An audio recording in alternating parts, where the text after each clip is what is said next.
When I was young, I fought like hell to escape the 3 northeastern provinces. Later, I fought just as hard to come back to that village at the foot of the mountain. So when I opened my eyes and found myself lying on the heated earthen bed in Daegu village, I was completely stunned.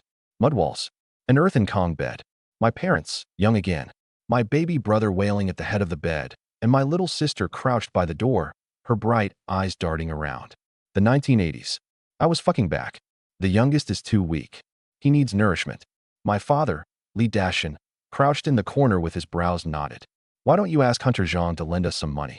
Or beg him to hunt a pheasant so we can stew it for the boy? Zhang Baolin is far too full of himself these days. My mother, Hanli, shook her head. He won't even do us a small favor. I'm not going to beg him. Zhang Baolin. The moment I heard that name, my eyebrow twitched. Zhang Baolin was the best hunter in our village. His father, Zhang Weiman, was an old hand, and his son, Zhang Jianxi, had already surpassed him. The 3 generations of Zhang men went into the mountains together and came back loaded every time. Their family was the richest bunch of fat cats in the village. Money changed people. That saying could not have been more true. Dad and Zhang Baolin had grown up together, but as our family got poorer and his got richer, their friendship became increasingly perfunctory. Dad asked him for help several times, and Zhang always brushed him off, saying he was too busy going into the mountains. After that happened a few times, they stopped visiting each other altogether. In my previous life, when I was getting married and our family had no money, Dad swallowed his pride and went to Zhang's house for a loan. I would never forget the way he bowed and scraped with that ingratiating smile. At the thought, I sprang off the Kong. Dad, Mom, don't go begging Zhang Baolin. I shoved my feet into my ragged cloth shoes. I know how to hunt and set snares. I'll go get a pheasant right now so my little brother can build up his strength. In my previous life, I had spent years roaming the mountains with a gun. I had killed old boars and wolves out there. One pheasant? That would be child's play. Those pheasants are clever. Mom kept shaking her head, not believing me in the slightest. Even if you know how to set a snare, that doesn't mean you'll catch one. The Zhangs were expert hunters with a full set of gear and 2 fine hunting dogs, yet even they did not eat chicken every day. Hunting was never that easy. Exactly. Hares and pheasants are practically spirits. Without patience and skill, you won't get a thing. Dad puffed on his pipe, wearing the knowing look of a man who had been there before. How will I know if I don't try?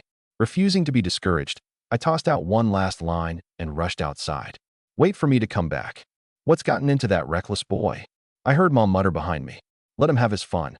Dad took another drag from his pipe. The back mountain is safe. There aren't many wild animals there. If he's lucky, he might really snare one. Mom said nothing. After a moment, she sighed again. I know you can't bring yourself to beg, but our eldest is old enough to find a wife. The Zhangs are the only family in the village with money. What are we going to do? Dad pulled hard on his pipe twice, his face tightening behind the smoke. Let me think. Let me think. I heard all of that from outside the door. Something seemed to squeeze my heart. In my last life, it took me more than a decade to learn that, during those years in the 80s, my parents had sold their blood for money and nearly dropped to their knees before anyone would lend them any. Now that I had another life, I was going to give this entire family a good one. Daegu village backed onto Xilianzi Mountain. Beyond it lay Black Tiger Ravine and Bear Peak Ridge, and farther still were the depths of the greater Shingon Range. I stuffed a few snare-making tools into my clothes and headed into the mountains. I had not gone far when someone darted out ahead of me. He was 18 or 19, tall and broad, with a bow on his back and a knife at his hip. He was hacking through vines as he made his way deeper into the woods. When he saw me, he froze, then spoke in a mocking tone. Well, look who it is. Li Jun, isn't it? What? You came up here to hunt too. You don't have a scrap of gear, and you still dare go in? A large white dog shot out from behind him and bared its teeth at me. Zhang Jianxi. I narrowed my eyes. He was the son of Zhang Baolin, the hunter. We had never gotten along, even as children. There was no deep blood feud between us. One of us was poor, the other rich. It was class conflict, plain and simple. Neither could stand the other. You came into the mountains with nothing but a brush knife. You really aren't afraid of dying. He looked me up and down and curled his lip. At least bring a proper hunting knife. A Qiandao hunting knife was longer than a brush knife and had a socket that could turn it into a spear. It could skin, butcher, and take down large game. It was standard equipment for a hunter. My family doesn't own one. All we have is this brush knife. I grinned. Your family's rich. Why don't you lend me one? He stared, plainly not expecting me to be so shameless. Then he rolled his eyes. In your dreams. Turning around, He headed into the mountains with his dog. I watched him go, fully equipped with a hunting dog and a Qiandao knife. I would have been lying if I said I was not envious. From the look of him, he was after big game. Humph. Bad students always have the most school supplies. I turned onto another path. Who needs all that junk just to catch a pheasant? When I reached pheasant country, I crouched and studied the tracks carefully. I kept off the game trails so I would not leave too much human scent, then began setting snares. After working for ages, I finished several live-capture pheasant snares and hid far away to wait. 1 hour. 2 hours. Not a single catch. One pheasant even put its foot inside a snare, only to sense danger at the last second and flap away. Fuck me. Have you all turned into spirits or something? In my previous life, I had gone into these mountains with a gun and dropped pheasants with every shot. Why would none of them step into my snares now? Did these birds have IQs of 200? Or was I the stupid one? Was there something wrong with how I had set them? I scattered a handful of sorghum around the traps. Nothing ventured, nothing gained. I endured another hour. Night was closing in, and noises were beginning to stir deep in the forest, the sounds of wild animals emerging. I could not stay any longer. Defeated before my first victory, I let out a long sigh. And then, in the final ray of sunset, a streak of yellow shot from the trees. Snap! A weasel planted one foot in a snare. The loop clamped tight around its foreleg, and it let out a shrill, miserable scream that sounded half like a squirrel and half like a crying baby. Holy crap! I caught a weasel immortal. In the Northeast, weasels were known as one of the 5 immortals. Most people would not dare lay a finger on one. I hurried over. Stop moving. Hold still, and I'll get you out. It struggled like mad. I could not get at the snare, so I lifted it by the tail and waited for it to calm down before trying again. At that exact moment, a panel suddenly appeared before my eyes. Ding! Congratulations, host. You have activated the Beast Servant system. You may form contracts with all kinds of wild animals, command birds and beasts, and make them your loyal beast servants. Congratulations, host. You have successfully captured one weasel. Current contract success rate, 70%. Form contract. A failed contract will trigger a 24-hour cooldown. I stood frozen for 2 seconds, then delight and astonishment surged through me. A system? This was an honest-to-God system. Any long-time web novel reader knew reincarnation came with a cheat. Mine had finally logged on. Command birds and beasts. My heart hammered. This thing was practically custom-made for hunting the mountains. Let's try it. Without the slightest hesitation, I selected Form Contract. The weasel is struggling violently. The weasel is resisting you. The weasel wants chicken before agreeing to become a beast servant. The weasel has been hungry all day and has given up resisting. Ding. Contract successfully formed. Congratulations, host. You have acquired a beast servant, weasel. The panel changed. Beast servant, weasel 1. Plus personality, lazy. Plus vitality, 3 strength, 2 agility, 7. Just then, the weasel in my hand abruptly raised its head and spoke. Young man, what do I look like to you? The last light had faded, leaving the mountain forest pitch black and eerie. Then the weasel in my hand opened its mouth and asked what it looked like. Whose scalp would not crawl? A weasel asking for a title. Every hair on my body stood on end. I flung it away. Fuck. The weasel hit the ground and rolled several times. Then it actually stood upright like a person and gazed at me innocently with its beady eyes. Master, what was that for? I was only joking.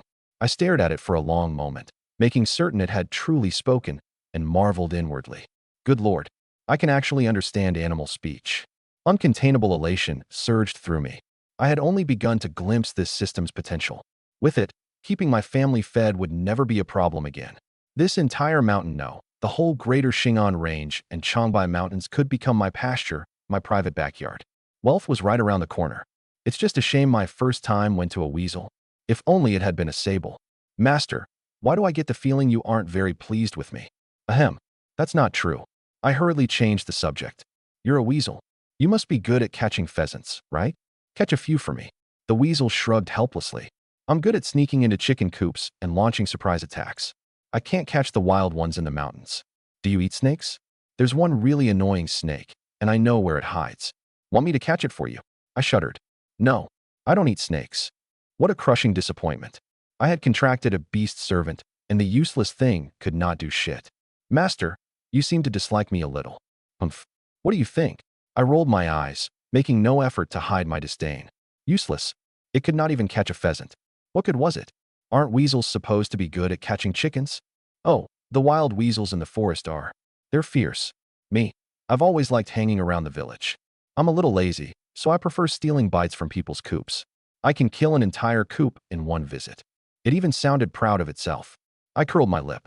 With skills like that, what was there to be proud of in bullying domesticated chickens? It was a disgrace to the weasel immortals. I glanced at the panel again. Under personality, the word lazy practically glowed. Accurate assessment. It just needed another label. Useless. Night had fallen completely. I desperately wanted to sprint down the mountain, but I could not accept returning empty-handed now that I had a system. Wait. I slapped my forehead. There's always a way. Even this lazy bum had to be useful for something. Drive hunting.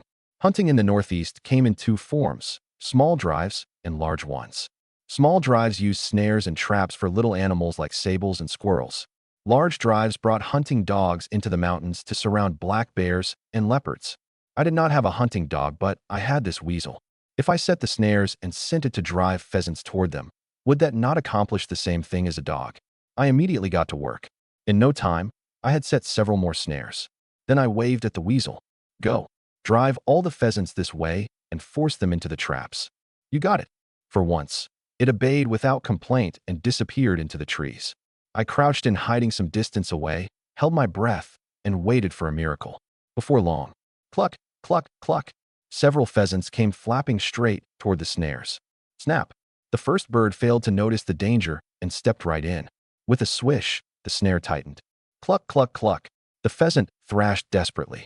The others tried to flee, but the weasel darted out like a sheepdog and drove them straight toward the traps.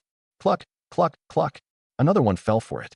I broke into a huge grin and nearly laughed aloud. I did it. I really did it. This master's made it. Daegu Village, the Lee residence. Hanli stood in the doorway holding her youngest son, staring fixedly into the dark mountains. In the distance, the black mass of the range crouched like a gigantic beast, deep and unknowable. Why isn't my brother back yet? Little Li Shuichin asked with a pout. Soon. He'll be back soon. Han Li's voice was taut. Your father went to get Hunter Zhang. If we have to, we'll ask your Uncle Zhang to go into the mountains and find your brother. Her eldest son had said he was going to hunt pheasants. He left at noon, and now it was fully dark without any sign of him. A mother's heart was lodged in her throat. Her husband was equally frantic. In the end, he had swallowed his pride and gone to beg Zhang Baolin. Your boy certainly knows how to cause trouble. I ran into him in the mountains. He didn't have a thing with him except a brush knife and a few lengths of cord. He honestly has no idea how many wolves, tigers, and leopards are out there. As they spoke, Li Dashin hurried over with two men. The square-faced, crew-cut man on the left was Zhang Baolin. The tall, broad young man beside him was his son, Zhang Jianxi. All right. When he gets back, I'll teach him a lesson. Li Dashin smiled apologetically, then hurriedly asked his wife when he saw her at the door, Is Dajuan back? Not yet. Hanli shook her head. Turning to Zhang Baolin, she almost pleaded, Please, you have to help us find him. Zhang Baolin might not get along with Li Dashin, but he did not make light of a human life. Don't worry, sister-in-law. I'll go home for my gear and head into the mountains immediately. Then he instructed his son, Go get Third, Liuzi, and Erwa. We'll all go together. Those men were young and strong, and they had served in the militia or as forest rangers. Searching the mountains at night required numbers. Otherwise, by the time they found Li Jun, no one knew whether he would be dead or alive. All right, Zhang Jianxi nodded and was about to leave when his jaw suddenly dropped. Pointing ahead as though he had seen a ghost, he cried, Look, isn't that Dajuan? Dajuan. Everyone turned in unison and froze. There I was, carrying two pheasants in each hand with another flapping against my back, strolling over with a grin as sweet as honey. The moment I saw everyone, I perked up. Oh, I'm sorry I worried you. I caught so many pheasants that I could barely carry them, so it took me a while to get down the mountain. Zhang Jianxi, what did you catch today? He had taken his hunting dog after a wild boar and come away with absolutely nothing. His mouth twitched. He was about to insult me, but when he saw all the chickens hanging from me, he swallowed the taunt. Damn it, where did that poor bastard get so many pheasants? I can't catch that many even with a hunting dog. You had us worried sick. Good heavens, you caught so many. The moment Mom saw me standing there in one piece, she breathed in relief. Then her gaze fell on the string of pheasants, and most of her anger vanished. My little brother had been weak lately, and an old Chinese doctor said he needed chicken soup. but our family was too poor even to raise chickens. Dad had set snares for 2 or 3 days without catching one. Who would have imagined I would return from a single trip with 5? Dad was stunned and delighted, but anger followed right behind. You little bastard, do you have any idea how dangerous those mountains are? You stayed out until this hour. Don't think I won't beat you just because you brought back a few birds. He had truly feared something had happened to me. He had sacrificed his pride and gone to beg another man, only for me to return perfectly fine after making him lower his head for nothing. He needed somewhere to vent that frustration. Go ahead, Dad. Hit me all you like. I was in an excellent mood. It had been so many years since I had felt his fist that I opened my arms with a shameless grin. Dad's hand froze in midair. What the hell? Is this boy possessed? All right, that's enough. He's safe. Don't hit him. Zhang Baolin stepped in to smooth things over. Dajuan, how did you catch so many? Zhang Jianxi moved closer, his eyes full of curiosity. 5 pheasants with no dog, using only snares? There had to be a trick to it. As the son of a hunter, he was naturally fascinated. Want to learn? I chuckled. I'd teach you, but you still wouldn't get it. Luck. Pure luck. I relied on driving the pheasants into my snares. How could I possibly teach him that? Look at you, acting like a real jackass. Zhang Jianxi choked back his annoyance and rolled his eyes. Dajuan, the mountains are dangerous, Zhang Baolin warned solemnly. Xilianzi Mountain connects to Black Tiger Ravine and Bear Peak Ridge. Those are 2 of the most dangerous places in the greater Xing'an Range. There are tigers, black bears, and wolves. People see bears every year. Without a gun or dog, never go deep into the mountains alone. He paused, his tone growing heavier. Even if you go in, you must be back before dark. Wild animals turn vicious at night. That's when you'll leave your life on the mountain. And wild animals were not the only danger. There were tomb robbers, poachers, ginseng gatherers, and even murderers hiding from the law. Young men never knew their own limits. I knew Zhang Baolin was not a bad man, but I simply did not like him. I nodded perfunctorily. Fine, fine. I'll be careful next time. Baolin here. Take these. Dad suddenly snatched 2 pheasants and pushed them into Zhang Baolin's hands. Thank you for going to all this trouble today. Asking someone to enter the mountains was a favor. I had returned safely, but the debt remained and had to be repaid. Otherwise, Dad would not be able to hold his head up the next time they met. I had caught plenty, and 2 pheasants were worth a few yuan, enough to settle today's debt of friendship. No, I don't want them. The boy's safe, and that's all that matters. Why give me these? Take them. Thank you, brother. They went back and forth for a long time before Zhang Baolin finally accepted them and headed home with Zhang Jianxi. Only then did I understand. Dad had feared for my safety and begged Zhang Baolin to search the mountains. The 2 pheasants had not been wasted. But imagining my father humbling himself to beg made my chest feel tight. What? You're upset that I gave away 2 birds? Dad must have noticed my expression.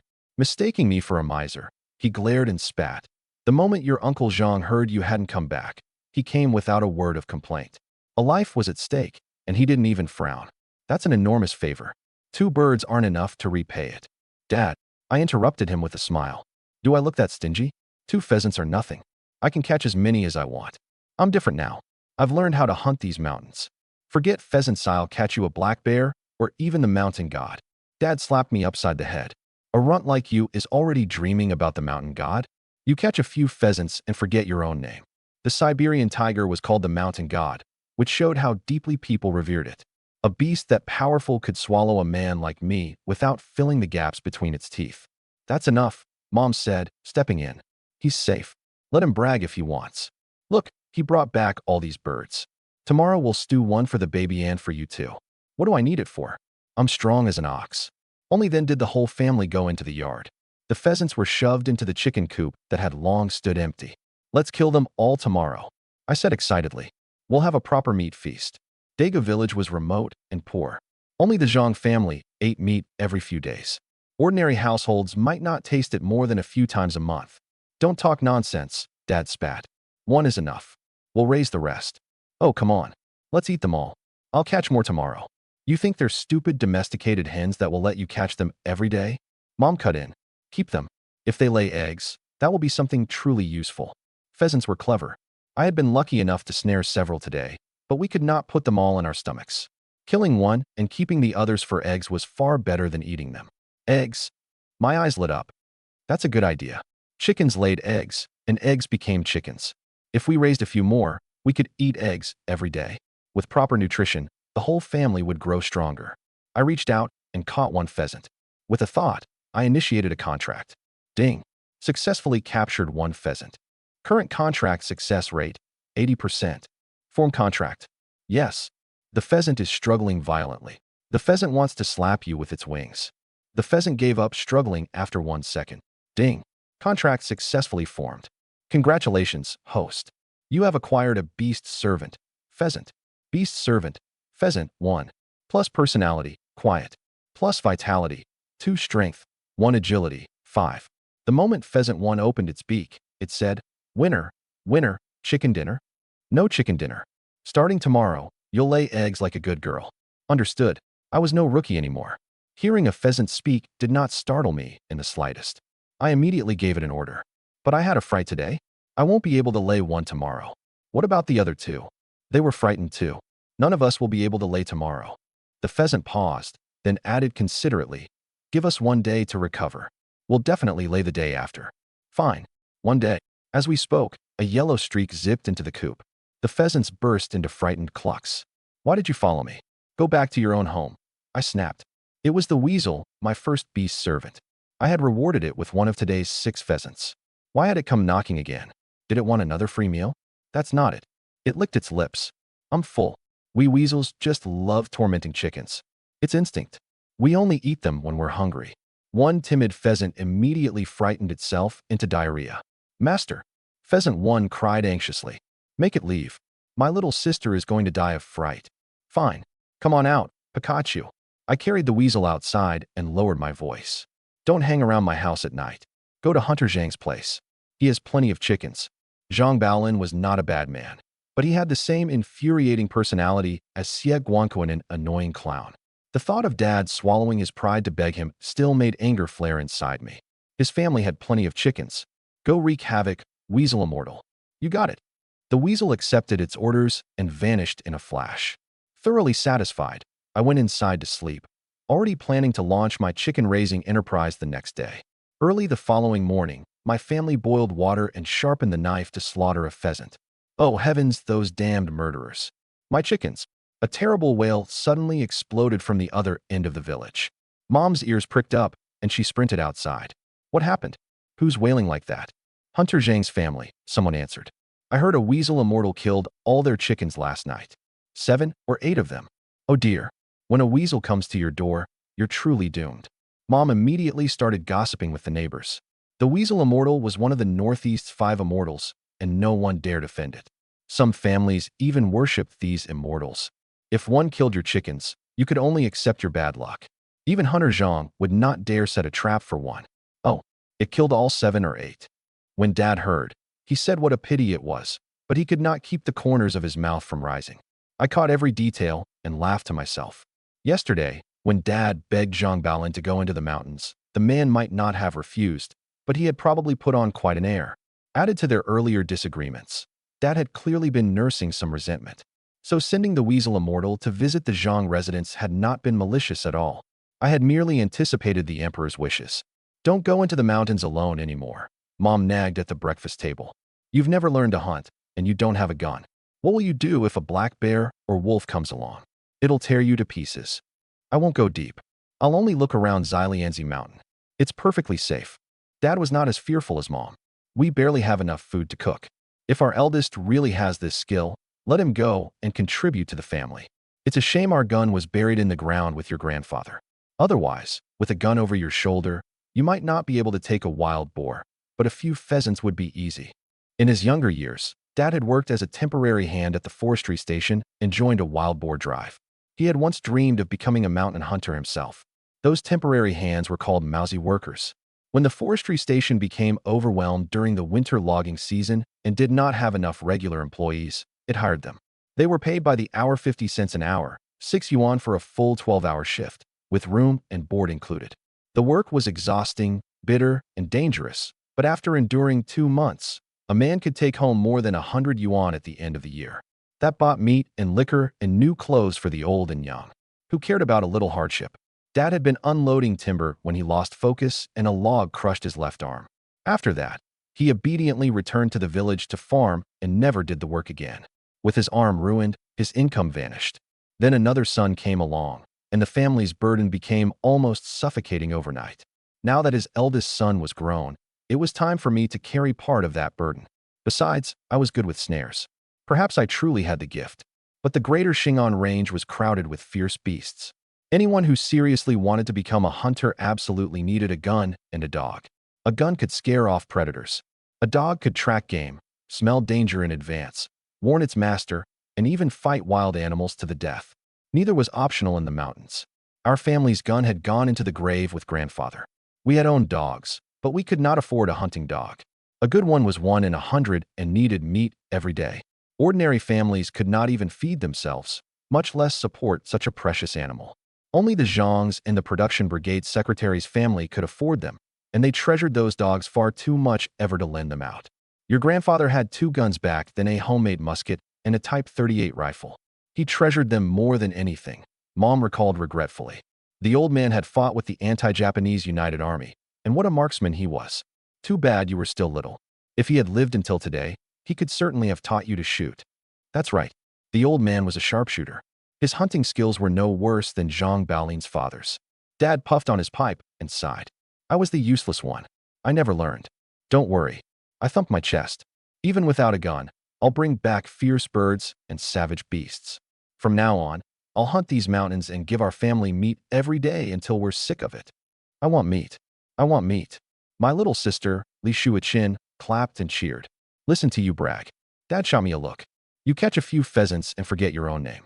After a pause, his tone softened. Mountain hunting is a discipline.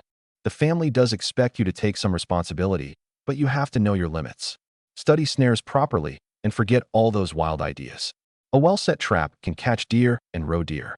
Someone even caught the mountain god once. Master the art of traps, and you'll do more than enough to help this family. Mountain hunting was too dangerous. Without a gun or dog, it was better to master snares and traps first. After all, a good trap could bring in anything from wild boar to roe deer. All right. I know the risks. I humored him, finished the last of my cracked corn porridge, wiped my mouth, and headed straight for the coop. When I got there, I froze. Huh? Where's my bird? Where's pheasant one? The pheasant I had contracted had vanished from the coop.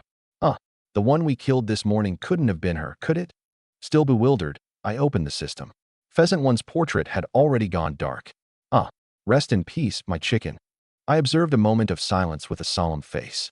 I'll make sure to drink your soup and eat your meat.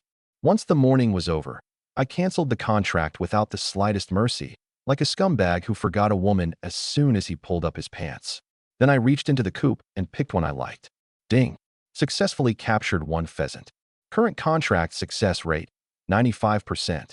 Form contract. Yes. The pheasant is trembling with fear. The pheasant gave up, struggling after 1 second. Ding! Contract successfully formed. Congratulations, host. You have acquired a beast servant, pheasant. Beast servant, pheasant, 2. Plus personality, timid. Plus vitality, 2 strength, 0.5 agility, 5. The newly connected pheasant let out a mournful cry. Cluck, cluck. My second aunt. You died so horribly. Pheasant 1 was your second aunt. I paused. My condolences. I'll make sure to enjoy eating her. Cluck, cluck, cluck. Where did that weasel immortal run off to? The system is so stingy, it didn't even give me a summoning skill. How convenient would it be to press a button and have it appear whenever I wanted? I wanted to go into the mountains for pheasants, but my weasel servant had disappeared. I could only stare helplessly. This system's functions were far too basic. Aside from contracting beast servants and showing me their attributes, it did nothing at all. While complaining, I casually tapped the weasel's portrait. In an instant, a nerve connected me to it. My entire perspective switched to the weasel's eyes. It was lying inside a pitch-black hole. Master, are you looking for me? Its voice sounded directly inside my mind. My view shook and suddenly became bright. I crawled out from beneath a haystack. When I looked back, I saw the mouth of a bottomless burrow beneath it. I'm sharing the weasel's vision. I was both amazed and delighted. Good grief. Wasn't this the same as mounting a surveillance camera on its head? I could talk to it and give it orders, then borrow its eyes to see somewhere else. Hey, Zhao Laosi was squatting in a field taking a dump. It felt as if someone had splashed dirty water into my eyes. I hurriedly closed them. Stop looking. My eyes are burning. Why couldn't it have been a beautiful young woman? No, that would still have been disgusting. Come to my house. You're going drive hunting with me. All right, I'll be there in a second. The weasel took off at a sprint. For the first time, I truly experienced its speed. Yes, it was fast. Even when it stepped in cow dung, it was as light as a feather, almost as if it could cross snow without leaving tracks. In 3 or 4 minutes, it reached my house and leaped onto my shoulder. The stench of cow dung hit my nose. Get down. Okay. I brushed off my shoulder and rushed to wash my hands, bubbling with excitement. Sharing a beast's servant's sight and hearing was basically a free surveillance and tracking skill. If I contract a bird, couldn't I use its eyes to watch and track prey from high in the sky? No sooner had I thought of it than I got to work. I went to borrow a mist net from my childhood friend. In those days, sparrows were classified as one of the 4 pests, and everyone was encouraged to kill them. Every household kept a net for catching sparrows. You're catching sparrows? Then you'd better catch plenty. Those things are tiny, one won't fill you up. Tong Dalu handed me the net. He wore his hair in a buzz cut, with one bald patch on top. Tong was one of the 8 great Manchu surnames. But the Qing dynasty had fallen long ago, and none of those great names had much privilege left. He was not only my childhood friend. In my previous life, he had also been my closest business partner. He was the one who took me into the mountains and traded black fungus with me. We built something from nothing, little by little, and he eventually helped me leave the Northeast. Yet the farther away I went and the longer I stayed gone, the more I missed this land. Unfortunately, by the time I moved back, none of it could be restored. Holy shit, a weasel immortal. Before he finished speaking, a yellow shape sprang down from the wall. Tong Dalu jumped in fright. I glared. Go back. The weasel vanished again in a flash. Tong Dalu breathed in relief, fascinated. Was that the immortal that killed 8 of Hunter Zhang's hens last night? Hey, why does it listen to you? Don't tell me you're raising it. Get lost. I'm leaving. I could not be bothered arguing. I took the net, walked a few steps, then turned back. I want a Chandal hunting knife. Do you know where I can get one? Tong Dalu was an idler who knew plenty of colorful characters. A hunting knife is nothing. I could even get you a shotgun. There's only one question: do you have money? No money. I smiled. But I can hunt. How many pheasants would buy me a knife? Ordinary pheasants aren't worth much. 4 or 5 should be enough. He paused. If you can bring me a flying dragon, the seller would owe you change. A flying dragon was a hazel grouse. By the 1980s, it was already extremely rare, a top-class mountain delicacy that money could hardly buy. In earlier times, it had been sent to the imperial palace as tribute. One flying dragon could buy 10 hunting knives or a fine wristwatch. That bird. Give me some time. It isn't impossible to catch. With the beast servant system, what was a flying dragon? I would even try the mountain god. Bullshit. Don't believe me? I'll catch one sooner or later. After trading a few barbs, I left with the net. Xilianzi Mountain. I had just found the pheasant grounds and was about to set my traps when Weasel One spoke. There aren't many chickens left here. I know another patch of forest that has some. Let's go there. All right. When we reached the new place, I spotted several pheasants wandering in the distance. But before I got within 20 yards, they shot into the forest and vanished. What a flock of crafty chickens. I set the traps, raised the mist net in a clearing, then waved at the weasel. Go. Drive them over. You got it. It vanished like smoke. In less than an hour, I had 3 pheasants. What a harvest. I happily tied them up. Just as I was savoring the moment, something stirred at the mist net. Hoo-hoo. A brown oriental scops owl had flown straight into it. Good grief. Your eyesight really is terrible. Crashing into a net in broad daylight. I stared in surprise. What was a night owl doing outside during the day? I hurried over and pinned it down before it tore the borrowed net. Ding. Successfully captured 1 oriental scops owl. Current contract success rate, 25%. Form contract. I hesitated. I wanted to contract a sparrow and weave a sky net over the whole forest. An owl could only move at night, so contracting it seemed useless. If you were a gerfalcon, I wouldn't hesitate for a second. Before I finished speaking, the scops owl thrashed in my hands. Its sharp talons ripped my cuff and nearly gouged my arm. Fuck. I've worn these new clothes for 4 whole years. I became furious on the spot. You dare tear my new clothes? If I don't tame you, I'll take your name. Form contract. The oriental scops owl is struggling violently. The oriental scops owl is stubbornly resisting with all its strength. The oriental scops owl must see the girl it loves today. The oriental scops owl possesses astonishing willpower. Ding. Contract failed. Please attempt another contract after 24 hours. It actually failed? I froze. then remembered the success rate displayed before the contract. Looking at the owl still fighting desperately, I wondered, was this like Pokemon? Did I have to exhaust it, injure it, or break its spirit before it became easy to contract? Yes, that must be it. Personality probably matters too. If it were a coward, the success rate might be ridiculously high. This one was obviously stubborn and uninjured, so naturally its success rate was low. I narrowed my eyes and gave it an especially sleazy smile. Owl, you have successfully awakened my desire to conquer you. I tied its legs with cord and prepared to take it home. Once 24 hours passed, I would deal with it properly. The weasel ran over and stood upright. Is this night owl my reward? Go drive the chickens. Yes, master. 2 more pheasants. This system is fucking incredible. I looked at the 5 bound pheasants and could not stop grinning. Even a hunting dog would not have worked this fast. The weasel and I were mentally linked. If I said east, it went east. If I said slow down, it slowed.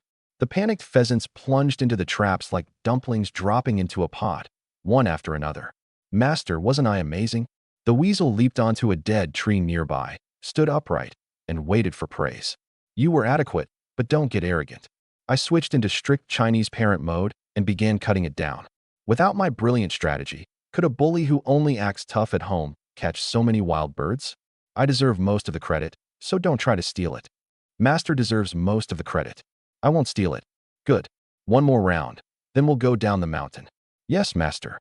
After another hour, we had 3 more. I had probably cleaned every pheasant out of this patch of forest. Always leave yourself a path for next time. Mountain hunters never killed everything.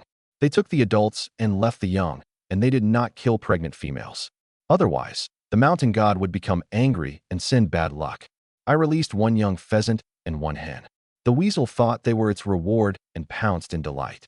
I quickly shouted, wait, I'm releasing those, not feeding them to you. The adult and young pheasants flapped onto a branch, scattering feathers everywhere.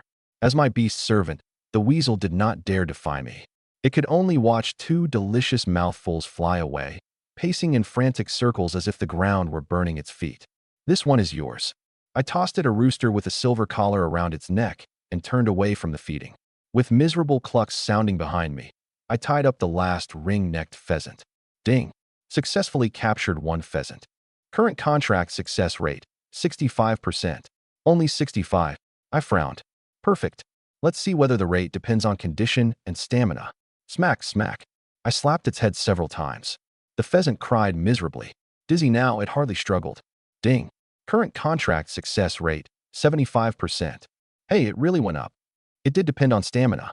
I gave it another flurry of hard slaps. Before long, the pheasant went limp and looked half dead. Ding. Current contract success rate, 90%.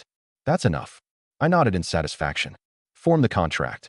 The pheasant is too dizzy to know where it is. The pheasant meekly accepts its fate and gives up struggling. Ding. Contract successfully formed. Beast servant, pheasant, 3. Plus personality, cautious.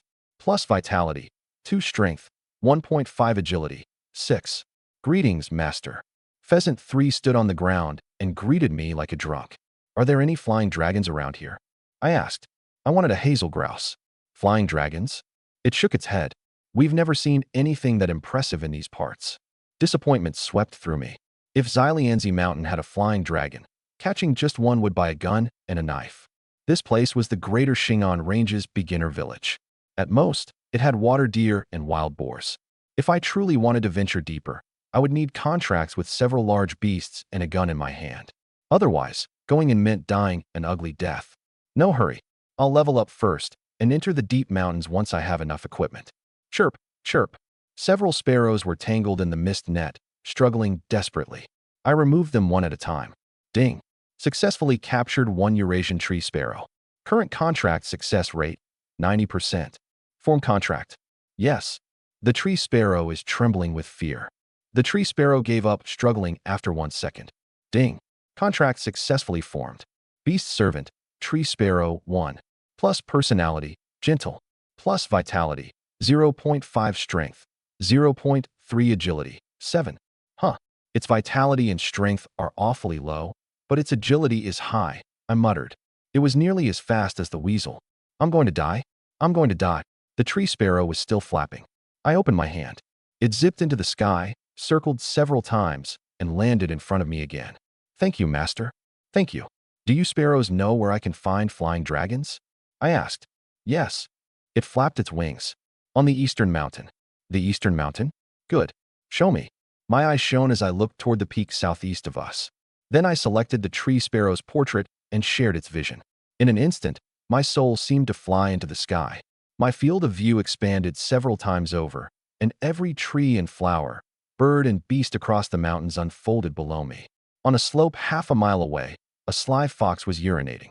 In another patch of woods, a 500-pound boar wandered with 3 piglets. Holy shit, this is incredible. Every hair on my body rose. Was this how a bird saw the world? The vast earth spread below me, every mountain made small. And this is only a sparrow's eyesight. Imagine an eagle.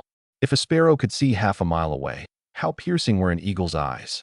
Eagles were ace pilots that locked onto prey from impossibly high in the sky. I'd really love to catch a gerfalcon. Desire gnawed at me. The gerfalcon was the god of all hawks. It held an exalted place in the northeast, a sacred treasure coveted by every member of the Liao imperial family and the divine tool of every mountain hunter's dreams. It could seize swans from the sky and wolves from the ground. A man who owned one would be addressed as a lord by everyone he met. In ancient times, catching a gerfalcon could even win a criminal a pardon. Sparrow 1, are there any gerfalcons around here? No. All right. Disappointed though I was, I understood that a divine creature like that would never nest on Xilianzi Mountain. It was probably deep in the greater Xin'an range. Sooner or later, I'll catch one to play with. Compared with a gerfalcon, a sparrow was a cute little girl next to a mature beauty. Cuteness was worthless beside sex appeal.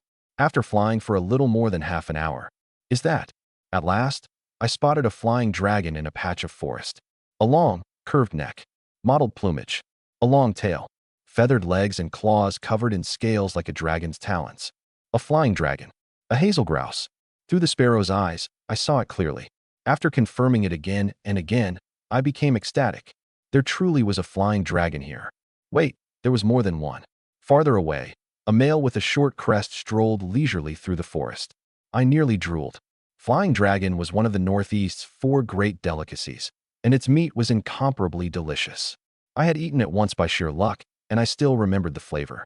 Ordinary pheasant could not come close. This is a flying dragon nest. I found a fluffy nest containing 9 eggs. If I catch these 2 and hatch the 9 eggs, won't I have 11 flying dragons? My eyes went wide. Flying dragons were priceless and almost impossible to buy. They were not merely a delicacy, but a status symbol. Serving a plate to guests would bring a family enormous prestige. 5 kilometers in a straight line. If everything goes smoothly, I can be down the mountain this afternoon. I estimated the distance through the sparrow's vision and calculated the round trip. I was catching them. Pheasant 3, watch your flock until I come back. Yes, master. Let's go, weasel. Yes, master. I withdrew from the shared vision, grabbed the mist net and pheasant snares, and headed straight for the peak east of Xilianzi Mountain with Weasel 1. More than 2 hours later, I reached Flying Dragon territory, panting hard. I shared the sparrow's vision again, surveyed the area from the sky, chose an ambush point, and raised the net. Then I waved at the weasel. Begin the Flying Dragon drive. Understood. It stood upright and nodded, then shot away. The alert hazel grouse was foraging with its head lowered. It had just swallowed a red worm and chirped twice in satisfaction when the weasel launched a sudden attack. Chirp. Startled, the flying dragon flapped onto a tree trunk and looked down at it disdainfully. The meaning was clear. You think you can ambush me? Dream on. The weasel refused to give up and scrambled up the tree as well. The flying dragon was startled again. It launched into the air and glided like an aircraft, its mottled feathers and long tail turning it into a true dragon in flight as it swept over the treetops. When it landed, it sprinted as lightly as if it weighed nothing. Left, plus right, right. I controlled the tree sparrow to watch its direction from above while directing the weasel to drive it toward the trap. My hands and feet were both moving, as if I were playing a mobile battle game while piloting a drone. Hard work finally paid off. After changing course several times, the flying dragon charged straight toward the net. Take it down. Watching through the shared vision, I shouted in excitement. Thump! The flying dragon crashed headfirst into the net. Huh! I caught it! I caught it! I rushed forward and seized the struggling bird. I caught a flying dragon without firing a single shot. I must be the greatest hunter in the greater Xin'an range. Flying dragons were not actually difficult to hunt. They were much like ordinary pheasants. Their value came from rarity. After catching one so easily with all that coordination, how could I not become full of myself? Ding. Successfully captured one hazel grouse. Current contract success rate, 55%. The rate was not high. I grabbed the bird and shook it violently. You fell into my hands and still think you can escape? Not a chance. I'll shake you senseless. Chirp, chirp, chirp. The flying dragon screamed miserably and soon went limp. Ding. Current contract success rate, 85%. Good. Now I can contract it. The hazel grouse is too dizzy to know where it is. The hazel grouse's pride makes it attempt one last struggle. The hazel grouse gives up struggling. Ding. Contract successfully formed. Beast servant, hazel grouse, 1. Plus personality, proud. Plus vitality, 0.8 strength. 0.5 agility, 7. Master, please release me. I need to vomit for a while. The flying dragon's voice had the arrogant, aloof tone of an overbearing CEO. I put it down and examined the adorable flying dragon with a beaming smile, looking exactly like a creepy uncle. Little dragon, how many flying dragons live around here? Is that female your wife? She's the wife of old Wong next door. I'm single. It raised its head proudly. We hazel grouse don't live in flocks. There are only 3 of us in this area. I see. I nodded. Then go seduce that female and help me catch her. Will you do it? If master commands it, I am willing to seduce another man's wife. And I will do a splendid job. The flying dragon held its head high, righteous and confident. The weasel saw it acting superior and licked its lips. You already have me. What do you need it for? Master, let me eat it. I've always wanted to taste this kind of chicken. I hear it's incredibly fragrant. The captured flying dragon panicked, chirped wildly, and flapped onto a branch. No, you villain. I would rather die than submit. That's enough. It won't eat you. I waved a hand. You belong to me. I'm going to sell you for money, so I won't let it eat you. I am willing to die for master. The flying dragon declared like a gentleman, chest thrust out. Very good. I nodded with satisfaction. The beast servant system was practically a death soldier system. Every servant I tamed obeyed my command and would face death without fear. But I would not sell this flying dragon yet. Giving a man a fish was not as good as teaching him to fish. There was still one female and a nest of eggs. I planned to keep 2 flying dragons here to lay and hatch eggs, giving me brood after brood. That would create an endless stream of money. So the only one I can sell is that old Wong. First catch the female, then use her to lure out old Wong and sell him. I calculated silently. I sent number 1 strutting arrogantly toward the female, every step impossibly handsome. Old Wong's wife was not reserved in the slightest. The moment she saw number 1 with his head and chest held high, glossy feathers gleaming and dragon claws sparkling, she fell for him on the spot and happily followed him to the trap. The weasel pounced at the perfect moment, frightening the female into the mist net. Ding. Contract successfully formed. Congratulations, host. You have acquired a beast servant, hazel grouse. Well, madam, is your husband home? Old Wong, don't blame your wife. She's already my woman, no, my bird. If I tell her to deceive you, how can she refuse? I held the 3rd flying dragon caught in the net and gave it a sinister smile. Old Wong chirped in terror and had diarrhea on the spot. Like a villain forcing an innocent woman into prostitution, I turned to number 2. Any objection if I take your husband away? None. It is his good fortune to be taken away by master. Number 2 was perfectly respectful, without the slightest shame about conspiring against her husband. The captured old Wong chirped mournfully, deeply unwilling. Number 1, you stay here and keep producing chicks with number 2. Number 2, the 2 of you are husband and wife now. Hatch this nest of eggs, then lay more and hatch those. Oh, right. Number 2, you don't mind that I changed your husband, do you? Not at all. Number 2 replied crisply. We birds have chaotic private lives anyway. That's surprisingly philosophical. I tied up the dejected old Wong, held him upside down by the legs, and waved cheerfully. Time to head home. It took more than another hour to return to the mountainside. I loaded 5 pheasants and the Oriental Scops owl onto my shoulders and went happily down the mountain. I did not return to Daegu village until evening. Many people had just come back from the fields, and their eyes lit up when they saw me covered in pheasants. Good heavens, Dajuan. You've truly become skilled. You caught so many. Hey, there's an owl too. Your family made chicken soup today, and the whole village could smell it. How did you get so many more? You're incredible. Someone, plainly displeased, questioned me suspiciously. Junzi, you didn't take those birds from somebody else's snares, did you? Be careful, or they'll come looking for you. The countryside had rules. Whatever another person's snare caught belonged to them, and no one else was allowed to touch it. Taking it was dishonorable, and a serious offense would end in a fight. Are you kidding? Do I look like that kind of person? I immediately shot back. I hunted every one of these myself, and I didn't wipe them out. There are plenty of pheasants on the mountain. If you're capable, go set your own snares. An older man was overcome with envy and came over with an ingratiating smile. Dajuan, why don't you give your uncle one so I can have a taste? In the old days, pheasants had been stupid, and a man could catch several the same day he set his snares. Now the mountain birds had grown cunning, and an ordinary person needed 2 or 3 days to catch one. Since I had so many, did that not mean everyone present deserved a share? In my previous life, I had been thin-skinned. I would have felt too embarrassed to refuse and given away several. But after experiencing the warmth and coldness of human relationships, my skin had thickened and my heart had cooled. I smiled warmly. You want one, uncle? Heh, just a taste. Your uncle hasn't had meat in a long time. If you want one, go set a snare on the mountain. Those pheasants practically catch themselves. My smile remained friendly. You're still young. As long as you work hard, you'll always have a chance. Believe in your legs. With that, I strode away. The old man stared after me, then spat a thick gob of phlegm. What's he showing off for? What an ass. Like a victorious general, I paraded through the village carrying my load of game. Suddenly, a dispirited young man with a bow and arrows, leading a hunting dog, emerged from a side road. My eyes lit up. I immediately called out with the air of a big shot. Little Jean, what's wrong? Empty-handed again today? Look at me, another pile of pheasants. My shoulders are sore from carrying them. Zhang Jianxi had waited all day without seeing a wild boar and was already angry. When he saw me covered in birds, his jaw dropped. How did you catch so many again? The mountain pheasants had practically become spirits and would not step into traps. His family needed hunting dogs and guns just to catch a few. How had Li Jun brought in huge hauls 2 days in a row? What secret was hidden in the way he set snares?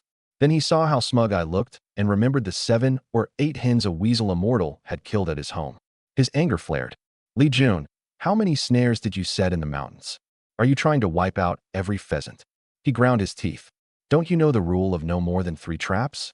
If you keep doing this, you'll exterminate every pheasant on Xilianzi Mountain. Hunters had an old rule. Never set too many traps in one place and never drain the pond to catch every fish. Don't accuse me. I know the rules, and I didn't wipe them out. I refuse to let him smear me. Xilianzi Mountain is enormous and connects to the greater Xin'an Range. There are pheasants everywhere. How could one man catch them all? After a pause, I deliberately stabbed him where it hurt. Take wild boar. Xilianzi Mountain must have dozens, if not 100. That's a large population, right? I see you coming up every day to hunt them, but their numbers never seem to fall. Oh, did you get one today? Surely you didn't come home empty-handed again. Or did you not even glimpse a boar? I happen to know where they are. Want me to tell you? Zhang Jianxi's face instantly turned crimson. Through clenched teeth, he issued a threat. Just you wait. He turned and stormed away. His big, stupid dog barked at me twice and ran after him. That's a fine dog. I narrowed my eyes at its rear, thinking how wonderful it would be to contract it. The weasel's little body could manage a pheasant drive, but it had no hope against great animals like wild boars or black bears. Sooner or later, I'll have to find a hunting dog, I muttered, then headed for Tong Dalu's house. Dalu, are you home? Good heavens, where did all these pheasants come from? Tong Dalu's mother, Sun Ju, emerged from the back room and asked in surprise. She was a gentle, kindly woman. I just hunted them in the mountains. Sun Ju smiled from ear to ear. No wonder you're the brother who grew up sharing split-crotch pants with our Dalu. You caught birds and still thought of our family. How considerate. Of course, Dalu and I are like blood brothers. I handed her one pheasant. Keep this one, Annie. I want Dalu to trade the other 4 for a Qiandao hunting knife. A hunting knife? What for? Are you planning to become a mountain hunter? Yes, I've been thinking about it. Sun Ju grew worried. Child, that isn't something to fool around with. What if? She could not explain all the dangers in the mountains, but she had heard plenty. Wolves that tapped a man on the shoulder, black bears that beckoned, mountain lords, demons, spirits, and monsters, each more frightening than the last. Li Jun did not come from a hunting family and had never learned the ways of the mountains. Going in would be suicide. At that moment, Tong Dalu came out and impatiently pushed his mother aside. Go back inside. I need to talk to my brother. He wants you to get him a hunting knife so he can hunt in the mountains. My brother has the skills. What's wrong with him going up there? He wants to give his family a better life. Mom, stop worrying and go inside. Tong Dalu shooed his mother away without ceremony, then stared at the pheasants hanging from me with shining eyes. You really got this many? You've got skills. You should treat your mother better from now on. Remembering that Auntie would die of illness in a few years, I could not keep silent. Unlike me, Tong Dalu could not see the past and future, so he paid no attention. I'm not an ungrateful son. I just hate her nagging. If you don't appreciate her now, you'll cry later. What bullshit are you talking? My father's still alive. Are you trying to become my dad? Screw you. After trading a few insults, we finally discussed business. 5 pheasants. Your family keeps one, and you trade the other 4 for a hunting knife. Can you do it? Leave it to me. Tong Dalu thumped his chest with a booming sound. When he noticed the owl in my hand, he laughed again. Hey, you even caught a hate tiger. You really look the part. An owl's call sounded like the words, hate tiger. So some people in the Northeast called it that. That's not all. I smiled mysteriously and pulled the limp, flying dragon from inside my coat. Brother, doesn't your family own a shotgun? Lend it to me, and this flying dragon is yours. Holy shit. A flying dragon. The instant Tong Dalu saw the living bird, his eyes went wide. This was a rare and valuable treasure. A live specimen was worth even more. Good lord, your luck is unbelievable. You actually caught a flying dragon alive. Do you have any idea what these are worth now? At least 200 yuan. What? That much?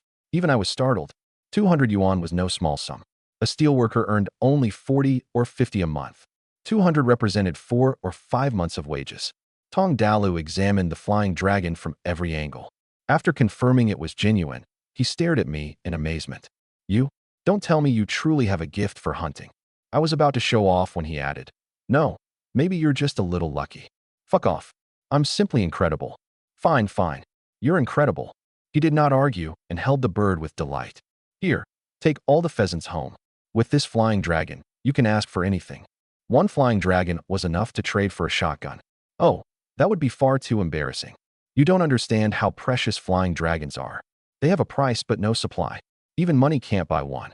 For this, I won't just get you a good hunting knife. I'll get you 2 boxes of shells as well. We agreed that I would collect the knife and shotgun the next afternoon. Then I carried the 4 pheasants home again. When I arrived, Mom was delighted to see them. People in the village said you'd caught another pile. They weren't exaggerating after all. Dad wore unmistakable pride. Other people can't catch one in a day, and you bring home 4 or 5 every time. Oh, there's a night owl too. You really have become capable. My little sister, Li Shuichin, bounced with joy. Yay, we get chicken again. Mom, Dad, should we raise these for meat or sell them? Sell a few. We can't afford to feed that many. All right. The moment we released the pheasants, the coop became lively. Looking at the coop full of birds, Mom finally felt the anxiety inside her settle. Selling a few would bring in at least 20 or 30 yuan. The family could breathe easier, and her husband would no longer have to frown all day. If they sold a few more, perhaps they could even scrape together enough for their son's marriage. Come on. We saved you a drumstick and soup. Eat while it's hot. Okay. While we ate on the Kong, Dad puffed his pipe, his brow far less tense. You refused to become a lumberjack at the forestry station because the work was too hard. What? Are you determined to roam the mountains now? Either way, a man had to make a living. His son did not want to farm forever and refused to become a temporary forestry worker. Dad knew how bitter and dangerous that work was, so he had not forced me. But a grown man needed a skill that earned money. Now that I had taken an interest in hunting, at least I wanted to learn a trade. Tomorrow, I'll visit your Uncle Baolin, put on a banquet, and ask him to teach you the ways of the mountains. No, I refused at once. I did not want Dad lowering his head to Zhang Baolin. That would make him inferior to the Zhang family forever. I won't become his apprentice. He has a son, so he'll pass his real skills to his own family. Do you think he'd teach me anything valuable? Besides, the 2 of you have bad blood. If I became his apprentice, would you ever be able to hold your head up around him again? Nonsense. Dad glared. Baolin and I have some disagreements, but no great feud. If becoming his apprentice means you'll never starve, what does it matter if I stand a little lower than him? It matters to me. My father doesn't stand below anyone. I won't take him as my master. Dad was angry and touched at once. Seeing that I would not bend, he stopped persuading me. If I truly became Zhang's apprentice, Dad would have to bow and scrape whenever they met and deliver gifts on every holiday. That really would be humiliating. Dalu's father is the militia captain, and he knows how to hunt. Dalu and I grew up sharing the same pair of pants. I've heard his father explain the mountains since I was little. I already know how to track game and find my direction. Besides, I won't enter the depths of the greater Xing'an range. I'll stay on Xilianzi Mountain. It's perfectly safe. Oh, Qingshan. Dad nodded. He does have real ability. A veteran and militia captain, if you quietly learn from him, you'll gain useful skills. There's more. Dalu's family has a spare shotgun and will lend it to me. He also promised to get me a hunting knife. With that gear, I can take hares, pheasants, and roe deer on Xilianzi Mountain with ease. There won't be any danger, so don't worry about me. Seeing that I had already made plans, my parents both felt their son had truly grown up and developed a mind of his own. Dalu may be close to you, but you can't take advantage of him and shear all the wool off one sheep. That's right. Take him 4 pheasants tomorrow to show your sincerity. His father was letting me learn, and his family was lending me a gun and knife. I could not offer nothing in return. I smiled. Don't worry. I hunted a flying dragon for Dalu today. He isn't losing anything. A flying dragon? Holy, those things are unbelievably rare now. You truly got one. Both of them were astonished. Seeing my smug expression, they exchanged a glance and wondered whether this boy really did have a gift for the mountains. Then all you're missing is a hunting dog. Dad frowned as he calculated. Come with me to the forestry station tomorrow. An old master there owns one. I'll see if we can get it for you. Will that work? A dog like that is 1 in 100. Would he part with it? The old master is a hunter too. His only daughter married a man in the city and has always wanted him to move there. He can't bear to leave his dog, so he has stayed at the station. If our son is going to hunt, he needs a good dog. I'll speak to him. It would be a shame to waste such an animal. I've been wanting a dog. That's wonderful. With the beast servant system, a hunting dog in my hands would only become stronger and more useful. A good dog dares fight a black bear. You aren't safe in the mountains until one goes with you. Dad understood exactly how important a fine dog was. Haha, Dad, let me offer you a toast. Not with chicken soup. Next time, father and son will share some baijiu. In the Northeast, on this land, a father sitting down to drink with his son meant acceptance. I nodded happily. All right, we'll drink next time. Before dawn the next day, Dad and I set off early for the forestry station with 4 pheasants, planning to sell them for money. Forestry operations in the Northeast were enormous. Centered on the Forestry Bureau's offices, they formed whole towns and administered several logging stations. The smaller ones held several thousand people, while the largest held tens of thousands. Haifeng State Forestry Station reported directly to the Provincial Forestry Bureau and employed more than 3,000 workers. It had a cafeteria, clinic, school, police station, and more than a dozen other departments. It was a complete little society. Along the road, green trucks from the county rolled one after another through clouds of dust to collect timber. I had hitched a ride on a donkey cart. Without a mask, I ate dust the entire way. Cough, cough. If I'd known, I wouldn't have eaten breakfast. The dust filled me up. By the time we reached the station, my face was covered in gray powder. Dad only laughed. It means the forestry station is doing good business. What is there to complain about? Then he sighed. Now that's an iron rice bowl. If only you could become a worker here. I knew Dad had spent years here as a temporary hand. He felt deeply attached to the place and believed its workers had lifelong security. But I knew nothing in this world was absolute. The station might be prosperous now, but in 10 years it would inevitably decline, never to regain its former glory. Dad, there's no such thing as a permanent iron rice bowl, I said calmly. With our own 2 hands, we can hold our bowls steady just the same. How is the forestry station not an iron rice bowl? The forestry station. Fine, fine. Stop nagging me. You brat. You dare call your father a nag. I'll beat you to death today. Only after apologizing for ages did Dad forgive my outrageous words. At the employee cafeteria, I found the manager, Zhang Damon, and shook his hand warmly. It's been a long time. Why weren't you here when I came last time? My daughter-in-law still can't conceive, so her mother and I took her to Teeling to see a spirit medium. How many pheasants did you bring? Not bad, not bad. Zhang Damon was in his 50s, with a large round face, rough stubble, and a sturdier, more prosperous build than most. Seeing his body reminded me of an old saying. If a cook doesn't skim, the crops won't come in. Cafeteria manager truly was a comfortable job. 4 yuan and 50 cents each. Come on, give us more. These are alive. You can't price them like dead ones. After some bargaining, we struck a deal. 15 yuan for 4 pheasants, plus 2 bottles of baijiu and 2 jin of pork, worth roughly 22 yuan in total. Zhang Damon had shown Dad respect. Otherwise, he could have pushed the price lower. All right, from now on, bring me every pheasant, hare, water deer, or other piece of game you get. I'll buy it all. Good. No problem. Dad happily put away the cash, introduced me properly, and left with the pork and liquor. Zhang Damon and I get along well. When you hunt something, bring it to him. For my sake, he'll give you a fair price. Yes, he has a conscience and didn't press us too hard. I can see your name carries some weight, Dad. I flattered. The prices of wild game varied greatly depending on fatness and whether the animal was dead or alive. A live pheasant sold for more than 5 yuan outside, while a dead one brought over 3. Baijiu was an even scarcer commodity and difficult to buy. Zhang Damon's offer was fair. From now on, this cafeteria would be the fence for all my stolen goods. I filed that away. I followed Dad for more than 10 minutes until we reached a thatched house. Old son, are you home? Dad walked into the yard carrying the pork and liquor. Suddenly, a powerful black dog sprang into the entrance and blocked our way. I took one look at it. Strong body, broad paws, ears half erect and half drooping, and a sickle-shaped tail held high. Its eyes fixed on us with a ferocious air, and a deep growl rolled from its throat. Delight entered my eyes. Good dog. It belongs to Old Sunday. An Oricon hound, and a formidable one, Dad explained in a low voice.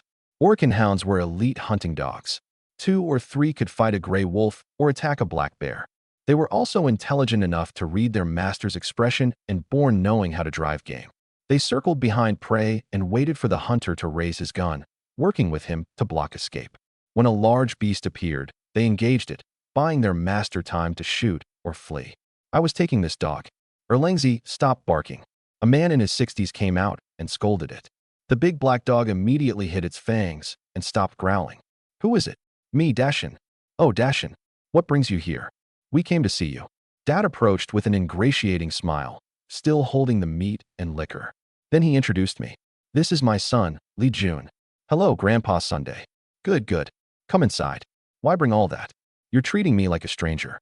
Stay for lunch. He was preparing the midday meal. When Old Son invited us, we did not stand on ceremony. We helped slap corn cakes onto the stove and busied ourselves with lunch. After 3 rounds of liquor, Old Son spoke as if he saw everything clearly. Tell me, you want my Erlangzi, don't you? Haha, Old Son, how did you know? Dad asked with a thick-skinned smile. Old Son rolled his eyes. Your son came in like a bandit and hasn't stopped staring at Erlangzi. He was almost drooling. How could I miss it? I hurriedly wiped my mouth. Finding no drool, I flushed. You old coot, you tricked me. Dad knew Old Son was shrewd and had probably guessed our purpose the moment we entered.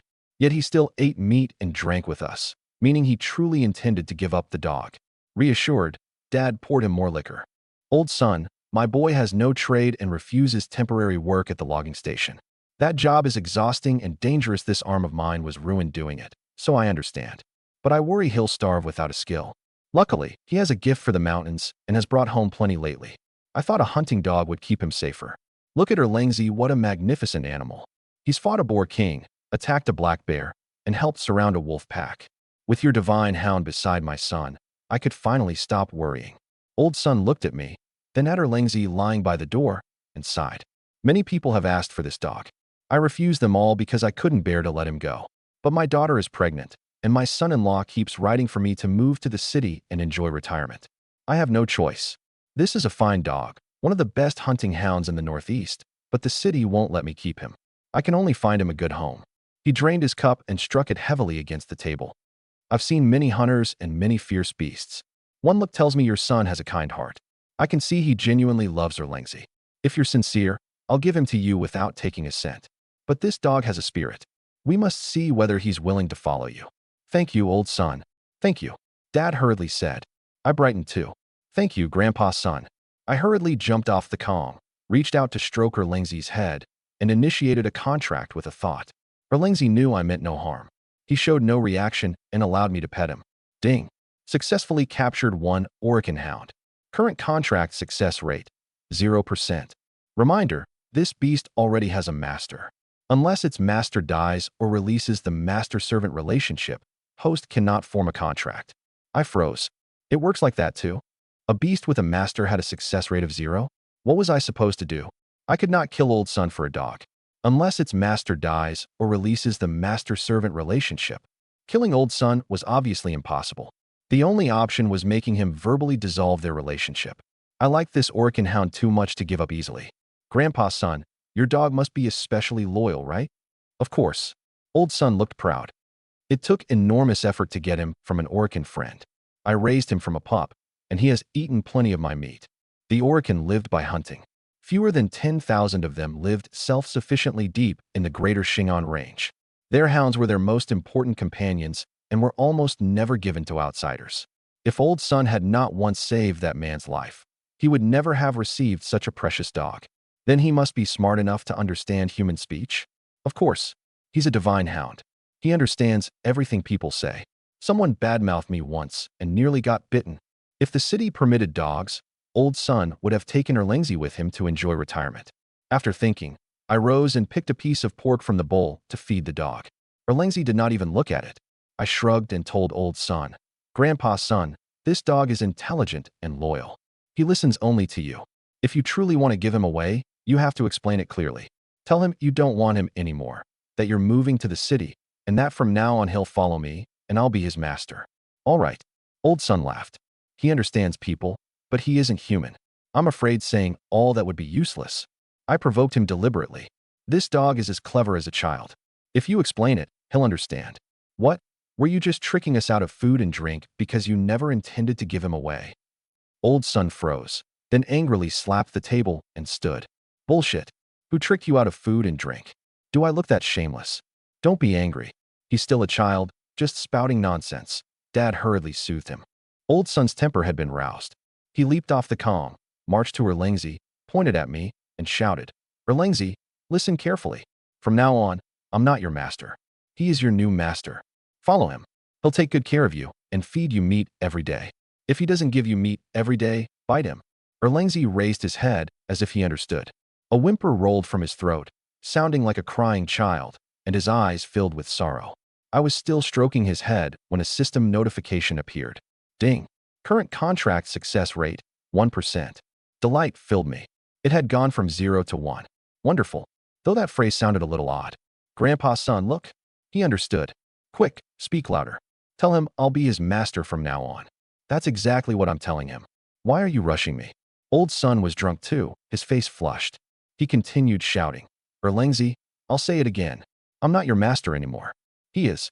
Follow him from now on. I'm moving to the city to enjoy life with my daughter. Dogs aren't allowed there, so I can't take you. I can only give you away. If you understand, eat the meat in his hand. Once you eat his meat, you'll be his dog and have nothing more to do with me.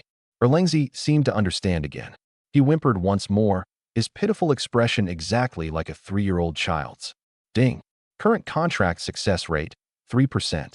Keep talking. Say more. I urged inwardly. Erlangzi, our time together is over.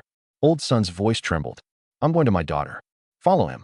You're still young and have many good years ahead. I'm old and useless now. I can't take you hunting anymore.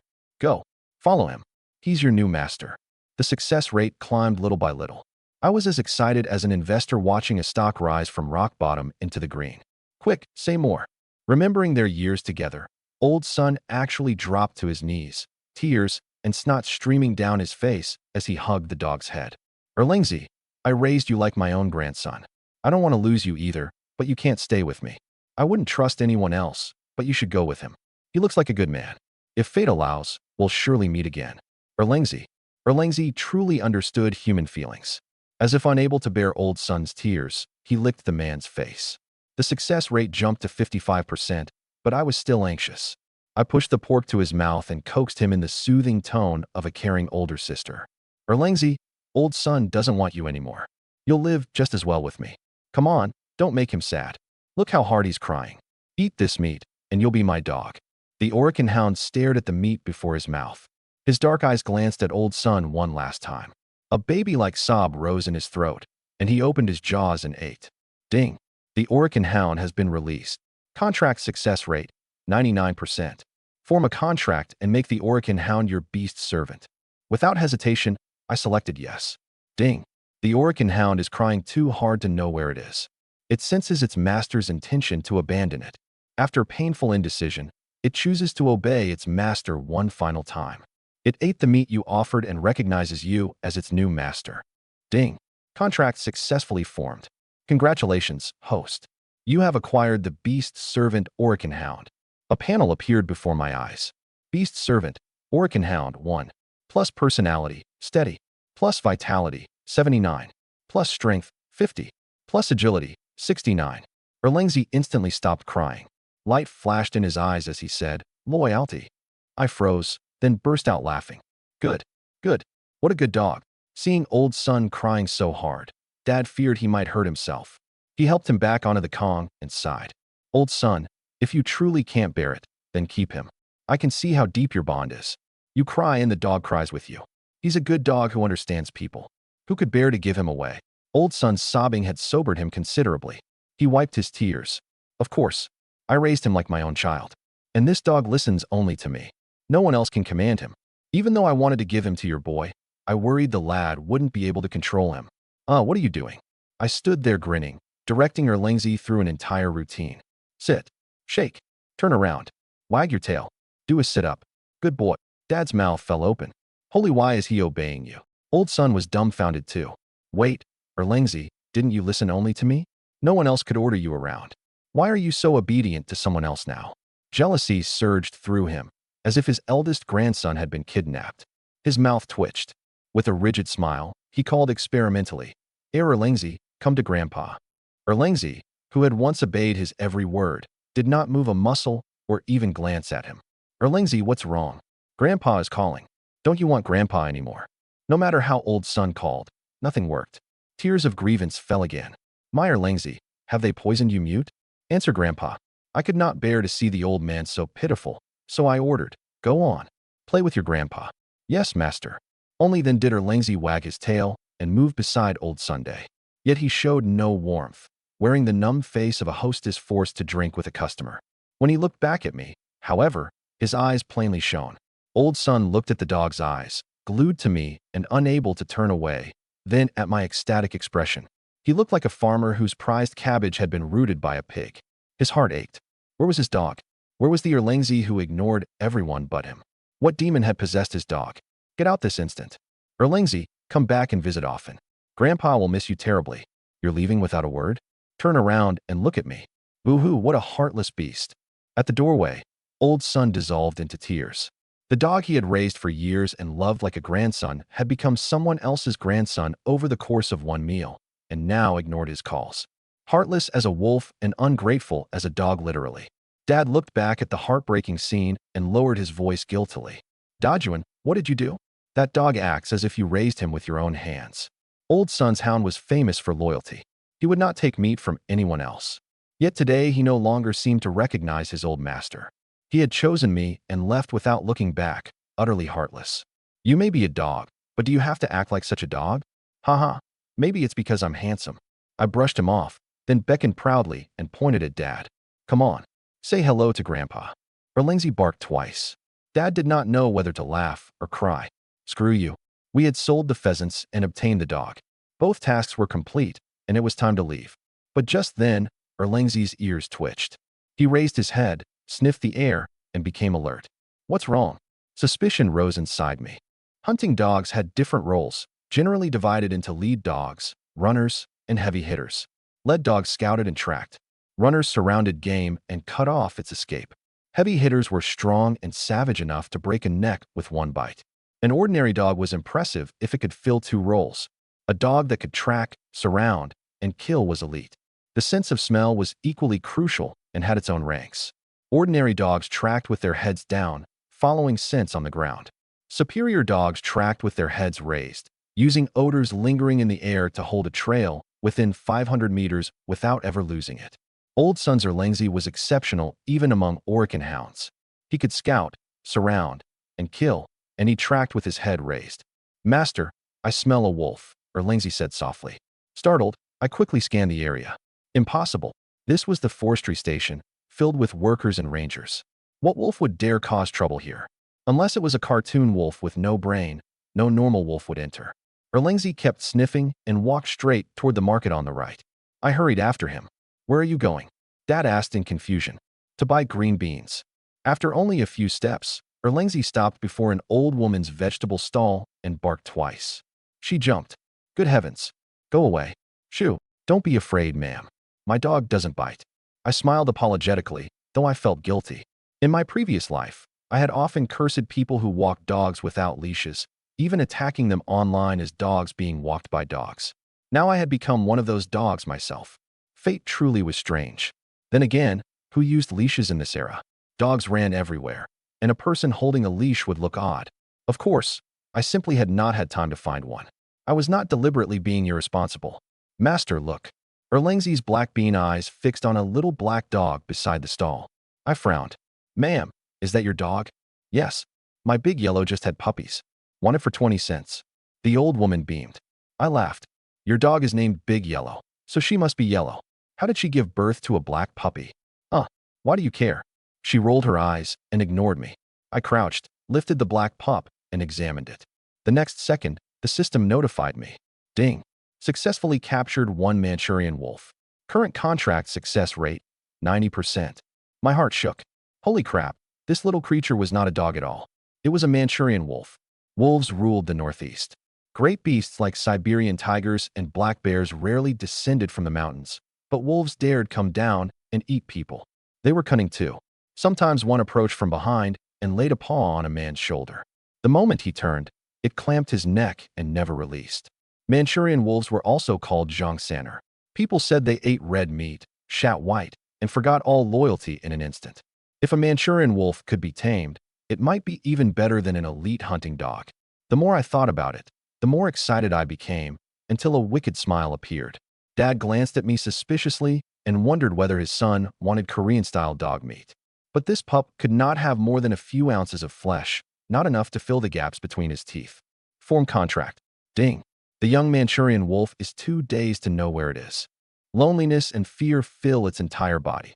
It misses its wolf king father and wolf mother. It senses warmth. It calms down. Ding. Contract successfully formed. Congratulations, host. You have acquired the Beast Servant Manchurian Wolf. Beast Servant, Manchurian Wolf, 1. Plus personality, kind. Plus vitality, 11. Plus strength, 13. Plus agility, 10. It's even the Wolf King's cub. I found treasure. I could barely contain my joy. There had probably been a fight within the pack, causing the king's offspring to become separated. Then I found it absurd. A wolf cub with a kind personality? That would never do. It needed Spartan training so it could drive wild boars, bite black bears, and fight Siberian tigers without disgracing its father. The tiny wolf whimpered, Master, I'm hungry. All right, I'll take you home and feed you soon. I gathered the cub into my arms and soothed it softly. Turning to the old woman, I said, I'll take this dog. 10 cents. No, 20. My big yellow just had this puppy. Ma'am, how does a yellow dog give birth to a black pup? Don't fool me. Big Yellow mated with a black dog. Why couldn't she? Fine, fine. But 20 cents is too much for a village mutt. 10 cents. That's all I'll pay.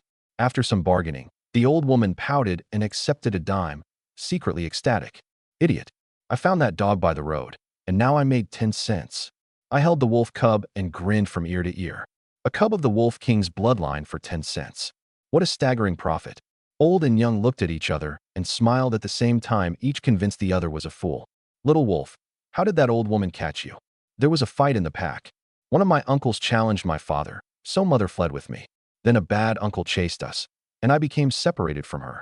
Sorrow filled the cub's voice as it told its story. I nodded inwardly, just as I had thought. A struggle for leadership in a wolf pack was as bloody and merciless as an imperial coup. The winner gained command, first choice of prey, and mating rights. The loser was expelled and left to survive or die alone. Your father is probably in terrible danger. I muttered, then comforted it. Don't worry. One day I'll take you back to the pack and let you inherit your family's throne. If my beast servant ruled the pack as Wolf King, the greater Shingon Range would become my pasture. Every wild animal would be my sheep to drive, surround, and kill. Even if a Siberian tiger appeared, I could slaughter it. Son, why did you buy that puppy? To eat? It barely has any meat. Do you have money to burn? No, Dad. This isn't a dog. It's a wolf, I whispered. Dad was shocked. A wolf? Impossible. That mutt is a wolf. Let me see. He lifted the cub by the scruff and examined it. Once he confirmed the truth, he sucked in a breath. My God, it really is Zhang Sanner. Quick, release it in the mountains. Those creatures are treacherous. The pack will follow its scent straight here. I laughed. Dad, you're too superstitious. Zhang Sanner is a wolf, not a wolf demon. How could the pack track it here by smell? Wolves are unnatural creatures. Don't refuse to believe me. No, I paid money for this wolf. I'm not releasing it. Seeing how little I cared, Dad stamped his foot. You really are asking for a beating. He raised his hand. Erlangzi immediately barked twice and looked ready to leap to his master's defense. I hurriedly stopped him. Don't bite. This is my real father, not a stepfather. What will I do if you break him? Still talking back. This is what you get for disobeying. This is what you get for arguing. Dad's attack looked frightening, but he only gave me a few symbolic kicks to prove his paternal authority still existed, then stopped. Fine, raise it if you want. When Zhang Sanner comes down the mountain and eats our whole family, perhaps you'll finally be happy. Instead of resenting the kicks, I felt unexpected delight. In my previous life, Dad would never have stopped so quickly. He would have kicked me half to death. These painless little blows meant he now regarded me as a grown man and his equal. It was recognition, an adjustment in a father's attitude toward his son. He no longer looked down from above, but met me eye to eye. The thought pleased me enormously, and I grinned. Dad, don't worry. With me and Erlangzi here, any wolf that comes down the mountain will be skinned and gutted, then turned into a fur scarf. Look at you. Don't think you're a real hunter yet. You still have much to learn, so never become overconfident. I understand. I understand. I happily listened to his lesson. Dad had gone to great trouble for me. During lunch, he used cup after cup of baijiu to draw hunting knowledge and mountain taboos from old Sunday. He had not been merely interested. He wanted me to hear and learn, so I would have one more measure of safety when I entered the mountains. Dad, I'm a grown man now. I understand all the care behind your actions. Why are you looking at me so disgustingly? Dad frowned suspiciously at my affectionate gaze. Are you planning to do something to me? What nonsense are you talking, Dad? Are you still drunk? Oh, you dare speak to your father that way? You still need a beating. He kicked me twice more, then said irritably, Wait here. What? Are you going to buy me some oranges? I'll buy you your grandmother's leg. What? You're truly unfilial. Go screw your uncle. I waited beneath a tree for Dad, but did not remain idle. I selected the flying dragon and tree sparrow portraits, shared their vision, and checked the activity on Xilianzi Mountain. The male and female flying dragons were getting along reasonably well. Number 1 was reserved and proud, so he did not take the initiative. Number 2 was far too eager. You are a married woman with 9 eggs. Do you have to be so passionate? The tree sparrow flew at an easy pace, looking down on every mountain from the open sky, free and unrestrained. I directed it up and down, left and right, turning one little sparrow into a fighter jet. Huh. Zhang Jianxi is hunting wild boar in the mountains again. I saw him wandering Xilianzi Mountain with his dog. Mischief rose inside me, and I flew the sparrow in circles above his head. Already frustrated while tracking the boar, Zhang Jianxi waved it away. Shoo, get lost. The next second, a lump of bird droppings fell with perfect accuracy. Fuck. It struck him square in the face and nearly entered his mouth. He howled in fury. Stupid bird, are you trying to die? Then he drew his bow and fired. The tree sparrow flicked its wings and dodged lightly. Haha, you missed. You missed. Hey, what are you doing? Performing a spirit dance. A voice suddenly interrupted. I returned to myself and found Dad standing there with several parcels wrapped in yellow wax paper. Dad, what did you buy? A jean of pork, some brown sugar, and medicinal herbs. Come on, let's go home. All right. Loaded with bags and accompanied by one dog and one wolf, father and son found a passing donkey cart headed toward Daegu village. The old driver delivered vegetables to the forestry station and raised dogs himself. He recognized my large black animal as an Orokin hound at once and became intensely envious. That's a fine dog. It can fight wild wolves and attack black bears. Very powerful. Is the black pup his offspring? Why not sell it to me? I love dogs like this. This pup isn't for sale. I'm taking it home to raise myself. I smiled. The three of us chatted along the road, making for a lively journey. At a little past 4 that afternoon, the cart entered Pansy Mountain. Endless ranges surrounded us. An ancient forest blocked the sky. The mountain road felt strangely dead. Not even a bird called, and without realizing it, all 3 of us lowered our voices. Without warning, Erlangzi shot upright from where he had been lying. He stared alertly into the roadside forest and barked. Master, there's a wolf. At first, I did not understand. Holding the sleeping cub, I casually replied.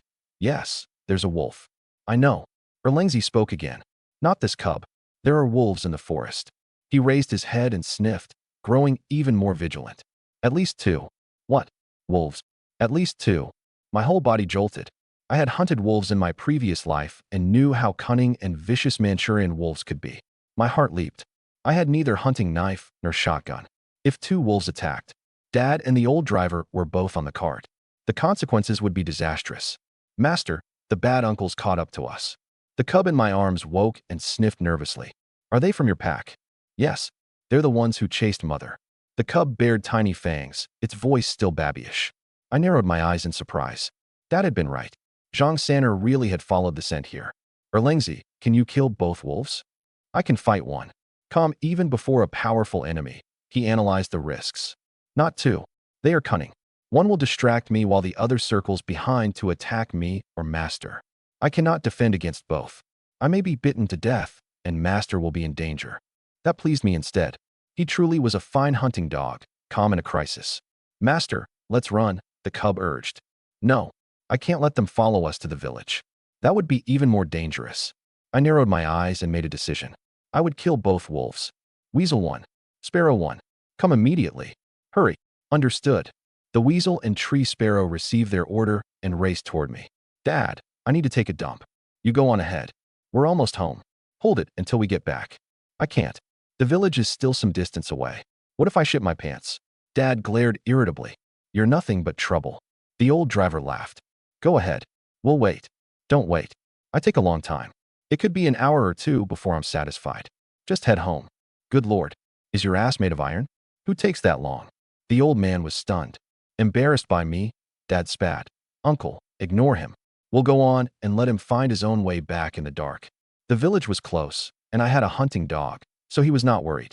I was only going to relieve myself. Surely I would not run into a black bear. Uncle, there aren't any black bears around here, are there? No. Our village is far from Bear Peak Ridge. Why would a black bear wander over here? Dad breathed in relief and threw me the brush knife he carried for protection. Take this. Watch out for wild animals. Okay. The knife instantly boosted my confidence. I jumped off the cart with the cub in my arms and ran into the roadside forest. Just do it beside the road. Why go into the woods? Who takes a dump beside the road? I'd die of shame if someone saw me. Hurry home. I'm hungry and want dinner tonight.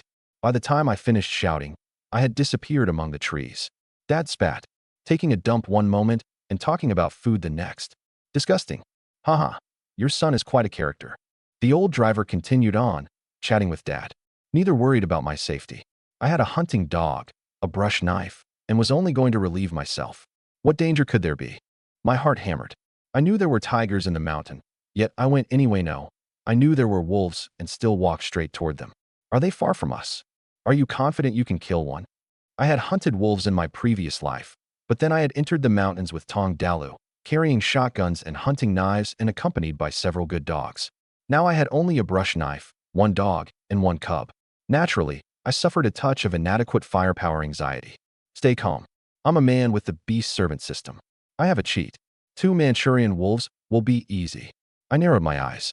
Amid my tension, excitement and delight stirred the wildness in a man's blood and the hunting instinct awakening inside me. Master, be extremely careful. These wolves are treacherous and love ambushes, Erlangzi warned. A wolf that hid without moving was the most terrifying kind. It watched from the shadows and waited for an opening, then sprang without warning to bite a man dead. I also sensed something wrong. The woods were frighteningly silent. No birds called and no insects chirped.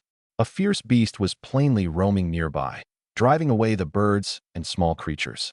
At that moment, the tree sparrow arrived first. Master, I'm here. Perfect timing.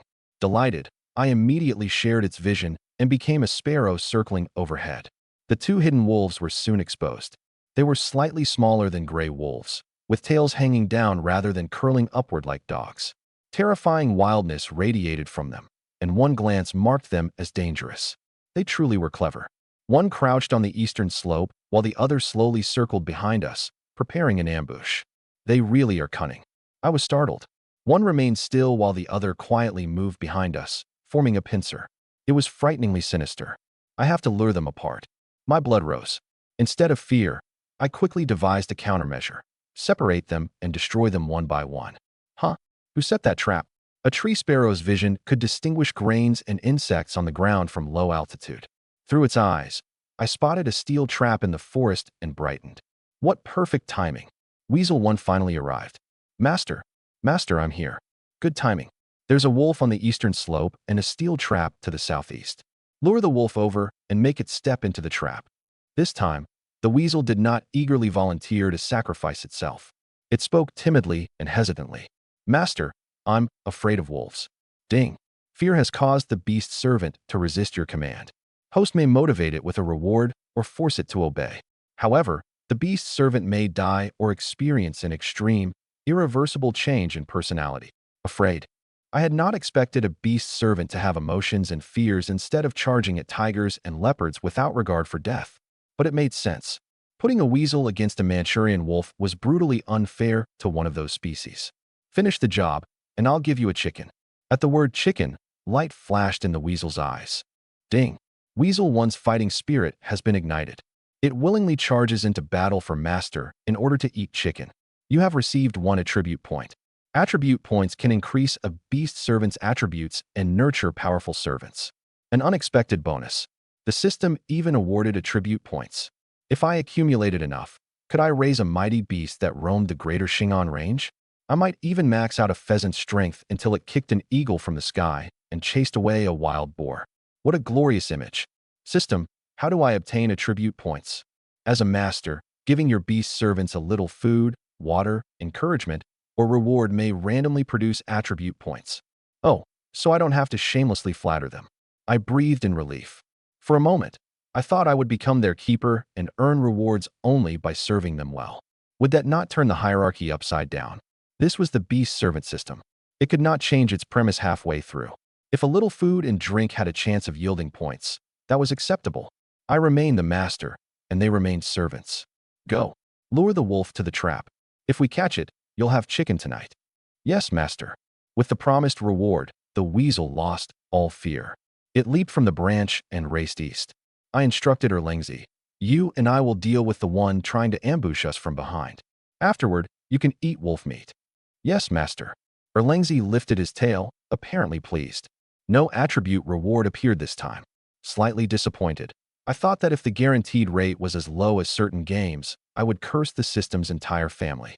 The cub in my arms asked, Master, what should I do? Stay in my arms. Oh, okay. The wolf on the eastern slope hid behind a tree, waiting for its companion's signal. Just then, a weasel suddenly appeared and shoved its rear toward the wolf's face. A stream of foul liquid sprayed out. The wild wolf froze in shock. Then the stench made it howl and roll on the ground, claws flailing and teeth bared as it tried to tear apart the hateful little creature. Having fired its stink bomb, Weasel 1 turned and fled at full speed. The wolf sprang up and chased furiously. Haha, beautifully done. Seeing it through shared vision, I laughed inwardly. Then my gaze hardened on the brush ahead. 2 wolves were difficult, but 1? I would challenge it to single combat. 1 man and 1 dog against 1 wolf was perfectly fair, right? The wolf in the brush seemed to sense danger. It retreated cautiously, as if intending to flee. Damn, it's clever. Startled, I pointed and shouted, Erlangzi, attack. Woof. Erlangzi no longer needed stealth. He unleashed all 4 legs and sprinted. Wolf and dog raced through the forest, 1 chasing and 1 fleeing. I naturally could not keep up. Fortunately, shared vision let me use the sparrow's eyes to follow every movement. Erlangzi proved himself an elite hound. He accelerated, caught the wolf, surged past, then twisted and lunged for its waist. Folk wisdom described the wolf as having a copper head, iron bones, and a tofu waist. Its skull was hardest and its waist most vulnerable. Attacking there could kill it in 1 strike. Experienced hounds targeted the waist first and the nose second. Erlangzi had the knowledge and judgment of a top hunting dog. His first bite landed precisely on the wolf's waist. The wolf howled in pain and twisted to bite him. Erlangzi spun and leaped away from its jaws without releasing the waist, a low growl rolling from his throat as he tried to bite through. Unable to endure the pain, the wolf turned again. Erlangzi dodged again. Dog and wolf seemed to play a deadly game of hide and seek, one biting as the other evaded. I finally arrived, panting hard. The instant I saw them, I charged with the speed of a martial artist, raised my brush knife, and shouted, Release. Erlangzi let go immediately. The wolf howled twice and turned to kill the cursed dog. Cold light flashed. With a great shout, "Die!" I brought down the knife and buried it in the wolf's head. The blade struck its skull like steel, numbing the web of my hand. A whoa! The blade split most of the wolf's skull, spraying brain matter. With the knife still lodged in its head, it rolled and thrashed across the ground. Soon its limbs convulsed, and it died. Erlangzi stepped forward, sniffed, and said happily, "Master, it's dead." Phew! I actually killed a wolf. Cold sweat covered my back as delayed fear arrived. Then the adrenaline brought an explosive rush of pleasure. Haha, I killed a wolf. I threw back my head and laughed in excitement. Without a shotgun, one man and one dog had killed a Manchurian wolf. What a record! At that moment, a wolf's miserable howl sounded from the distant forest. I hurriedly switched to the weasel's vision. The other wolf had stepped into the steel trap. Its hind leg was clamped tight and bleeding profusely as it howled in agony. Haha, double kill. I danced in triumph. From now on, people would worship me like a god. Who else could take a brush knife and hunting dog and kill two wolves? Only General Lee. Seeing its enemies defeated, the cub in my arms whimpered and cried, "Mother, the bad uncles are dead. My master avenged us." I crouched to examine the dead wolf, planted a foot on its body, and pulled hard until the knife came free of its skull. After giving the corpse a kick, I carried it toward the other wolf. This wolf is heavy, at least 40 or 50 gene. On my shoulder, it felt like carrying my 10-year-old sister. I remembered the legends about Zhang San'er and glanced back at its lolling tongue, hoping it would not suddenly transform and eat me. At the trap, Weasel 1 leaped proudly onto a dead trunk more than a yard high. "Master, wasn't I amazing?" "Amazing. Very amazing." I praised it perfunctorily and turned to the large gray wolf howling in the trap. The Manchurian wolf's dark gray pelt was smooth and glossy. Its black bean eyes glowed green in the gloomy forest. Even while baring its teeth, it looked somewhat aggrieved. "You still dare bare your teeth at me? Do you believe I'll cut you down with one blow?" I brandished the blood-dripping knife and shouted fiercely. Killing the first wolf had fully awakened the ferocity inside me. I could not conceal the murderous aura covering my body. Besides, I carried its companion on my back, eyes rolled up and tongue hanging out, dead for some time. Blood streamed from its head and waist, leaving it a horrifying sight. Seeing its companion's miserable death, the trapped wolf howled in terror and struggled madly to escape. When it could not, it bared its fangs and growled a threat, as if wanting to bite me. "Master, put me down. I want to fight it alone and avenge Mother," the cub shouted excitedly from my arms. I was speechless. With its scrawny body, smaller than a chicken, challenging this great gray wolf would end with one swallow. This wolf isn't too badly injured. If I can make it a servant and send it back into the pack as my spy, that could become interesting. My eyes flickered. The more I considered the idea, the better it seemed.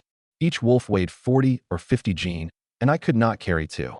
But if I left one corpse, the scent of blood would draw other predators to steal it, costing me the price of an entire wolf. If I could contract the living one, lead it back to the village, or return it to the pack as a spy to learn their situation and find more wolves, it would be far more valuable. Other workers were treated like beasts of burden. You could work for me as a beast of wolfen. I reached for its tail to see whether I could initiate a contract. Snap! The gray wolf twisted and bit, nearly catching my hand. Erlangzi immediately barked furiously, ready for a fight. I stopped him and narrowed my eyes at the ungrateful beast. "We could have done this elegantly, but you refused.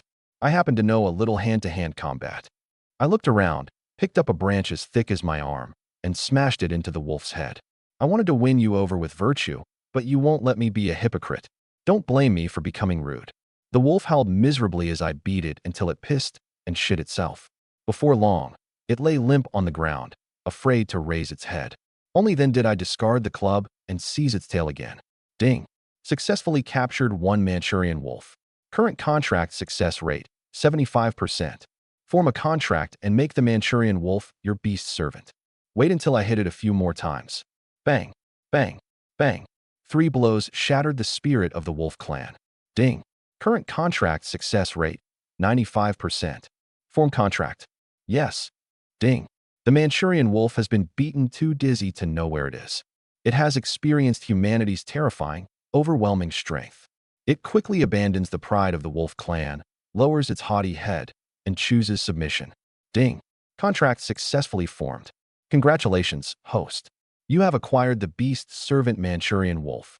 Beast Servant, Manchurian Wolf, 2. Plus personality, undisciplined. Plus vitality, 75. Plus strength, 66. Plus agility, 59. The limping gray wolf crouched respectfully and said, "Honored master, I am now your wolf lackey. Command me as you please. Drive me like one of those shit-eating dogs." Erlingzi, question mark. Tell me, what happened to the cub's mother? Is she dead? No. She escaped. What about its father? I don't know. We kept chasing the Wolf King's cub and haven't returned to the pack. Hearing that its mother lived, the cub's eyes lit up. Then it worried about its father. Master, I want to go back and find father. What could you do there? You're too young to help. I refused at once. Sensing its disappointment, I softened my voice. I'll send this limping one back to examine the situation, then we'll decide what to do. The cub nodded obediently. Okay, thank you, master. I calculated silently. If the Wolf King was dead, I would raise the cub to become the new king and take over the pack. Imagine commanding a wolf pack across the greater Shingon range. What style? How many wolves are in your pack? 16 or 17? 16 or 17? I was surprised. Packs in the Northeast generally held at least 5, and more than 15 formed an exceptionally rare great pack. The cub's father ruled an enormous territory. He was practically a regional prince. The cub truly had a throne to inherit. I would have to hold the emperor and command the lords like Chow Chow. Madam, you would not want your husband to leave the pack, would you? That wolf pack will be mine. My eyes shone with ambition and eagerness. I turned to the limping Manchurian wolf too and commanded, I won't kill you. Return to the pack as my spy and report every movement they make. Rest assured, master. I will be more loyal than a dog and complete your mission even if it costs my life, the limping wolf said. Erlingzi, question mark. I examined its injured hind leg and felt the bone. The trap seemed to have shattered it. Frowning, I said, I'm afraid this leg is ruined. Manchurian wolf too bared its teeth in pain, but hurriedly replied with respect, I am fine. I am already delighted that master spared my life. I was not overflowing with sympathy. This wolf had tried to ambush me and deserved to be killed. Sparing its life was already a gift of rebirth. What more could it ask? I found a branch and some cord to treat the wound. This leg probably can't be saved. Fortunately, it wasn't severed, so you'll still have 4 complete limbs. It was a dark joke, but the wolf plainly did not understand. I laughed awkwardly, feeling I had truly become a middle-aged uncle. Why was I always making such cold jokes? Then I suddenly froze. A scab had already begun forming over the wolf's wound. When I felt the bone again, I could clearly sense the shattered pieces slowly knitting themselves together. Holy shit! Startled as if I had touched flame, I threw the leg away. The limping wolf stumbled back several steps, then stood firmly on all 4 paws. The bones of its hind leg had completely regrown. It flexed the leg and said with enormous gratitude, Thank you for healing me, master. From now on, I will follow you to the death and be more loyal than those shit-eating dogs. Erlingzi, question mark. Ding. The Manchurian wolf is overwhelmed with gratitude toward host. The Manchurian wolf has decided to become your most loyal wolf dog. You have received 1 attribute point. I was already stunned and paid no attention to the extra point.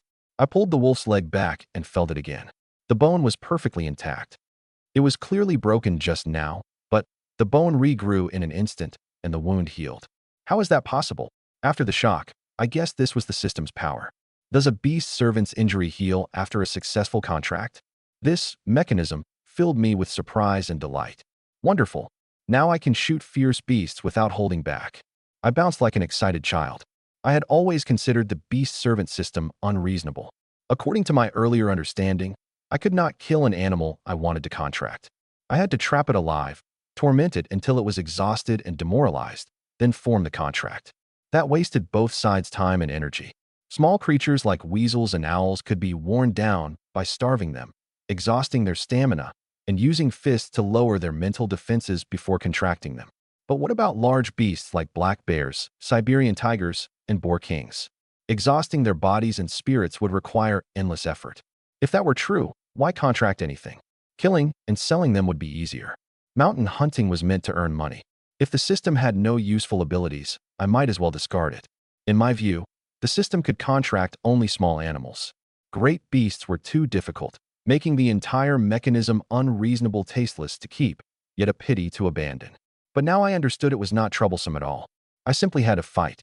Even if a beast had only one drop of blood left, a successful contract would restore it completely. There was no need for hesitation. With this mechanism, I could attack several specimens of any great beast to raise the success rate. Even compare personalities and attributes before choosing. My options were enormous. Good, good, good. Now I can slaughter freely without fearing I'll end up contracting a lame Siberian tiger. Having understood this, I clenched my fists in excitement, looking like a serial killer in an American movie. The formerly limping wolf tilted its head innocently, wondering whether I was mocking its leg.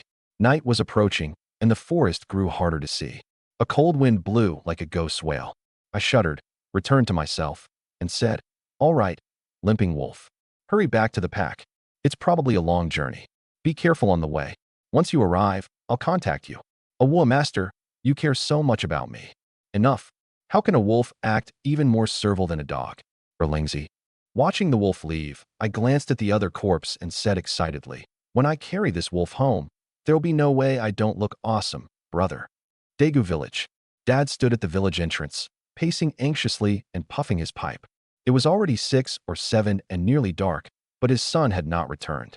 How could he not worry? Surely he couldn't fall into a pit while taking a dump, or be ambushed by a wild animal. No, impossible. He had an Orican hound, the finest kind of hunting dog. It would bark before any beast came close. Unless it was a black bear or the mountain god. Villagers passing by learned what had happened. Some worried while others dismissed it. Don't worry. No black bear has appeared near Pansy Mountain for years, and the mountain god would never go there. That's right. Pansy Mountain is barren. At most, it has wild boars. Large birds and beasts don't care for that desolate place. Nothing will happen. If he still isn't back tonight, we'll organize a search. Surely a mountain lord didn't come down and carry him away. They waited until after 8. Many friends and relatives gathered and began to worry. How can Dajuan still be gone after taking a dump? I think we should search.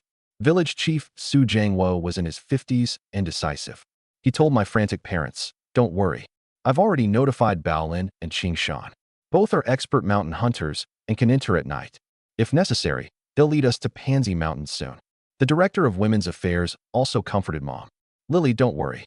Zhang Baolin is Daegu village's best hunter, and Tong Qingshan commands the militia. He's good at shooting and hunting. With those two leading, we'll certainly find your eldest son." Tong Dala nodded. "My father is incredible. With him there, we'll definitely find Dajuan." "Uncle, Auntie, don't worry." Zhang Jianxi had already arrived in full gear. He frowned with displeasure. This isn't his first time. He came home late last time too. "Uncle, Auntie, you need to lecture him properly and stop him from running around.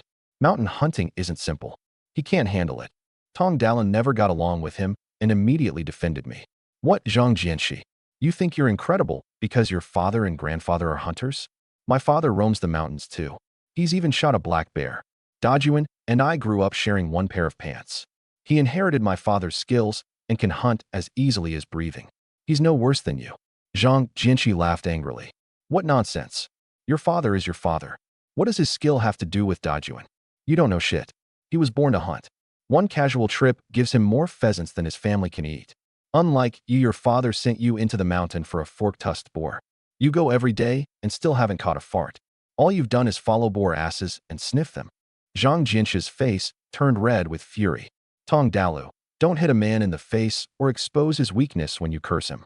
Do you believe I'll slap you? Come on. Whoever's afraid is a coward. Enough. Stop making such a racket. Both of you stop." As they argued, someone with sharp eyes suddenly pointed into the darkness. "Look, someone's coming back, and he has a dog." Everyone froze and looked. Someone raised a torch to cast the light farther and asked, "Who is it? Is that Dajuan?" Then someone cried, "My God, why does that man have a wolf's head?" Carrying the wolf's corpse, I stepped from the darkness into the light. Seeing so many people waiting, I smiled. "Dad, Mom, Chief, uncles, aunties, Dalasari, I worried you. I went into the woods to take a dump and happened to kill a wolf. Imagine that. Zhang Jianxi, have you ever killed a wolf? Oh, you haven't even caught your fork-tusked boar. No point asking." Zhang Jianxi, fuck. Holy shit, it's really Zhang Sanner. A full-grown mountain dog, at least 40 or 50 gene. Look at its head. There's a blade wound, and its brains are coming out. Dajuan, did you truly kill it? The villagers were astonished to see me carrying a wolf. One after another, they rushed forward for a closer look. It was indeed a full-grown Manchurian wolf, with a deep wound in its skull. Red and white brain matter still oozed with the blood. Everyone sucked in a breath, finding it unbelievable. Who did not know how cunning and terrifying northeastern wolves were? Supposedly, a wolf approached from behind and touched your shoulder, making you think it was human. The instant you turned, it bit you dead. People feared the treacherous beasts so deeply that they avoided the word wolf and called them zhang-saner or mountain dogs instead. That showed exactly how terrifying wolves were to northeasterners. "My boy, are you hurt?" Mom was terrified and hurried over to feel my body for injuries. Without drawing attention, I passed the cub to my little sister, Li Shuichin, then stretched my limbs. "Mom, I'm perfectly fine. Don't worry." Dad stormed over and slapped me. "You brat, you dare hunt wolves now? Did you bring a gun? Think you're invincible? If something happened, how could your mother go on living?" He was genuinely frightened. This was a grown Manchurian wolf, a beast even an old hunter like Zhang Baolin treated with caution. Yet his foolish son, carrying only a brush knife and no shotgun, dared fight Zhang Saner. I truly did not know how death was written. Chief Su Jiangwo intervened. "He's safe now. Don't hit the boy." I put on an aggrieved expression. "Dad, I'm not a reckless idiot who'd fight a wolf without a gun. I was taking a dump and didn't watch my surroundings." Then this hunting dog suddenly barked. I looked back. Good Lord, a wolf was hiding behind a tree, preparing to ambush me. My hunting dog was magnificent.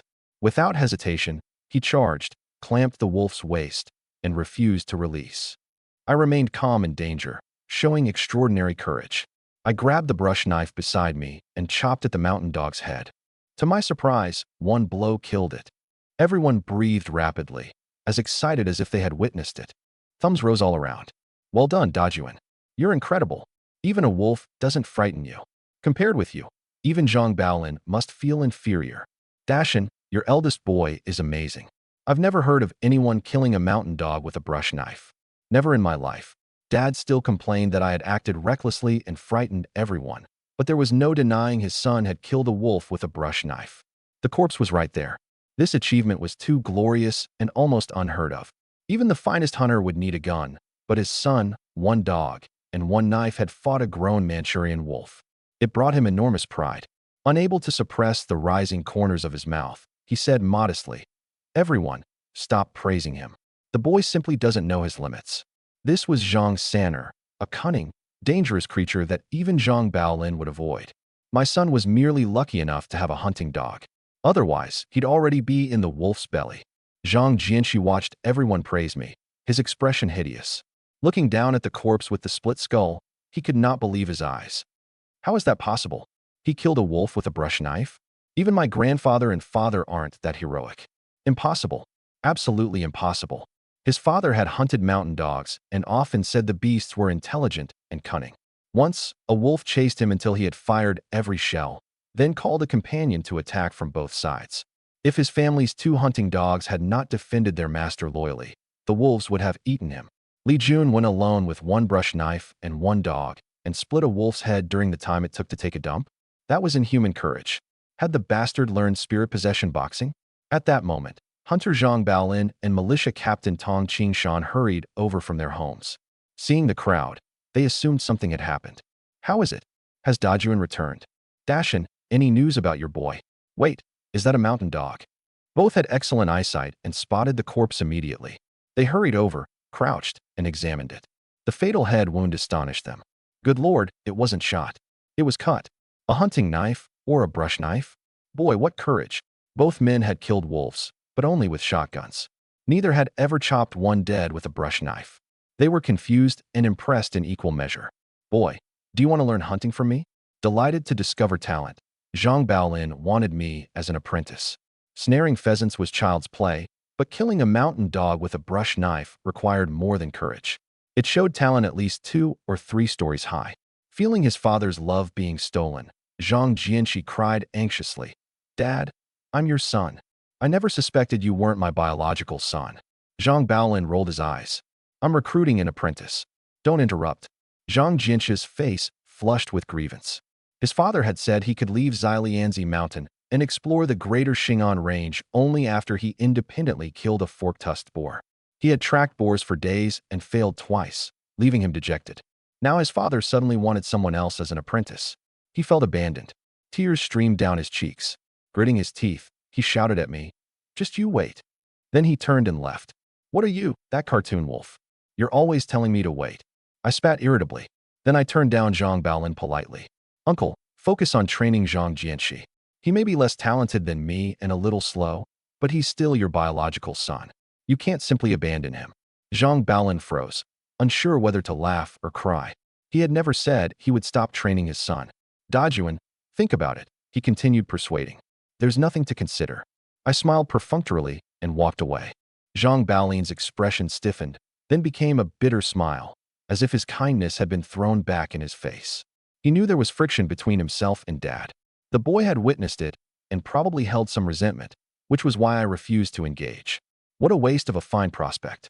He stared at my back, itching with frustration. The Greater Xing'an Range held many large beasts. A single hunter could not handle all of them. Several men and dogs had to conduct a drive together. His father was an old hunter but had a lingering injury and seldom entered the mountains now. His son had learned many skills, but was impatient and unstable. If he took me as an apprentice, the three of us could form a hunting team, greatly increasing our success and efficiency. Then the whole Greater Xing'an Range would become our hunting ground. The thought made him unwilling to give up. He decided to repair relations with my family and see if he could still recruit me. There shouldn't be mountain dogs around Pansy Mountain, someone said doubtfully. The place was desolate and had few wild boars. Why would wolves visit? That's right, Dajuan. Did you truly kill this wolf there? Don't fool us. I rolled my eyes. Believe whatever you like. I'm not a liar. I killed this wolf on Pansy Mountain. I raised the brush knife and swung it fiercely. I chopped straight at its head. One blow killed it. The wolf twitched a few times, then stopped moving. The doubter laughed awkwardly. Listen to you. Of course your uncle believes you. I believe you. Zhang Baolin stepped in. I heard a great cat has appeared near Xiaobai Mountain. Maybe it frightened the mountain dogs and drove them toward Pansy Mountain. A great cat on Xiaobai Mountain. My eyes lit up. The great cat meant a Siberian tiger. The beast servant I wanted most was a Siberian tiger. Imagine riding the king of beasts across the Greater Xing'an Range. One order would surround wolf packs and wild boars with overwhelming force. Another would send a tiger's roar through the forest and make every beast flee. The whole mountain would become my backyard. I could dig ginseng and gather herbs at leisure without fearing any danger. How exhilarating would that be? Are you certain there's a great cat near Xiaobai Mountain? The moment we heard a Siberian tiger had appeared, several of us craned our necks and confirmed it repeatedly. Zhang Baolin nodded. Absolutely. I wouldn't joke about this. Xiaobai Mountain is close to the forestry station. 2 days ago, the forest police found tracks and droppings from a big cat during patrol. They issued a notice telling everyone not to go to Xiaobai Mountain alone. Good heavens, it has been years since a tiger came this close. That's right. The last time a mountain lord visited was the last time. Who knows whether this lord came from deep in the Greater Xing'an Range or from Black Tiger Ravine. News of the Siberian tiger instantly ignited everyone's conversation. I could not help feeling sour. A moment ago, they had discussed my feat of killing a wolf alone, and now they were talking about the tiger. A superstar remained a superstar. No one could compete with that kind of attention. All right, the Li family's son is safe, so stop standing around. Go home and sleep with your wives. Seeing that nothing was wrong and the hour was late, Chief Su Jiangwo began sending people away. Everyone glanced at the mountain dog's corpse again, praised me several times, and finally dispersed. Tong Dalu slipped over and whispered, "The flying dragon sold for a lot. I got you a top-quality hunting knife, 2 boxes of ammunition, and a Type 38 rifle. Come to my house tomorrow to collect them." "Good. You really are my brother." I happily slapped his back. A Type 38 would do, although a Type 56 semi-automatic would have been even better. Tong Dalu stared at the wolf's corpse with shining eyes. "Let me handle this wolf. I promise I'll get you a good price." He clicked his tongue. Every part is treasure: the fangs, penis, pelt, and fat can all sell for good money. What are you two whispering about? Dalu, get home. Tong Qingshan shouted. Yes, I know. Tong Dalu feared his father. He winked at me and hurried home. Zhang Baolin still could not let go. Almost drooling with desire, he said, "Dajuan, I truly think you have tremendous hunting potential. Do you look down on your uncle's skills? I promise that if I accept you, I'll teach you every secret our family possesses." Seeing his persistence, I said helplessly, "Uncle, if I became your apprentice, do you think Zhang Jianxi would leave me alone? I'm afraid we'd fall out and start fighting. Please stop persuading me." Zhang Baolin stared blankly and smiled bitterly. Yes, my boy truly is disappointing. If you came to learn, he'd certainly cause trouble. Ah, it seems I don't have the good fortune to accept you. He knew his son's nature. Zhang Jianxi always considered his family superior, looked down on everyone, bullied me as a child, and showed little respect even to dad because our families had friction. If Zhang Baolin accepted me, his son would make trouble until neither dogs nor chickens knew peace. He sighed regretfully. In truth, he and dad had no great conflict. Zhang Baolin simply spoke too bluntly, acted carelessly, and could be stubborn. He offended dad and damaged their relationship. Zhang Jianxi saw that and assumed the men were enemies, so he also disrespected dad behind his back. Now the children of both families were enemies too. Their father's grudge had truly passed to the next generation. Dashin, I'm going home. He sounded melancholy. After everything in the past 2 days, dad's relationship with him had improved considerably. He smiled quickly. All right, Baolin, go home and rest. We troubled you over the boy again today. Don't say that. I watched Dajuan grow up. You and I have been brothers since childhood. If something happens, call me. I'll always help when I can. They chatted a little longer before parting. Mom asked quietly, why has Zhang Baolin's attitude improved so much? He used to be unbearably proud and never gave them a proper look. Today, he even said goodbye to her husband before leaving. That showed remarkable respect. Dad looked at me with laughter in his eyes. Because our son made something of himself, so people finally respect us. Joy filled him, and he no longer wanted to pursue the matter of my fighting the wolf. He laughed. Come on, we'll carry the mountain dog home. I glanced at him suspiciously. Was this how he acted before beating me? Lure me home, where the executioners were waiting. I imagined too much. Nothing happened when we returned. Dad even asked again how I killed the wolf, then nodded excitedly. Promising. My son is promising. Smoke is finally rising from our ancestral graves, giving our family someone with courage. Suddenly, he picked up Erlangzi and praised him. Good dog. Good dog. Without you, my son would have been in danger. We truly profited by getting you. This hunting dog had cost almost nothing, yet he had protected their child from a wolf. He had to be rewarded. Here, eat meat. Eat. Dad had bought 2 gene of pork and fried one. He had saved half a bowl for me, but now he wanted to feed all of it to the divine hound. I hurriedly said, hey, I'll eat that meat myself. I promised him wolf meat. If we're selling this wolf, save some for the hunting dog. Good, good. A divine hound should eat wolf meat and drink dragon blood. Dad was not stingy. No food seemed too fine for such an elite dog. I'll skin it and prepare wolf meat for him now. Skinning and butchering required skill. Dad had seen and eaten enough not to be intimidated. He sharpened the kitchen knife, cut along the center of the belly, opened the hide around all 4 legs, and slowly separated the pelt from the flesh. After half an hour, a complete, bloody wolfskin lay before us. Dad, you've got real skill. I gave him a thumbs up. You could become a butcher. It's nothing, nothing. Dad smiled modestly, then looked regretfully at the great wound in the wolf's head. If you hadn't chopped its skull, this pelt would be worth more. I pouted unhappily. Dad, for a little extra money, would you rather your son not come home alive? Dad froze. Then he realized that without the blow to its head, the vicious wolf might have eaten his son and dog. His face reddened. Who are you accusing? Do I look like that kind of man? I only regretted spoiling a fine pelt. Go on, get out. Stop delaying my work. He still had to gut the animal, remove its organs, quarter the body, and strip tendons from bone. It would probably take all night. I stopped watching and went to the coop. The awakened pheasant too quickly reported, Master, we still did not lay eggs today. Please punish us. I had not come to check the eggs. Wild pheasants did not lay every day, or the mountains would be filled with eggs and birds. I casually said, you're allowed maternity leave. Don't rush to have children. Pheasant 2 was deeply moved. Master, I swear I'll lay eggs for you until I die. Fine. Fine. Stop shouting. Everyone is asleep this late. Like a scumbag who had lost interest, I ignored Pheasant 2 and picked up a bamboo cage. I studied the oriental scops owl inside and narrowed my eyes. After starving for a day and night, your contract rate should have risen. Tree sparrows had poor night vision, but the oriental scops owl saw superbly in darkness. If I contracted it, I could hunt at night too. One bird would handle the day and the other the night, giving me 24-hour surveillance over every movement in the mountains. No prey could escape, and even a Siberian tiger would be placed on the Heavenly Eye wanted list. Heh, I'll build a surveillance network covering the entire Greater Shingon Range. Ding.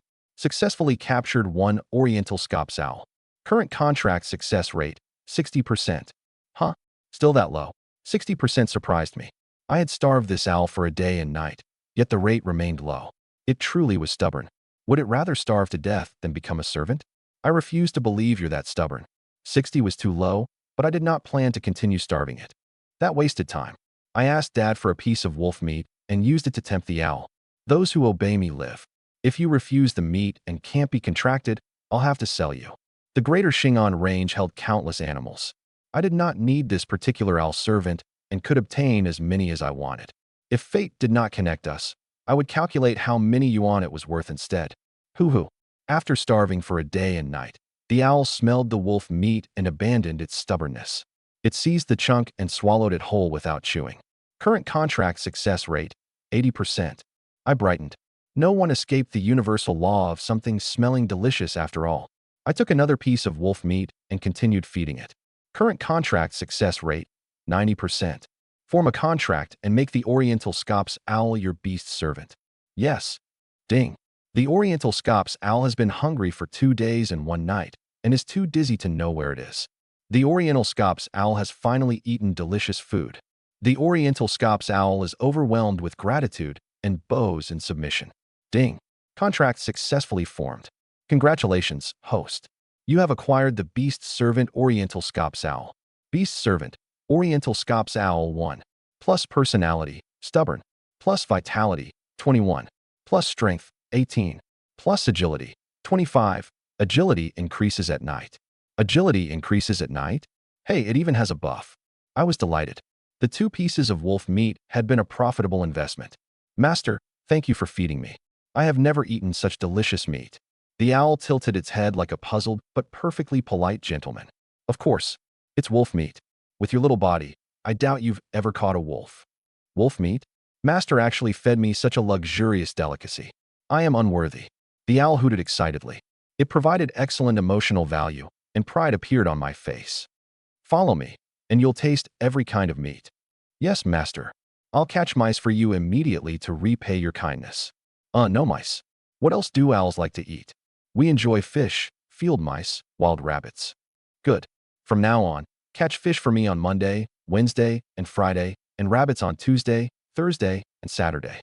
Sunday is your day off. If you can't catch fish or rabbit, you may bring other small animals, but no mice. Yes, master. I remember.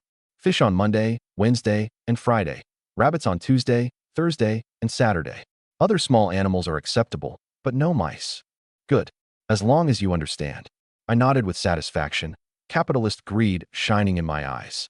Following me did not mean enjoying an easy life. It meant work. The weasel drove pheasants, and the owl would catch fish and rabbits. No one ate for free under me. Go. Fly up and show me how powerful your night vision is. Yes, master. The owl hooted, spread its wings, and flew into the sky. I immediately shared its vision. Night became bright as day, and the whole village appeared below. A large rat led several young along the foot of a wall, while moths circled nearby. I saw everything clearly. So this is an owl's vision. I marveled. I had shared the sparrow's sight. During the day, it could see objects half a mile away, but at night it was almost blind. The owl saw everything clearly in darkness. Even tiny insects on the ground could not escape its night eyes. Now I could monitor the mountains day and night, 24 hours without interruption. Holy! The owl suddenly rotated its head up and down, flipping my view until I thought I was crashing. When I recovered, I burst out laughing. Interesting. Very interesting. Get to bed. Dad was heading to the outhouse when he saw me crouching in the coop and laughing foolishly. Yes, yes. All right. I'm going. I hurriedly ended the shared vision, jumped from the coop, and went inside. Dad muttered suspiciously. Why was he laughing in the chicken coop? Don't tell me he's possessed. It was after 9 the next morning when I woke. I stepped outside yawning, and Mom happily held up a basin. My eldest, that hate tiger you brought home caught a hare for us early this morning. It's incredible. I've skinned and chopped it. We'll stew rabbit for lunch. I was not surprised. Looking at the bloody rabbit meat, I smiled. Good. Very good. Isn't it strange? You never locked that night owl in a cage, but it didn't fly away. Instead, it brought us a rabbit. Almost supernatural. I saved the owl. Maybe it has a spirit and doesn't want to leave. That could be it. Mountain animals can become spirits. I heard night owls understand gratitude. An old man in another village saved one. And it caught mice for him every day? Oh, I only hope ours doesn't thank you with mice. Haha, it won't. Our owl takes after me. It's smart. Listen to you. Wash your hands and eat. Okay. While I ate on the calm, Erlingzi sat at the doorway wagging his tail and barked excitedly. The cub beside him repeatedly tried to crawl inside, but his paw pushed it back each time. Furious, it howled. Master, master, the stupid dog is bullying me. I was drinking cracked corn porridge and laughed. Let it come inside. Only then did Erlingzi lift his paw and allow the cub to enter. He himself followed the rules and remained outside. I liked this hunting dog even more. He could fight wild wolves, had a steady nature, and carried the air of a great general. Mom, did you feed my hunting dog? Yes, wolf meat. He saved your life. How could your mother forget his meal? Good. He's an elite hunting dog and needs meat every day. I finished the cracked corn porridge in one gulp and ate a yellow corn cake. Not seeing Dad, I asked, where is he? He went to the forestry station to sell the wolf skin. Mom hesitated. My eldest, we kept several gene of wolf meat, but your father gave the rest to the neighbors. When you didn't return yesterday, everyone became anxious and planned to search the mountain. We owed them that kindness, so your father. He shared the meat so everyone could taste some and know our family isn't miserly. Don't become petty or throw a tantrum. I had not expected him to give it all away, but I did not care. Dad can decide. I'm not angry. Han Li breathed in relief. Good.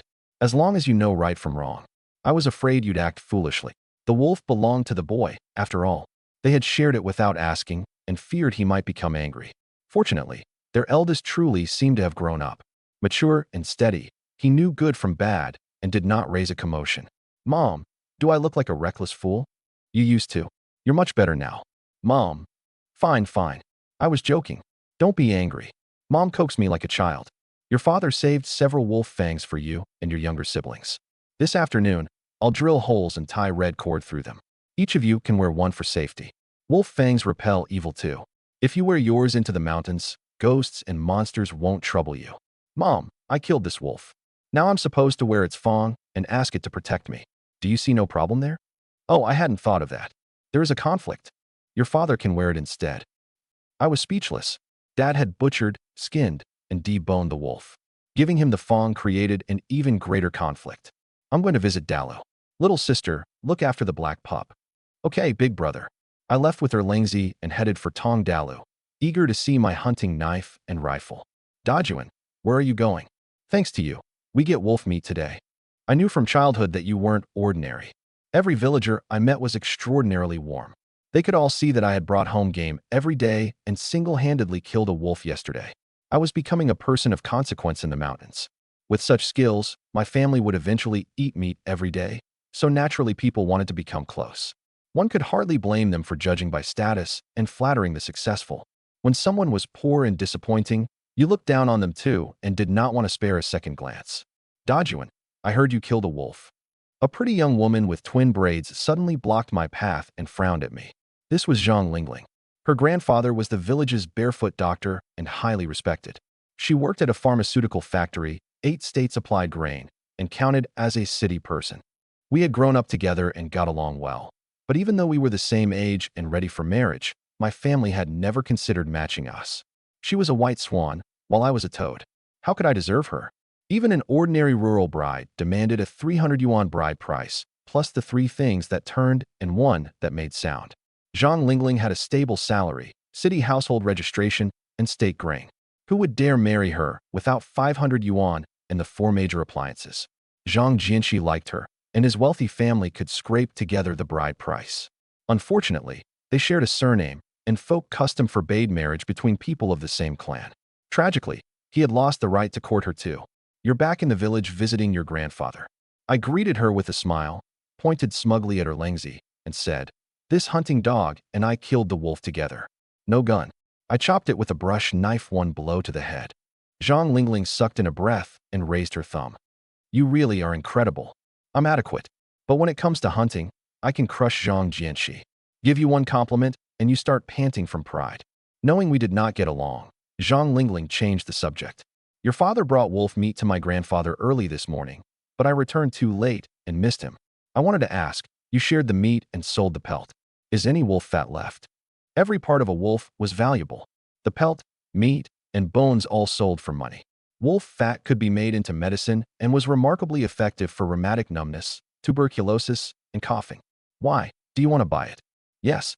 My grandfather has coughed for years and suffers chronic bronchitis. Wolf fat is exactly what I need. Name your price. Zhang Lingling was a devoted granddaughter willing to pay for medicine. I did not know whether Dad had sold it. Go to my house and look. I don't know whether he sold the fat. I started to leave. I need to see Dalu about something. We'll talk next time. Zhang Lingling was destined for the city. I did somewhat like the oval-faced, shapely girl with the ample rear, but my career came first. I had no time for romance. I needed to see my knife and gun. Step aside, woman, and do not interfere with me drawing my blade. Hey, wait. Why are you rushing? Zhang Lingling grabbed my arm and shouted angrily. Am I a tigress? If you speak to me a little longer, will I eat you? Beneath her quiet exterior, she finally revealed a northeastern woman's fierce nature. Sister, I truly have business. I knew northeastern women could all be fierce. Even a pretty and delicate-looking one like Zhang Lingling was formidable when angry. I could only stop and look at her helplessly. Beside me, Erlingzi took an attacking stance and began to growl. What are you doing? I'm not a bad person. Startled, Zhang Lingling released me and retreated, glaring at Erlingzi. I gestured for him not to bite and explained, he thought you were attacking me. Zhang Lingling nodded. I know. Then she rolled her eyes. I wasn't finished. Stop rushing away. What is it? Tell me quickly. I heard you started hunting and even killed a mountain dog. At first, I thought you were lucky. But after seeing this hunting dog, I believe you must be capable, or you couldn't have tamed such a powerful animal. She examined Erlangzi warily and spoke with complete seriousness. From now on, if you dig up ginseng or reishi mushrooms or take a bear gall, sell them all to me. I know Taiwanese merchants and can get you a good price. Oh, you're discussing business. You should have said so. I thought you'd fallen for me and wanted to talk about love. I jokingly breathed in relief, as if business was acceptable but romance impossible. Zhang Lingling's face reddened with anger. I would never fall for you. And I would never fall for you. We began arguing. A passerby teased. My, what a perfect match. We answered together, who's a match for him, her? The Tong residents. When I arrived late, Tong Dalu complained. What were you doing, sleeping until this hour? I ran into Zhang Lingling. She wants wolf fat and said she'd buy bear gall if I ever hunt one. I explained, then started to ask about my knife and rifle. Tong Dalu immediately became anxious. I don't care about wolf fat, but if you ever get a bear gall, you must let me handle it. I can sell it for an excellent price. She says she knows Taiwanese merchants. Bullshit. I know Hong Kong merchants. Give me the bear gall, and I'll sell it for a fortune. If I'm lying, I'm a dog. Fine, fine. We'll talk when it happens. There's no sign of a bear yet. I did not want to argue about imaginary goods. Looking at the jars and bottles around the room, I asked, where are my hunting knife and rifle? Everything is ready, including 2 boxes of ammunition. Be careful. If something happens, I'll be responsible. Tong Dalu ran into the back room, pushed a bundle into my arms, then pulled a leather-sheathed hunting knife from beneath the table. A top-quality knife. Have a look. I opened the bundle and examined the Type 38 rifle. It was 80 or 90% new, and I nodded in satisfaction. With a hunting rifle, I could try taking a wild boar next time. Then I drew the knife. Yes, this is good too. You put a lot of effort into this, didn't you? I had used Type 38 rifles and hunting knives in my previous life and could judge the quality immediately. This knife was plainly made from finely forged steel and had not been cheap.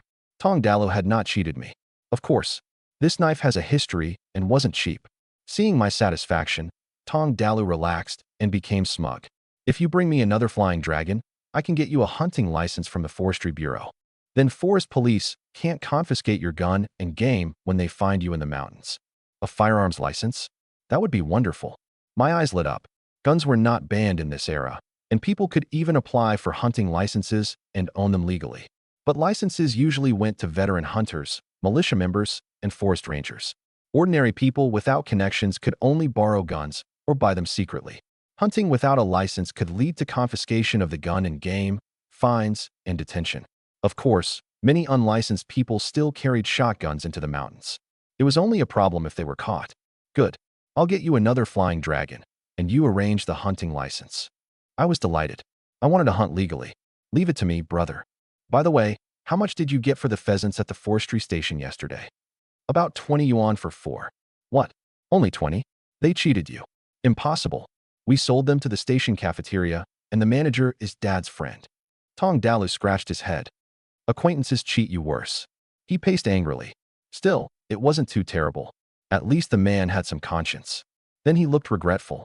If I'd sold them, each would have brought 7 or 8 yuan. I could have earned your family 10 more. I raised an eyebrow. Oh, your connections are that strong. He had doubled the price.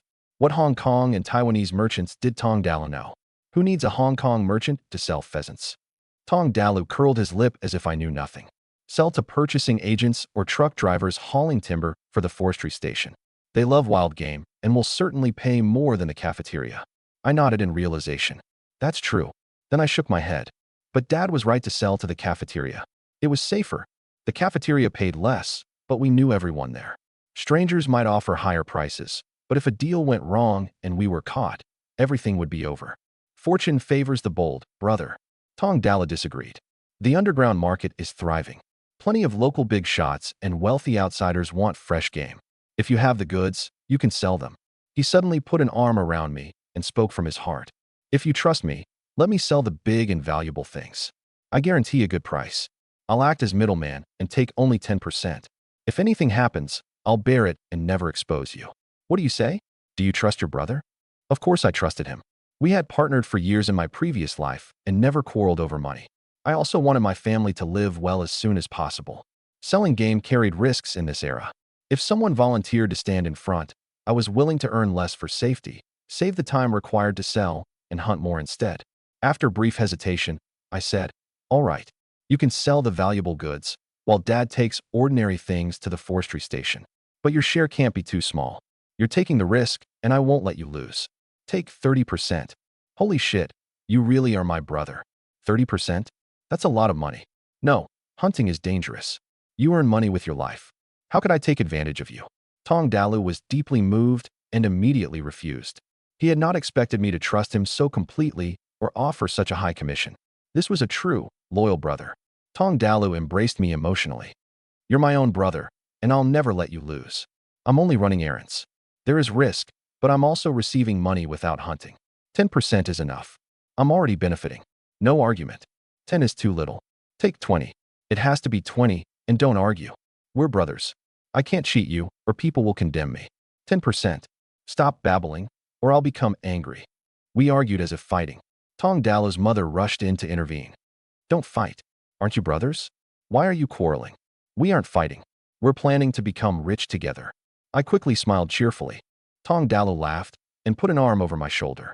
My brother plans to make me rich with him. I'm delighted. His mother breathed in relief. Good, as long as you aren't fighting. How are you planning to get rich? Can you tell your auntie? We plan to. Before I could continue, Tong Dalu cut in impatiently. Mom, don't ask. This is business between brothers. Fine, fine. I won't ask. You two keep talking. His mother smiled and left. I could not help advising him. Treat your mother better. Fine, fine. I know. Come on, I'll take you target shooting. That morning, Tong Dalu and I each carried a gun to the back mountain for practice. My marksmanship was surprisingly good, astounding Tong Dalu, who had planned to show off. You've practiced before. Natural talent. You can't envy your way into it. I showed off with a particularly infuriating expression. Tong Dalu refused to accept defeat. Again, bang, bang, bang. I won completely, but we had used every damned cartridge. My face darkened and I fell silent. 2 brand new boxes of ammunition, gone immediately after reaching my hands. My marksmanship was already excellent. Why had I competed with him? I'll compensate you with 2 boxes. Good. You lost so many rounds. You should pay. You really deserve a beating when you speak. Lunch was rabbit stewed with potatoes and thin noodles, accompanied by yellow corn cakes. It tasted slightly gamey, but for a family that rarely ate meat, it was a lavish feast. Delicious. Grease covered Li Shuichen's mouth. My baby brother drank millet broth and clapped happily, babbling. When I had eaten enough, I stood. I'm going into the mountains for pheasants. Pheasants? Oh, I didn't notice this morning, but at noon I found one missing from the coop. A yellow weasel must have carried it away. Why doesn't this immortal visit someone else? Our family is already so poor, yet it still comes here. Mom remembered and complained. I touched my nose. That was the chicken I had promised Weasel won his wages, so it was not truly stealing. Ahem. If you catch the weasel immortal stealing, don't hit it. There are plenty of pheasants in the mountains. I'll catch more. If we offend the immortal, Every chicken we own will suffer. I understand. Who would dare offend a household guardian spirit? But I need to worship it and ask it not to steal from us again.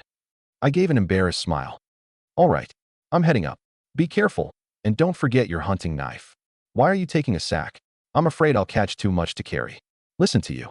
How many pheasants do you expect to catch that you need a sack? I smiled. Quite a lot.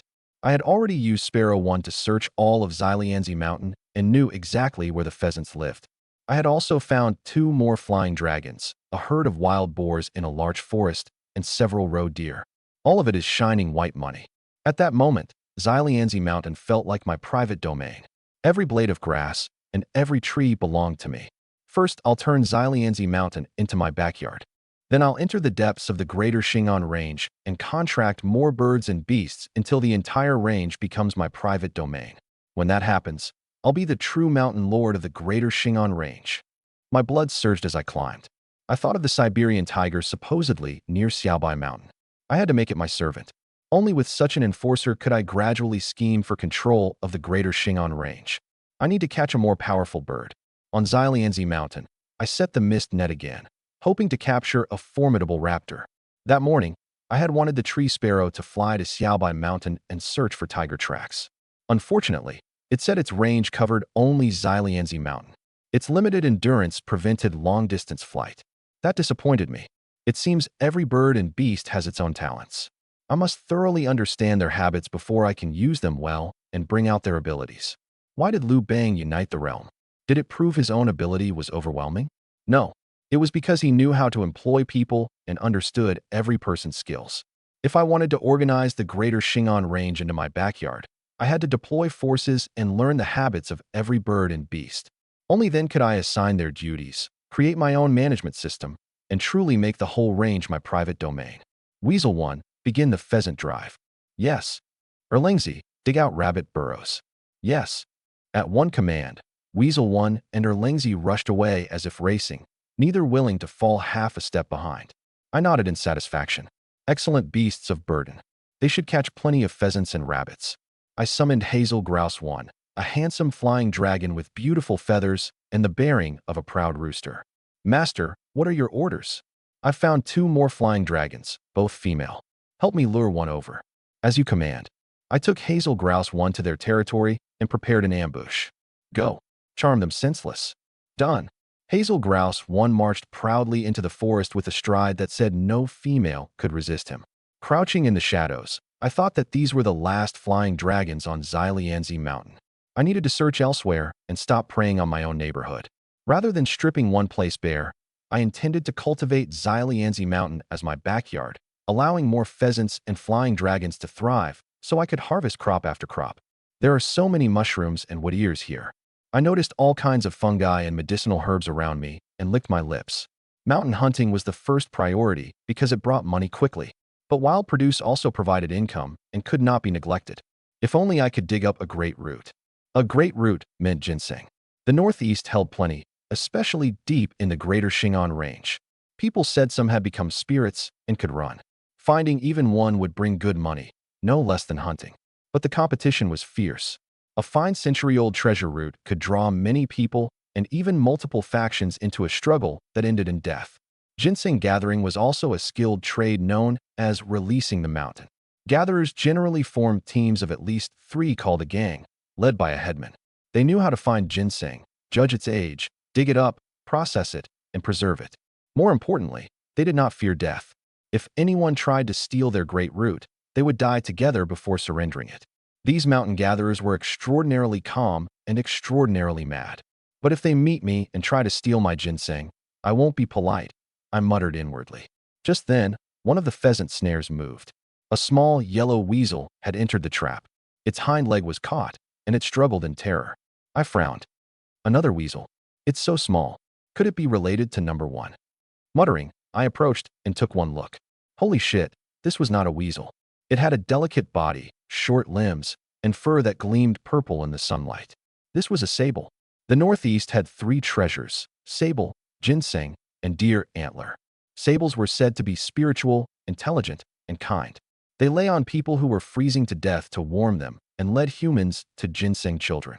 Some gatherers brought a sable along to find reishi, ginseng, and other rare herbs. Because its rare pelt was valuable, it was called fur gold. Once an imperial tribute and known as the king of northeastern pelts, a top-quality sable skin in the 1980s sold for 4 or 500 yuan 6 months, or even a full year of an ordinary steelworker's salary. Haha, a truly valuable catch. I happily seized the sable and examined it. Yes, it was much cuter than the weasel. Held by the scruff, the sable desperately waved its little paws and kicked its short legs, struggling to survive. Its cry was sharp but not grating. Together with its ridiculous movements, it looked increasingly adorable, nothing like that sleazy weasel. The fur feels excellent too. A pelt worth hundreds of yuan was naturally smooth. Like a pervert, I stroked the sable from head to tail and narrowed my eyes. Should I sell it or form a contract? Ding. Successfully captured one sable. Current contract success rate, 75%. Form a contract and make the sable your beast's servant. After brief thought, I decided. Form the contract. People said sables could help find ginseng, though I did not know whether it was true. I could contract this one and ask. If it truly found ginseng, I would have a treasure-seeking beast worth far more alive than skinned. In the future, I might even build an army of sables to gather mountain produce everywhere. Ding. The sable trembles in terror, too frightened to know where it is.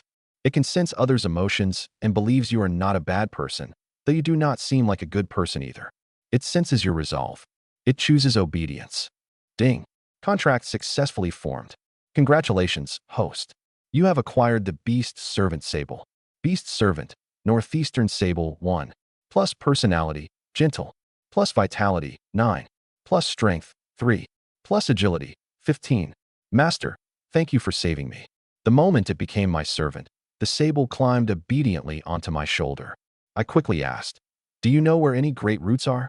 Great roots? I know where one is. Would you like me to lead you there and dig it up? The clever sable nodded. I brightened. Where? The legend was true. Sables really could find ginseng. The sable looked toward a distant mountain. Inside the mountain ahead. That's a little far. I frowned at the peak. It was already 3 or 4 in the afternoon. A round trip would take several hours, and darkness would make my family worry again. I have too much to do today.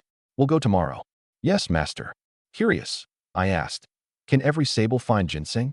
Many mountain animals can identify flowers and herbs that benefit the body. When we're poisoned, we find antidotal plants ourselves. Sables have especially sensitive noses for such plants, so we like searching for them. I know humans often seek ginseng in the mountains. I wanted to offer you the ginseng I know as repayment for saving my life. Good, good. You deserve to be my servant. I lifted the sable and loved it more with every look. I had truly found treasure. Do you have brothers, sisters, parents, grandparents, relatives, or friends? I'd like to invite them to my home. Would that be convenient, dear? By the time darkness approached, I had a sack filled with game. 5 pheasants, 4 hares, 2 Manchurian zokers, and 1 flying dragon. The sack was almost full. Naturally, the most valuable prize was the sable, a treasure-seeking beast that could find ginseng. Master, I think it overlaps with my role. One adorable little servant me is enough.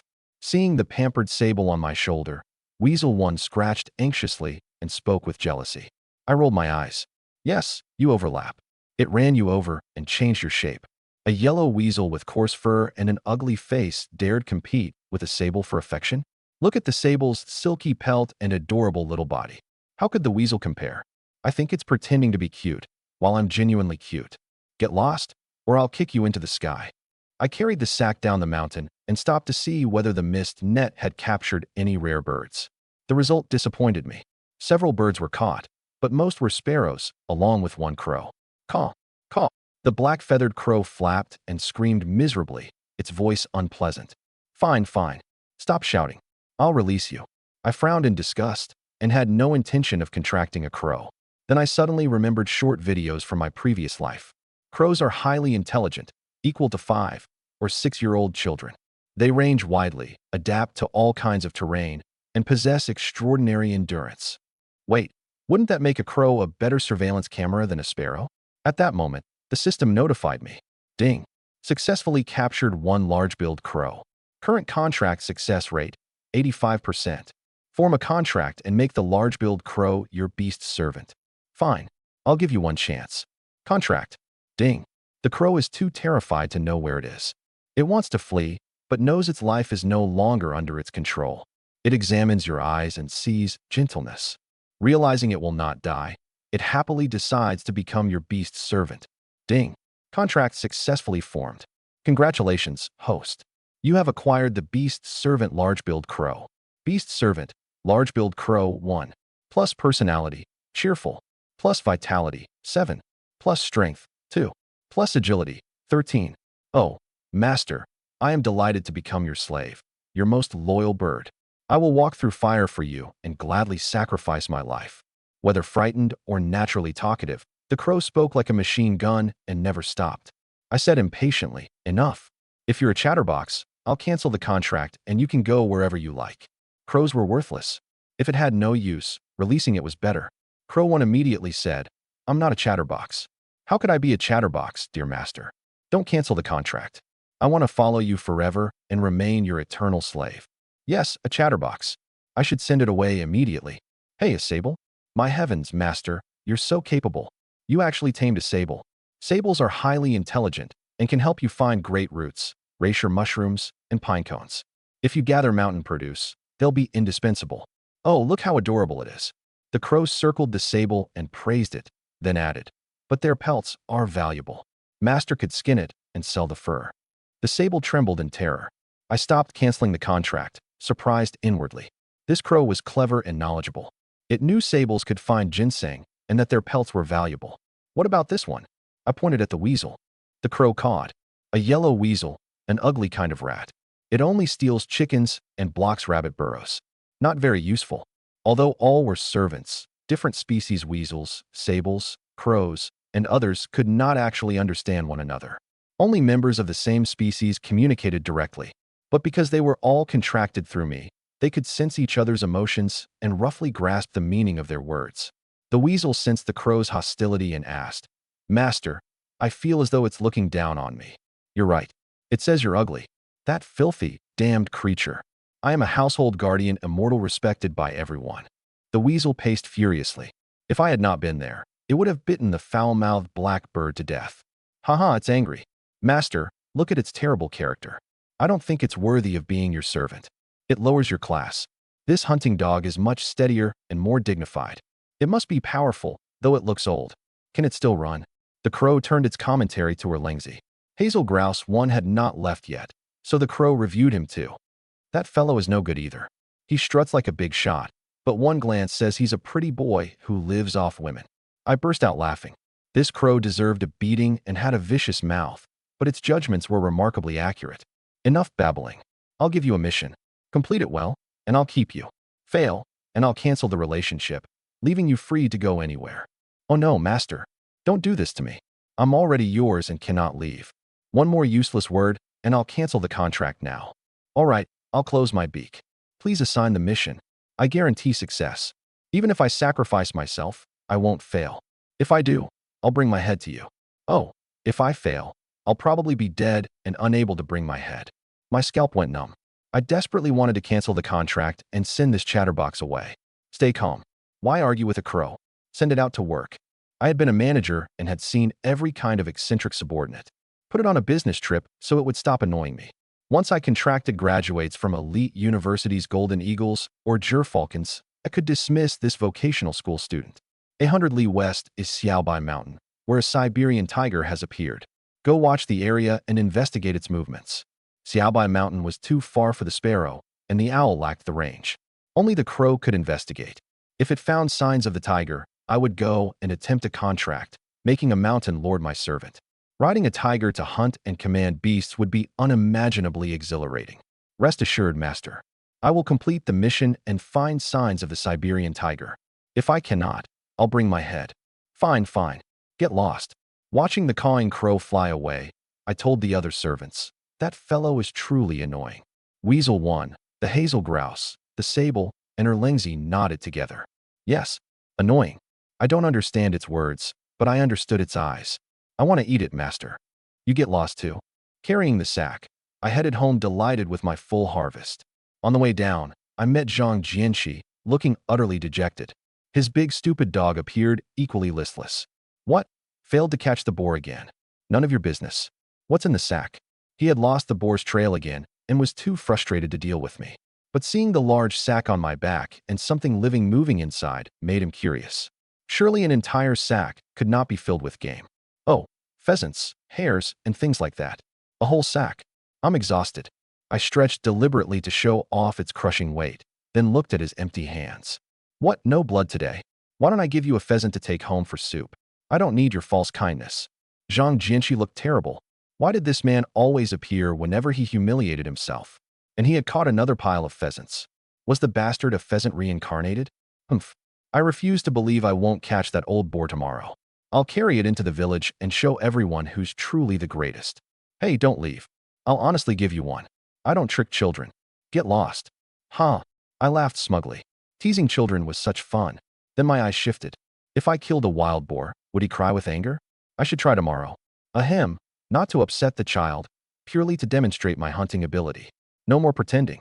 I was the most dazzling hunter in the village. Good heavens, Dajuan, what big catch did you make today? That's an enormous sack. Junzi, what did you hunt this time? There's so much. Want your uncle to carry it. As I entered the village, people saw the bulging sack and heard pheasants call from inside. They were impressed and envious. Good heavens, how many had he caught? His family had truly become prosperous lately. With Dajuan's hunting skills, his family will become rich sooner or later. That's right.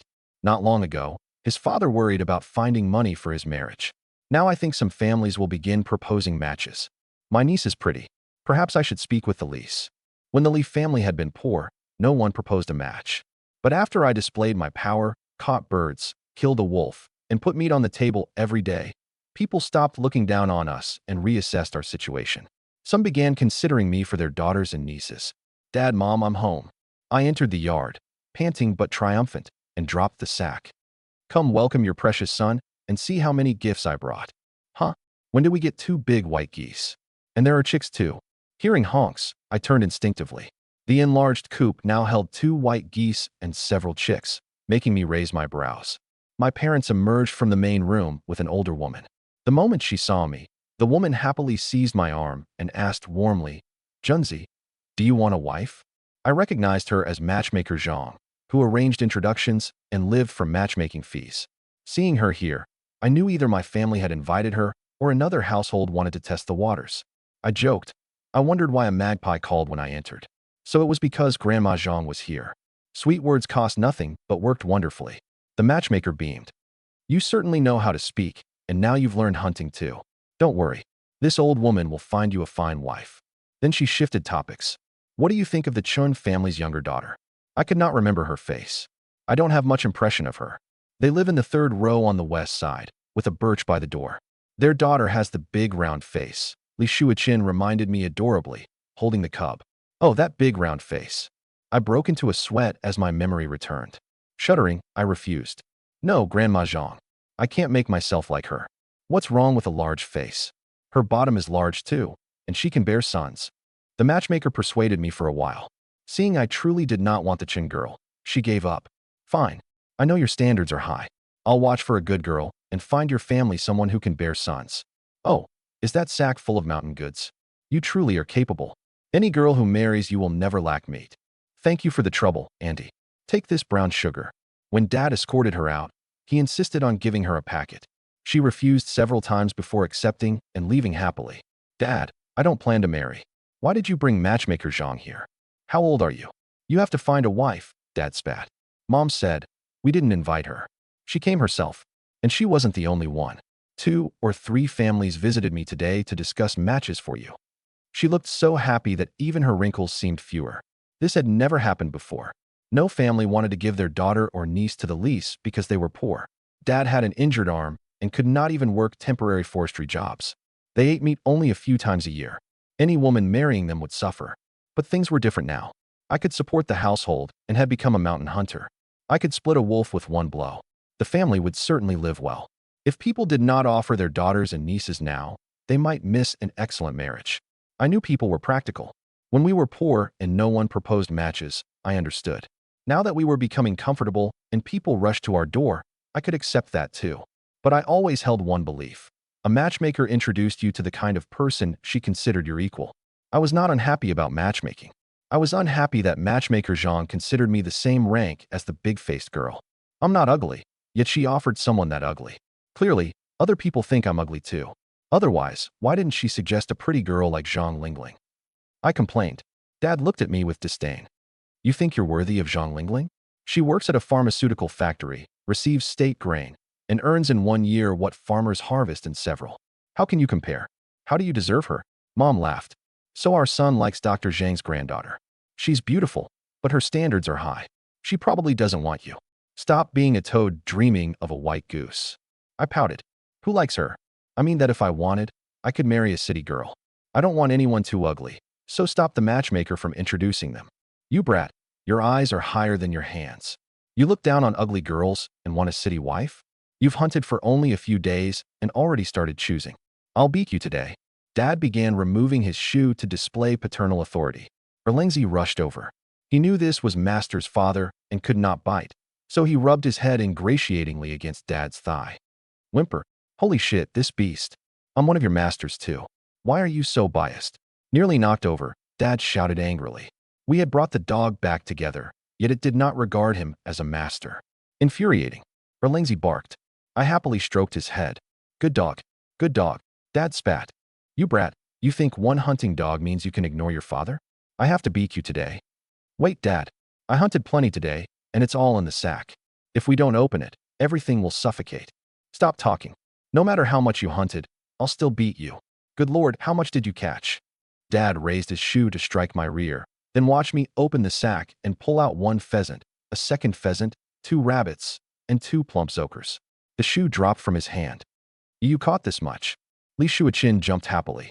Yay, so many chickens and rabbits. More meat. Dad, if you injure me, you won't get any of this meat. I proudly puffed out my chest, feeling as if the imaginary red scarf across it had become brighter. Mom was delighted. My boy is wonderful. 1 trip into the mountains is like restocking a shop. My heavens, I've never seen anyone gather so many pheasants and hares or zokers this fat. You're even better than Hunter Zhang. Dad also thought his son was better. Zhang Baolin had never brought home this much. But he kept an angry face. What's so great about it? The mountains are dangerous. Hunt only on Xilianzi Mountain. If you dare enter the greater Xing'an range, I'll beat you half to death. Fine, fine. I understand. Look at my hunting skills. Am I qualified to marry a pretty wife? Of course. With the boy's skills, collecting a bride price would soon be possible, and a beautiful daughter-in-law was no longer an impossible luxury. Dad's ambitions rose. Tomorrow, I'll exchange these for money at the forestry station. If my son wants a pretty wife, that's what he'll marry. I laughed. Good. I'll listen to Dad and marry a beauty. Pa, listen to whom? You're the one marrying a beauty, not me. Fine. I'll marry a beauty, and you can marry the big-faced one. Happy. Get lost. Who said I'd marry the big-faced girl? You're deliberately provoking me, aren't you? Do you believe I'll hit you? No. I was wrong. Mom, where did the white geese and chicks come from? Your father went to sell the wolfskin today. The pelt and bones brought 78 yuan. He bought chicks and white geese to raise for eggs, and will slaughter the geese for New Year. Only 78. That's a little low. What's that look? You think your father was cheated? I'm not a fool and won't be cheated easily. Dad rolled his eyes and explained. Your wolfskin was damaged, and it wasn't a mature winter pelt. It was summer fur, short and sparse, so naturally it sold for less. A winter pelt would bring at least 100. I hadn't tanned it either. It was a raw hide, so the lower price was normal. As for the bones, they were only an extra. A complete wolf skeleton might bring 20 yuan, but yours? It wasn't that I handled it poorly. The skull had been split, so the buyer lowered the price. Don't blame your father for failing to bargain. I knew Dad was honest and had certainly accepted less. The pelt and skeleton should have brought at least 90. But Dad was Dad. The price did not matter, and we did not lack that small amount. Next time, I would let Tong Dalu sell valuable goods. With his broad connections and courage, he might sell 1 pelt for 200. Where are you going now? We saved food for you. Hurry and eat. I'm going to Dalu's. We have something to discuss. A hazel grouse was hidden in my shoulder bag. I needed to deliver it so Tong Dalu could arrange my hunting license. Then I would not fear inspections in the mountains. When he saw another flying dragon, Tong Dalu was predictably delighted. Holy shit, did you find a flying dragon nest? You truly brought me another. Don't worry, I'll definitely get that hunting license. My luck has been good lately. I might dig up wild ginseng. What do you think it could sell for? Wild ginseng? How many prongs? 3 prong isn't worth much, but 4-prong would make you rich at least 500, depending on quality. Tong Dalu's eyes shone. He seized my arm as if afraid I would flee. Did you find a great root? Have you tied red cord around it? When northeastern mountain hunters found ginseng, they immediately tied red cord around it and shouted, "Great root." This was called calling the mountain. Legends said spirit ginseng could run, and the cord prevented its escape. I only have a feeling. I need to look tomorrow. I remained vague. I did not know the grade of the ginseng the sable had found and needed to inspect it. Tong Dala knew me so well that when I lifted my rear, he knew I planned to fart. He brightened immediately. Haha, you truly have a lead. Go tomorrow and don't let the treasure escape. I know regular buyers. Come trade with me, and I'll certainly demand an excellent price. No need. If I dig it up, you can handle the transaction. I trust you. I patted his shoulder and gave him a sincere look. Tong Dalu was so moved that his eyes became wet. Brother, you trust me too much. Unable to express himself, he pulled me into a crushing embrace. I could not push him away and jokingly cursed, "Get the fuck off me. I don't like men." Only then did he release me, grinning. "Neither do I, but you're the exception." Disgusting. Don't give me that. I shuddered. Why were two men becoming emotional and sentimental? That was not the northeastern way. Tong Dalu wiped away a tear and spoke openly. I never expected you to trust me so much. Honestly, I'm deeply moved. 2 days ago, you gave me a flying dragon to trade for a hunting knife. It sold for a lot, while the knife and ammunition cost little. But you never asked for the remaining money, and I never offered it. I waited for you to become anxious and demand it, yet you said nothing. You didn't even mention the money, and then you brought another flying dragon for me to arrange your license. Now you're asking me to sell your ginseng. Brother, nothing more needs saying. You truly trust me. I won't hide it. That first flying dragon sold for almost 300 yuan. Live ones are incredibly rare and expensive, with many buyers. I kept the rest because I'm trying to get you a Type 56 semi-automatic. I wanted to surprise you. Seeing his emotion, I listened seriously. I knew he had a reason for withholding the money. At the end, my eyes lit up. Holy shit, you can get a Type 56? The Type 56 was far superior to the Type 38 in accuracy and smooth operation. Known as the king of hunting rifles, it had an excellent reputation among hunters, but it was difficult to obtain without powerful connections. I can't promise. I'm only using money to open doors and trying. Seeing my expression, Tong Dalu knew he had planned the right surprise. I can't lend you my family's Type 38 for long, so I wanted to get you a gun of your own. You're my brother and deserve the best. The Type 56 is the finest rifle now, so that's what I'll find. But I worried about you using it without a license and causing trouble. That's why I tested whether you could catch another flying dragon, so I could arrange the license. Once you have it, no one can question you for carrying the Type 56. What do you think? Your brother considered everything, didn't he? I laughed and gave his thinking a thumbs up. Yes, your logic is flawless. I accept the favor. From now on, we'll become rich together. Haha, good. Rich together. After that day, our bond grew even deeper. On the road home, I continued thinking about his surprise. That kid actually wants to get me a Type 56. He truly cares. Every hunter wanted one to clear the way. It was powerful enough for boars, leopards, and Siberian tigers. A Type 38 lacked firepower against large beasts, a lesson I had learned in my previous life. Against a tiger or wolf pack, inadequate firepower anxiety arrived easily. A good hunting rifle was priceless. While celebrating the prospect, I suddenly sensed fear and a plea for help from one servant. What happened? Frowning, I examined their portraits. Manchurian Wolf 2's was moving, as though calling me. Has it returned to the pack? Or did something happen? I immediately shared its vision, then shuddered. Under the moonlight, an enormous one-eyed black wolf stood above Manchurian Wolf 2, who crouched on the ground. More than a dozen other wolves stared at me, like a class enemy, eager to attack in the next second. What is happening? I did not understand. Who was this black wolf? Lord Wolf King, I. Manchurian Wolf 2 was so afraid it lost control of its bowels and tried to explain. The giant wolf sniffed, then seemed to grin. You carry a strong human scent. You clearly encountered humans, yet you're uninjured. Did your heart soften so you refused to attack, or were you afraid? Wolf 2 quickly shook its head. No. I attacked the humans. I wasn't afraid. You attacked humans, yet you have no wound. Humph, you're lying. The Wolf King slowly lowered its head. Its single eye seemed to look through Wolf 2's eyes and pierce the secret behind them. I felt as if a demon were staring directly at me. My body shook. Why was this black wolf so unnatural? If it was the king, The cub's father had probably met disaster. No, I didn't lie, Lord Wolf King. Wolf 2 continued explaining. Suddenly, the black wolf clamped its jaws around Wolf 2's neck.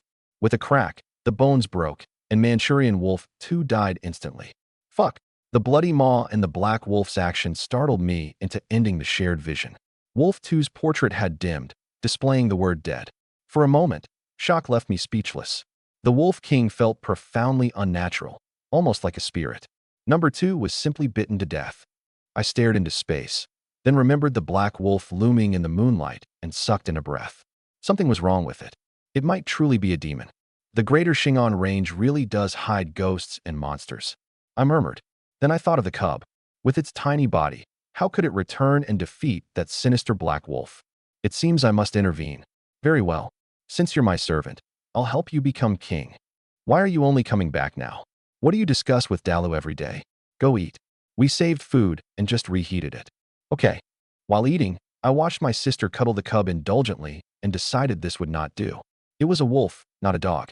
If raised like a pet, how could it return as a king, reclaim the pack, or defeat the evil black wolf? Little sister, this dog needs training. You can't always carry it, or you'll ruin it. From now on, make it run every day. Release the geese and make it fight them. Oh, I understand, brother. You want to train it as a hunting dog. Yes, my sister is so clever. The cub whimpered. The geese are very strong. I can't beat them. I glared. Fight even if you can't win. Don't you want to return to the pack? Oh woo. All right. The cub blinked pitifully like a puppy. I instructed her Lingzi, become its coach. Train it and make it the strongest wolf alive. Yes, master. I'll drill it to death. Oh woo. I ignored the cub's tearful eyes. This fallen prince had no idea what enemy awaited it.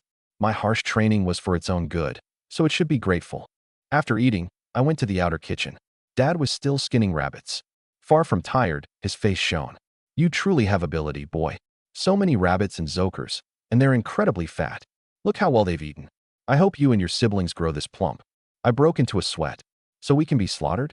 Look, you've skinned them and still call them plump. You insist on arguing, don't you? I'll hit you. Dad glared and raised his hand as if to strike, then snorted and continued skinning. I laughed. From now on, you can skin all the small animals. You'll become the immortal skinner. Pa, what an awful title. Dad rejected it, then said happily, your aunt's family is poor too. Tomorrow, take them a pheasant and hare so they can taste meat. His younger sister had married a few li away and lived in hardship. Naturally, we should share wild game with our own relatives. I have important business tomorrow and can't visit. Don't you need to sell the pheasants and rabbit pelts at the forestry station? You go. What important business could keep you from visiting your aunt? I glanced around and whispered, I found wild ginseng, but it was too dark to see clearly. I plan to inspect it early tomorrow. If it's four-prong, our family will become rich. Wild ginseng? Your luck is unbelievable. Dad stopped skinning and stared. Is smoke truly rising from our ancestral graves?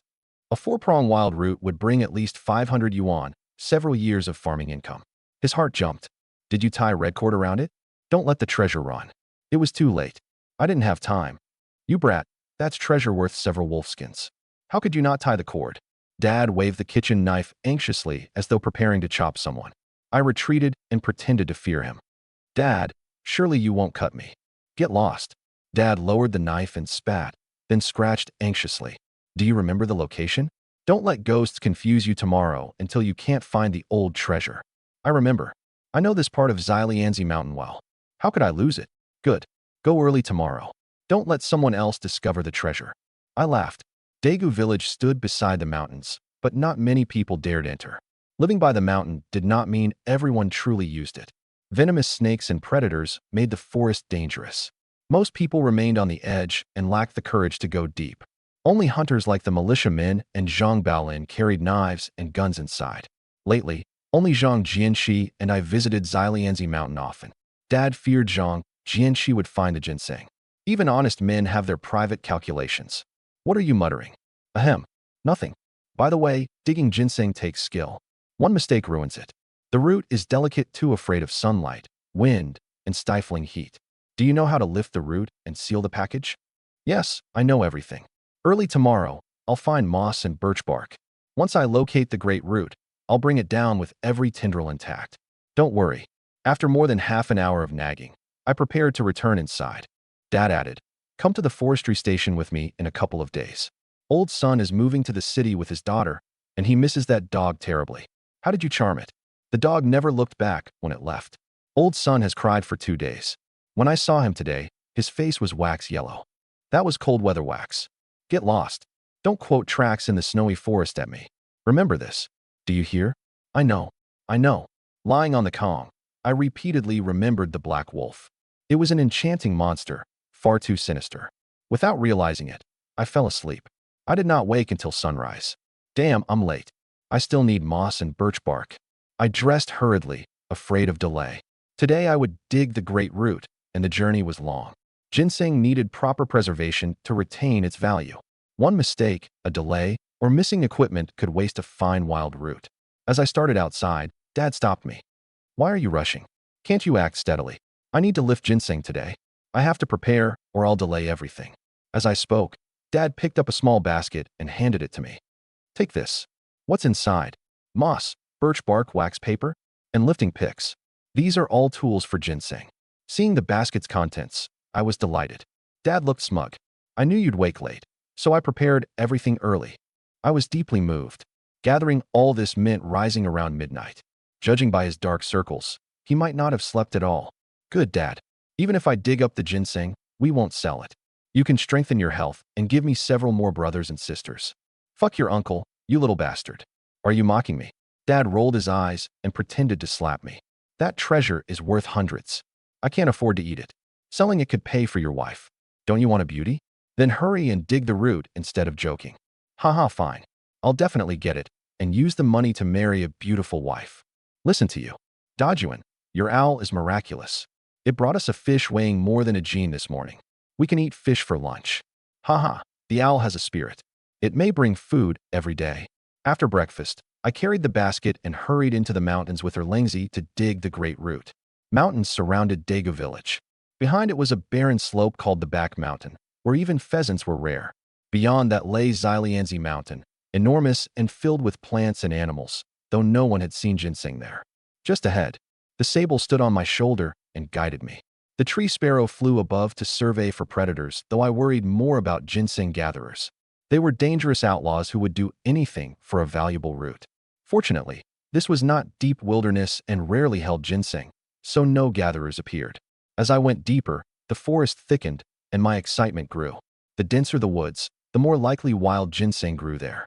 Here, after walking half the day, the sable suddenly leaped down and dashed ahead. I hurried after it and stopped beside an enormous linden tree. A wild ginseng plant grew nearby.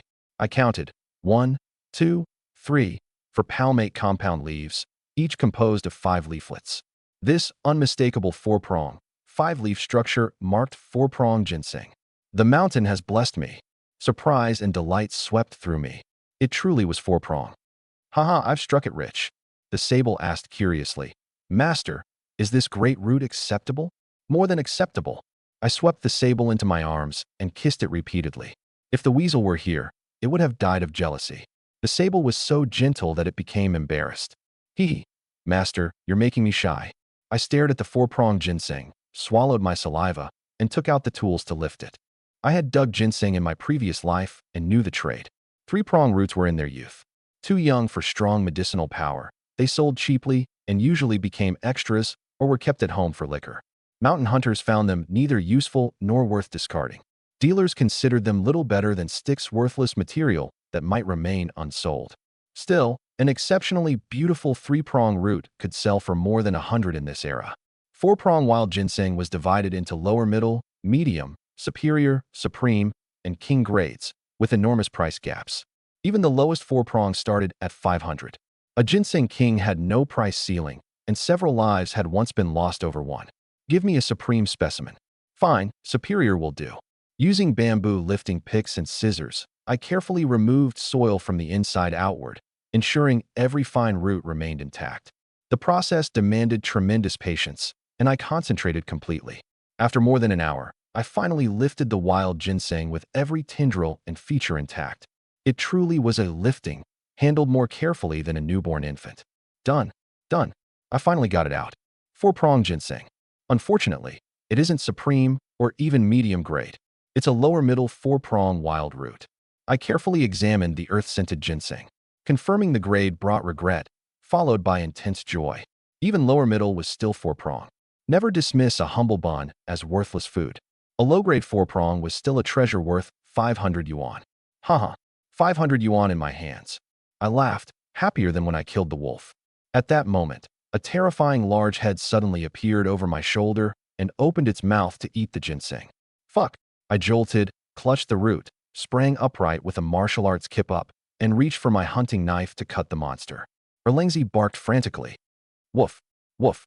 Woof! The fierce beast tilted its neck and looked at me in confusion.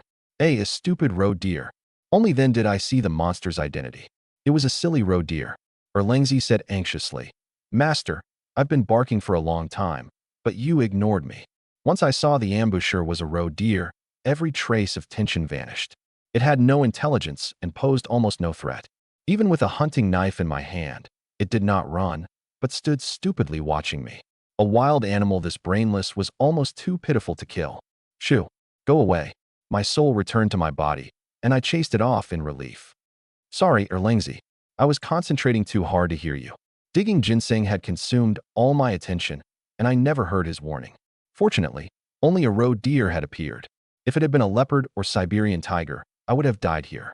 No wonder ginseng gatherers travel in groups. When lifting a root, you become so absorbed that you sense nothing. It's dangerously easy to lose yourself. I finally understood why professionals had to operate in gangs. They could not afford one moment of carelessness. One instant, everything was calm and under control, and the next you could be scrambling for your life. Go away. Don't bother me. I ignored the harmless roe deer and returned to my real business. Wild ginseng had to be preserved immediately after lifting. It was first wrapped in soil from its original hole, moss, and birch bark to retain moisture and prevent its medicinal strength from declining after removal. This was called sealing the package. Once I completed every step, I wrapped it in waterproof wax paper to prevent evaporation and rain from entering. Only then was the seal complete. This is valuable. I need Tong Dalu to sell it. If Dad handled this route, buyers would probably press down the price, costing us significant money. The roe deer wandered back and leaned over to sniff the ginseng. I pushed its face away. Go on, stupid roe deer. Ding. Successfully captured one roe deer. Current contract success rate, 100%. Form a contract and make the roe deer your beast servant. 100% success rate? This thing has no intelligence at all. The rate is high, but its intelligence is worrying. Why would I contract a brainless animal? I frowned at it in silence. Still, abandoning prey that delivered itself to me felt wrong. It might be useless, but I could sell it. The hide and meat should bring more than 50 yuan. Ahem. Form the contract. Ding. The roe deer. Ding. Contract successfully formed. Congratulations, host. You have acquired the beast servant roe deer. Beast servant, roe deer, 1. Plus personality. Plus vitality, 51. Plus strength, 35. Plus agility, 56. The contract succeeded instantly. No resistance or inner struggle, and even its personality is a question mark. Is its brain empty? The speed stunned me. This was the first servant that showed no resistance or hesitation. Even a pheasant struggled during the contract. The system could not detect its personality apparently. It could not detect the roe deer's intelligence either. Worthy of being the Northeast's divine beast. I mocked it inwardly, then became puzzled. Other servants recognized their master and greeted me immediately. Surely the roe deer could at least speak. I'm your master. Understand. The roe deer tilted its head and stared blankly, then suddenly said, You're a dumbass. Motherfucker. My eyes widened. It was not stupid. It knew how to swear. You dare insult me? Do you believe I'll slaughter you? I snapped. The roe deer tilted its head blankly, then turned and bounded away. Surprised, I immediately ordered, Come back. Get back here. Under the beast servant system, my servants generally obeyed every command. Only when an order crossed a survival boundary, like sending the weasel to lure a wolf, did resistance appear. Even then, if I continued and issued a command unto death, the servant would obey. But the roe deer did not listen or did not understand. Completely immersed in its own world, it kept bounding away. Fuck, is its brain truly empty? I laughed in anger. Even the servant bond could not restrain it. The creature possessed no intelligence worth mentioning. Master, roe deer are very stupid. They don't even understand members of their own species, the sable said. Erlangzi added, sometimes old Sun refused to kill them. He feared their stupidity would infect him and make him an idiot. I broke into a sweat. The roe deer's reputation was equally famous among humans and animals. Forget it. I did not cancel the contract. We could still share vision, so I would treat it as an uncontrolled surveillance camera.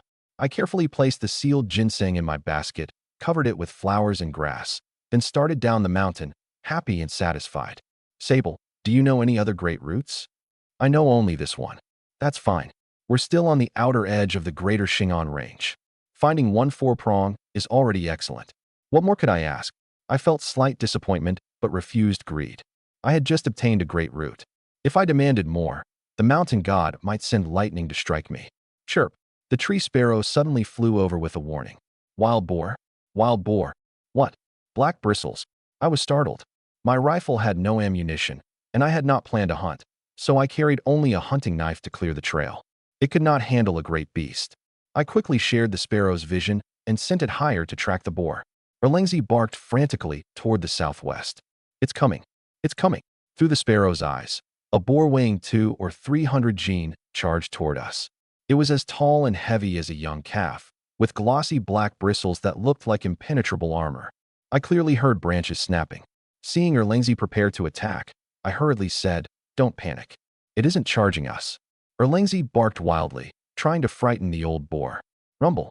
With irresistible force, an enormous black object rushed before us. The boar ignored us and raced elsewhere. I breathed in relief.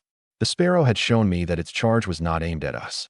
Otherwise, with only a knife, one hound, and one sable, I could not have handled the boar. A powerful male could fight tigers and leopards. Those tusks could kill anything in its path. Are you confident you can defeat it? I asked Erlangzi, watching the direction it fled.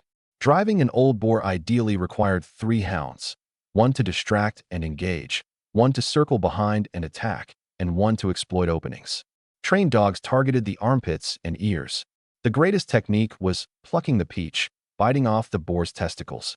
Another was attacking the anus and pulling out its intestines. Even the strongest boar died after that. Alone would be difficult. If Master helps, I'm confident I can attack its rear and pull out the intestines. Erlangzi had survived many battles and dared face a male boar with only one man. I marveled. Old Sun had truly trained a fine dog, but the danger remained enormous. One careless turn from the boar and a tusk could open Erlangzi's belly and kill him. Your courage is admirable, but I'm an excellent shot. Once I receive ammunition, you only need to create one opportunity. I'll kill it with one shot, or several. Years of rubbing against pine resin and sand had formed a hard shell over the boar's hide, almost impervious to blades and bullets. One shot might not kill it, but I believe 5 would be enough. If not, then 10. Let's go. We didn't come for this boar. We'll deal with it another time. We need to descend now. My inadequate firepower anxiety returned, and my servants felt too weak. Bullets eventually ran out, but I could contract many servants. I needed several large beasts. When will I find that Siberian tiger near Xiaobai Mountain and contract it? While crossing Xilianzi Mountain, I met Zhang Jianxi halfway down. He carried a powerful bow, looked disheveled, and seemed unhappy. But when he saw the setting sun and only a small basket on my back instead of yesterday's enormous sack, his mood improved. What, caught nothing today? Only gathered some mountain produce? That's good. Otherwise, you might truly think you had hunting talent. Haha, I set no snares and brought no gun, so I didn't catch game. If I truly wanted, getting an old boar would take only minutes. Stop bullshitting. Believe whatever you want. I have that ability. I gave him an infuriating smile and said mockingly, "You failed to kill the old boar for several days. Your skills aren't very good. I almost got it today. So you still didn't? You bastard. Oh, I broke your defenses. Huh. I was not truly a child, so after several barbs and seeing the late hour, I hurried down. You should go home too. Stop trying to fight the old boar in the mountains, or it may fight you instead." Zhang Jianxi glared at my back through gritted teeth, then looked into the forest. "Tomorrow, I will kill that old boar and slap his face with its testicles." Dajuan didn't set snares today? No, I only gathered some mountain produce. When I entered the village, I exchanged a few greetings, then hurried past my home toward Tong Dalu's house. Dalu, are you home?" Dajuan. After 2 shouts, Tong Dalu ran happily from the main room. He whispered, I got you several more boxes of ammunition. Now you can shoot to your heart's content." Then he added delightedly, "A forestry bureau leader was very happy with the flying dragon and agreed to arrange your hunting license. Come to dinner in a few days and sign your name. You'll receive it in a month." Haha, good. Thank you, brother. I was pleased it would take only 1 month. In this era's Northeast, strong connections and money made anything possible. But it also planted seeds for the future, turning the region into a society governed by personal favors, crowded with reciprocal obligations, and ultimately held back from development. Your Type 56 should be ready in a few days. I'll get more ammunition too. Carry it secretly into the mountains and avoid the forest police. Once the license arrives, you won't have to worry. Good. I nodded and did not ask how he obtained it. Tong Dala knew people on both sides of the law. A Type 56 was difficult to acquire, and if I asked, I might learn it came through an unpleasant route. Then I would feel uncomfortable using it. All my hunting rifles were virtuous guns and could not have dark histories. By the way, what happened today? Did you dig up the great root? Seeing the small basket, Tong Dalu's eyes lit up. I nodded with a smile. A great root. 4-prong. Holy shit, you're incredible. You found 4-prong ginseng. He sucked in a breath. Don't celebrate yet. It's 4-prong, but only lower middle grade. Even lower middle 4-prong is worth more than 500. It might sell for 1,000. Quick, show me. What are you brothers discussing? Come inside. His mother, Sunju, came to call us. Don't always talk in the yard. It's dark. Come in, quickly. Mom, leave us alone. We like talking outside. Fine, fine. I won't interfere. Once she went in, Tong Dalu breathed in relief and complained, "My mother can't read a situation." I broke into a sweat. He was young and did not understand that a child with a mother possessed treasure. When he lost her, he would cry and bang his head on the ground. Why couldn't he restrain his temper and treat his parents well while young? But he's only 18 or 19. Even so, he shouldn't treat his mother that way. I hesitated and did not advise him again. Some things could not be forced. I could say a few words when we drank heavily together, but too much advice might damage our friendship. In Tong Dalu's eyes, he was not unfilial. He simply became impatient when his mother interfered too much. How could I explain it? Hey, brother, what are you thinking? Show me the treasure. Why do you sound like a pervert?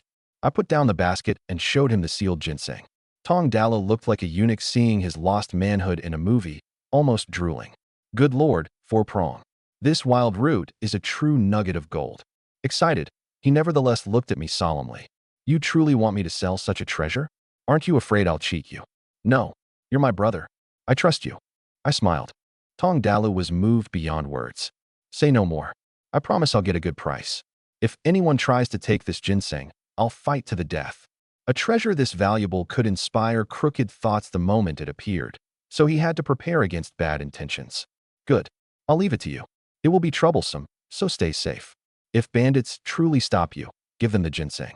Don't let anything happen to you. I instructed him seriously. Ginseng was valuable, but I could find more. I would not accept losing a brother. I meant every word. It was only one 4-prong root. If stolen, so be it. With the sable, I could dig another. My brother had to return with every limb intact. What could Tong Dalu say? Tears streamed down his face. The weight of my trust and brotherhood made his whole body burn. He embraced me tightly. Brother, nothing more needs saying. Wait for my successful return. Yes, I'll wait. Inside, Tong Dalu's mother saw us embracing through the window and asked her husband suspiciously, "They're hugging again. Do you think there might be something between them? What are you imagining?" Foolish woman. Tong Qingshan sat on the Kong, maintaining his rifle, and rolled his eyes. Dajuan is nearly 20 and hasn't found a match. Our boy has several girlfriends, but he doesn't want to marry. I'm worried. Stop imagining things. Your son has several girlfriends and simply refuses marriage. Dajuan's family was poor, so no one proposed matches, but now that he's demonstrated his ability, several families have visited. He'll marry sooner or later. If you continue this nonsense and your son hears, he'll argue with you. Oh, all right. I won't talk nonsense. If I let it slip, your son will complain again. The Lee residence. Dad waited for me, smoking his pipe. Mom asked worriedly, "Do you think our boy found the great root?" Hard to say. It doesn't matter if he failed. Great roots can run. If it escaped, it wasn't fated for our family. We shouldn't force it. Although anxious, Dad looked calm and accepting. That's true. We have 100 yuan in savings now and shouldn't be greedy. Mom was easily satisfied. Thanks to my hunting over the past few days, they had saved 100. Even without the great root, The family no longer feared being unable to buy rice or flour. Of course, 100 was not enough for a wife. Finding the ginseng would still be best. Mom, Dad, I'm home, a voice called outside. Lee Dashin jumped from the Kong and rushed out in his slippers. Well, did you find it? Han Li froze, then muttered, and here I thought you'd accepted the result. You were more worried than anyone. Did you find it or not? I did. Haha, wonderful. Wait, your basket is empty. Where's the root? I gave it to Tong Dalu to sell for me. Oh, what? That was 4-prong wild ginseng. You handed it to Dalu? What? Did you think your father would steal your money? I was afraid someone would cheat you, hey. Stop hitting me. I dodged and laughed. Dad, you're too honest and easy to pressure. Prices for valuable goods can differ by hundreds. If someone pushes down the offer, you might lose 200 or 300. That's real money. What? Dalu is more capable than me. How old is he? Why can't someone pressure or cheat him? Dad objected. I accept that I'm honest. I accept that I can't bargain hard with acquaintances. But how old is Tong Dalu? Why can't he be cheated or pressured? This was naked discrimination. His mind is flexible. It's already fortunate if he doesn't cheat other people. You're calling me stupid. Which ear heard that? After arguing, Dad lectured me in disappointment. 4-prong ginseng is worth at least 500 and could bring 800 or 900. Can you guarantee Dalu won't keep a cent? Money tempts the heart.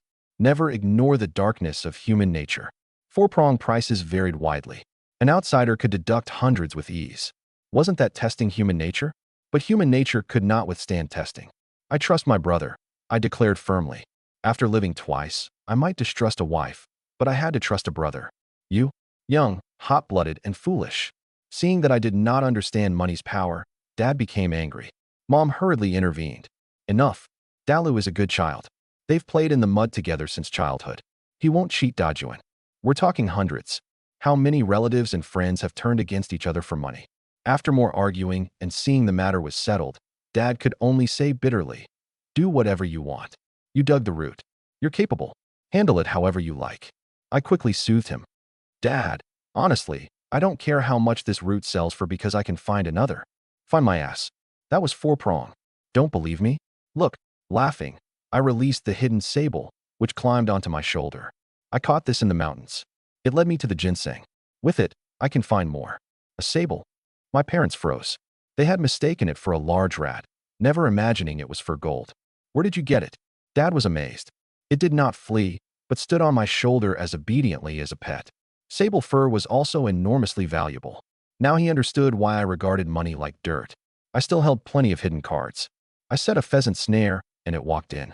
I fed it, and it became attached to me, even helping me find the great root. Haha, perhaps animals naturally love me. I looked extremely smug. Dad began to object, then remembered that old son's hound had loved me too and swallowed his words. Even a forest spirit like a sable behaved as my pet. Perhaps the mountain god truly protected me. Miraculous. Mom marveled at the purple sheen of its fur. Could our son be the mountain god reincarnated? Why else would wild animals love him? Him? The mountain god reincarnated. Dad curled his lip. Maybe he's a Siberian tiger reborn. Then he stared thoughtfully at the sable. What does a sable pelt sell for now? The sable seemed to understand and shot onto the roof beam. Weasel 1 was already there and rolled its eyes with jealousy. This sable has a spirit and can find ginseng. I'm not selling its pelt. I quickly suppressed Dad's crooked thought. Dad spat. You think I don't know good from bad? Of course we keep an animal that finds great roots. I simply never knew sables had this ability. Live long enough and you see everything. Once he knew I had a ginseng-seeking sable, his frustration disappeared. His son had confidence, which was why 4-prong root did not hurt. But he still had to warn me. My eldest. Dad became solemn.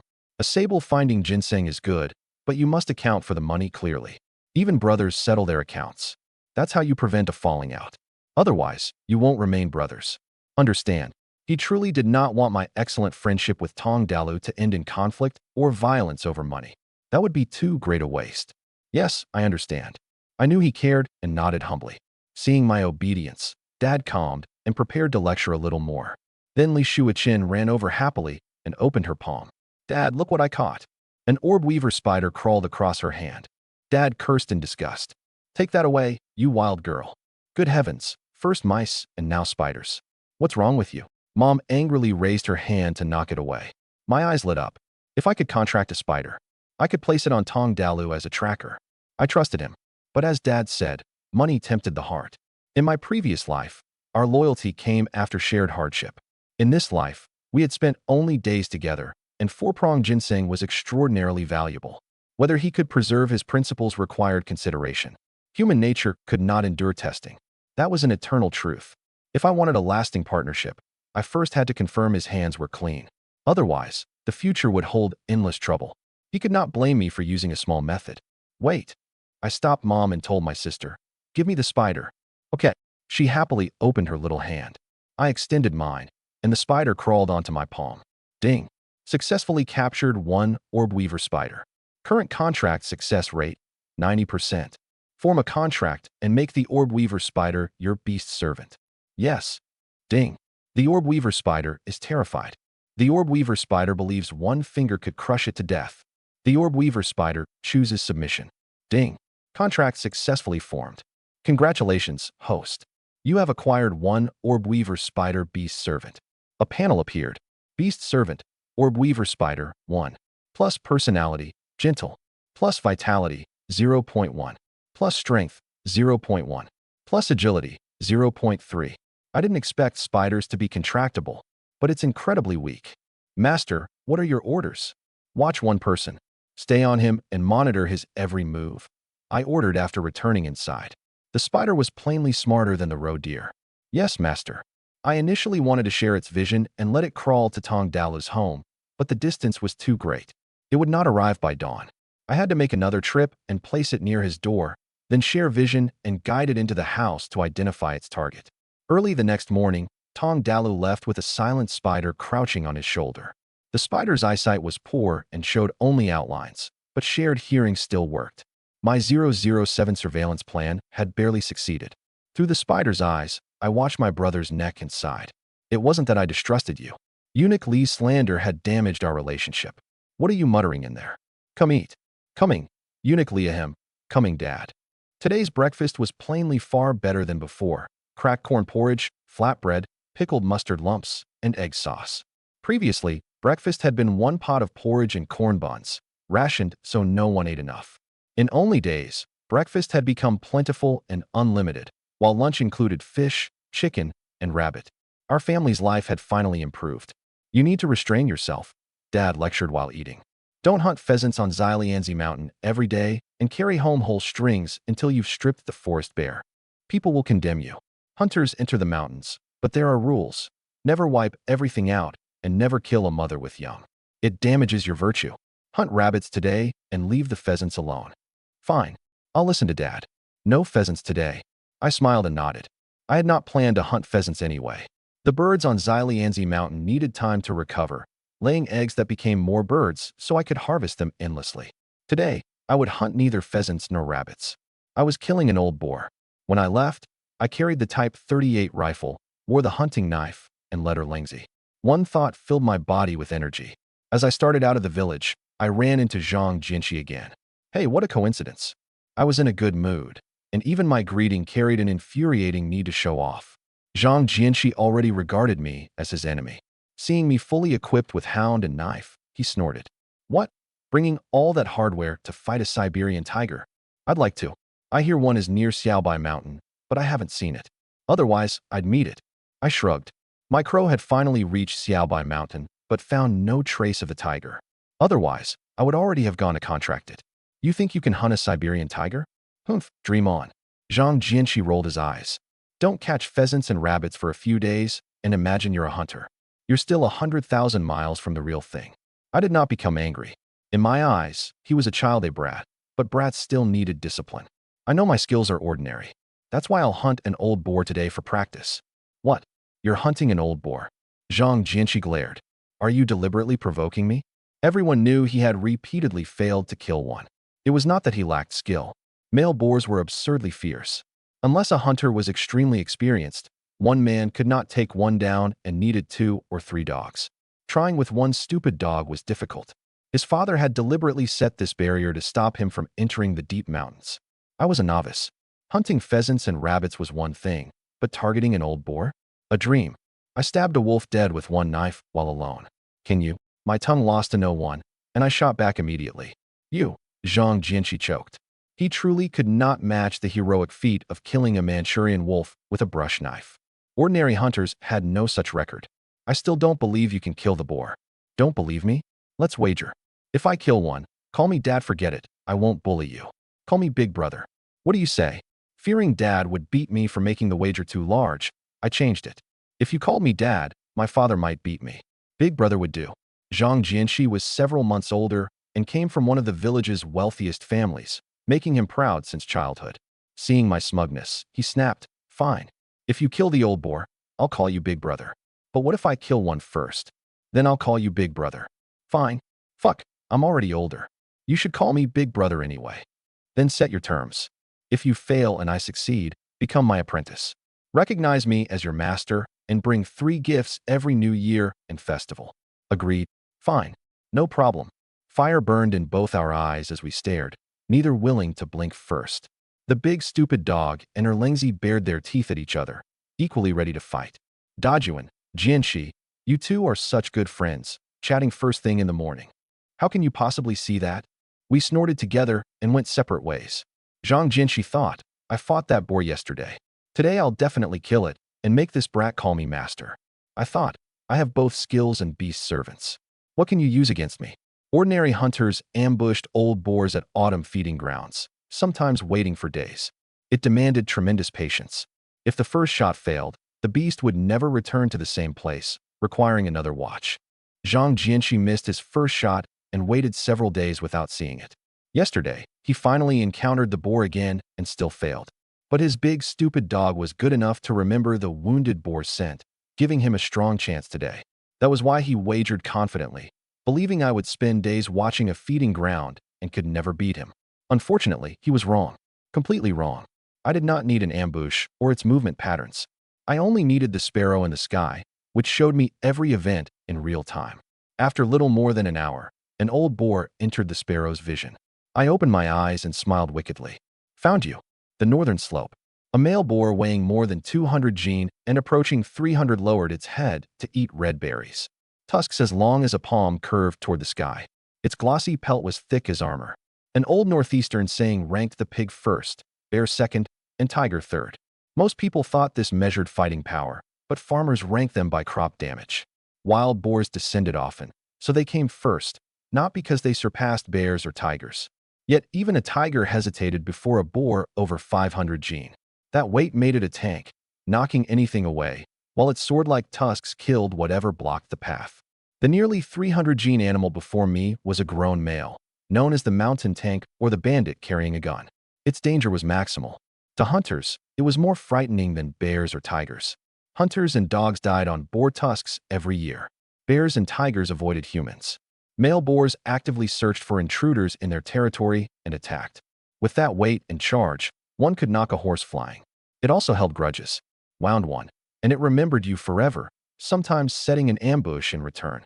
Hunters often said, "A bear you hear isn't frightening. The frightening thing is the boar you never heard." That was why Zhang Jianqi was cautious. Now look at my side. I was completely fearless because I held every advantage. After scouting from above, I sent Erlingzi to circle and hide on the right. I checked the Type 38, carefully loaded its rounds, then crept toward the prey. While approaching, I had to judge the wind so my human scent would not drift toward it. Otherwise, it would either flee or become alert, making the attack difficult. Good. Here, at the proper distance, I finally saw the old boar clearly. What an animal! It resembled a young calf. Every bristle was stiff enough to prick the hand, and its shoulders gleamed as though oiled. Years of rubbing on sand, earth, and pine resin had created its armor, known as a boar's hanging mail. My plan was to fire and draw its attention while Erlingzi attacked from behind. 30 meters. A little far. One shot might not be fatal. I needed to move closer. I quietly advanced several steps, and Erlingzi crept forward in sync. By terrible coincidence, my foot landed on a dry branch. Crack. Only that one soft sound. The boar jerked its head up from the berries and scanned alertly. Its eyes looked unnatural, carrying the eerie intelligence of a spirit. Bad. I raised the rifle and fired. Bang.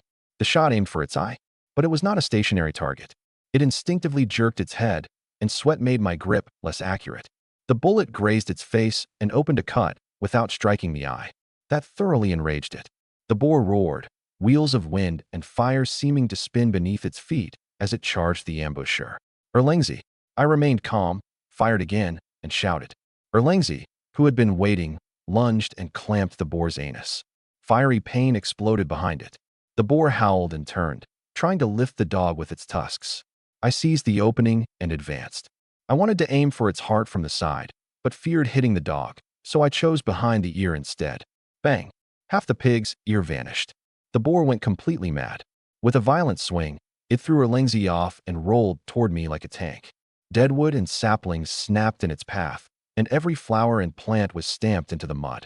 Erlangzi barked anxiously and chased, trying to attack the anus. The boar moved too quickly for accuracy, so he made a ruthless decision and bit its testicles. That finally stopped its savage charge.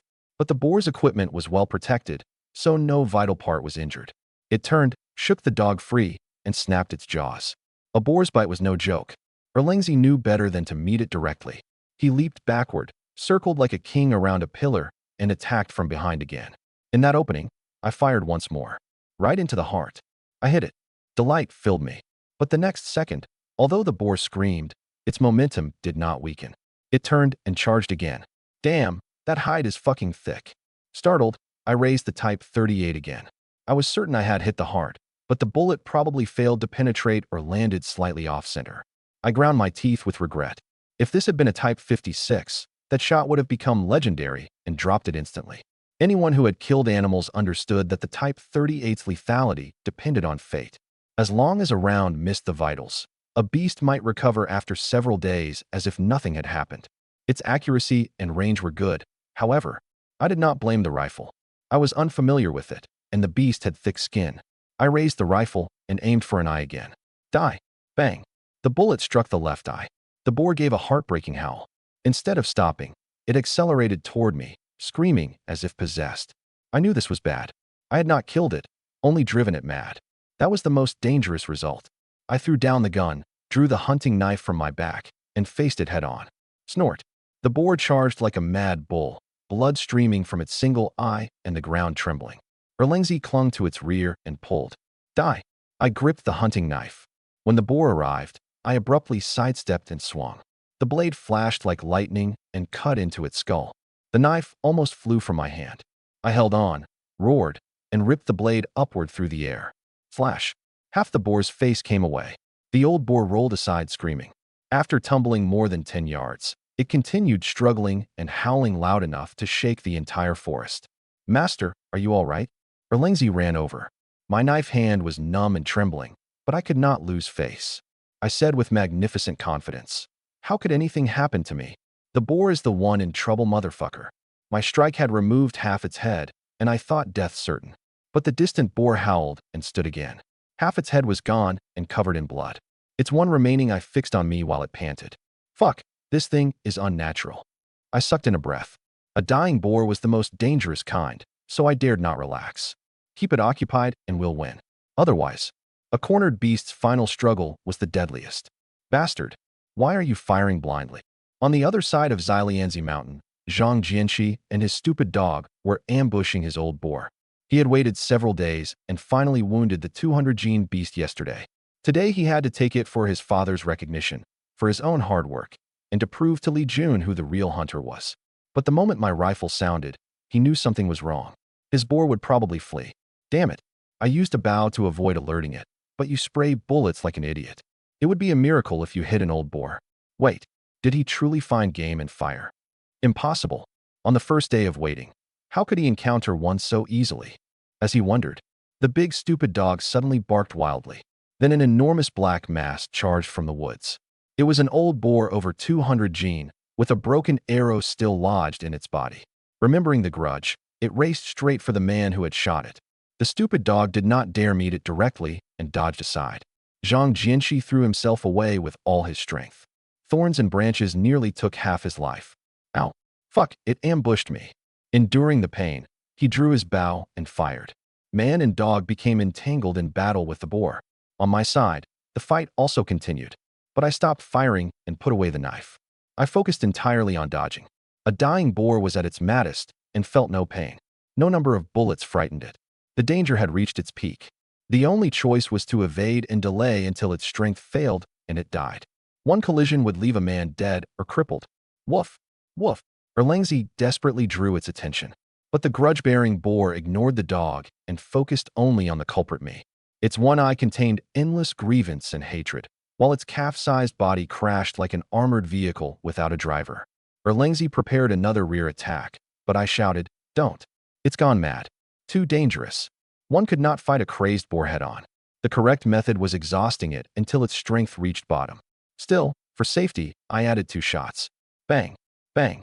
One struck the head, the other its armor. Another bloody hole appeared in the skull, but the armored hide looked merely scratched and refused to yield. I kept running and dodging. Seeing his master in danger, Erlangzi ignored the order and fought the boar. His jaws clamped the anus. Snort. He tore it open and pulled out a section of intestine. The boar's entire body shook. It finally stopped charging and turned with a miserable scream to bite the dog. I saw the opening and pulled the trigger. Bang. The bullet entered through the bloody half of its face and exited through the other ear. Snort. The boar gave one cry and collapsed. Erlangzi maintained his attacking stance and continued barking. I loaded rounds while approaching slowly. Its forelegs twitched, then it seemed to breathe its last. Only then did I relax and say happily, "It wasn't much after all." My words were casual, but my heart still pounded. It had nearly sent me flying several times, and its tusks almost pierced Erlangzi. The fight had been extraordinarily dangerous, but the result, my achievement, defied heaven. In half a day, 1 man and 1 dog had killed an old boar approaching 300 gene. Who would believe it? Other hunters waited 3 days. I completed the hunt in half a day. Heroic. It remained this powerful with only half a head. This boar is extraordinary. If it continued growing, it might truly become a boar king. I crouched and marveled at the bloody half-face, then reached out to touch it. Ding. Successfully captured 1 Ashuri wild boar. Current contract success rate, 50%. Form a contract and make the Ashuri wild boar your beast servant. I froze. Holy shit, it isn't dead. Looking at the creature with half a head, I marveled. A brave pig feared no difficulties. Half its head was gone, and it had taken so many bullets. Yet its will to live remained strong enough to resist reincarnation. 50%. That's extremely low. I had not planned to contract it, or I would never have attacked so viciously. But seeing it barely alive, the unwillingness in its eye awakened my interest. I wanted to know whether it could become my battle partner. More than that, I wanted to see whether I could raise it into a boar king. A 50-50 chance. Then I'll give you an opportunity. If the contract succeeds, you'll become my beast servant. I'll raise you into the boar king, let you fight tigers and black bears, and walk sideways through the greater Shingon range. If it fails, I'll gladly take your hide, meat, and bones. Contract. Ding. The male boar's heart burns with the dream of becoming the strongest boar king, yet it is dying today. It cannot accept this. It wants revenge, but exhaustion and darkness rule it. It sees the legendary high priest of the boar kings coming to take its soul from the mountain. It sees light and a hand reaching down from the dome of heaven. It does not want to become a human's beast servant, but it refuses to die, to take revenge on the one who killed it. It chooses to accept the contract. Ding. Contract successfully formed. Congratulations, host. You have acquired 1 Ashuri wild boar beast servant. A panel appeared. Beast servant, Ashuri wild boar 1. Plus personality, resolute. Plus vitality, 89. Plus strength, 90. Plus agility, 78. Master, I shall forever remain loyal. You appear to be the human who killed me. Now a servant. This pig of steel began regrowing blood and flesh across the missing half of its face as the wounds healed. Before long, it stood again, every injury gone. It lowered its head and greeted me respectfully. Then it seemed to realize something and jerked its head up. Wisdom showed in its eyes as it recognized its new master. It froze. Hostility flashed in its gaze. It leaned forward, seemingly about to launch a savage charge. But an invisible force immediately pressed it down. The boar lowered its head again in frustration. Master, please punish my disrespect. I could sense its emotions surging, first joy at escaping death, then fury on recognizing its enemy, followed by frustration and helplessness.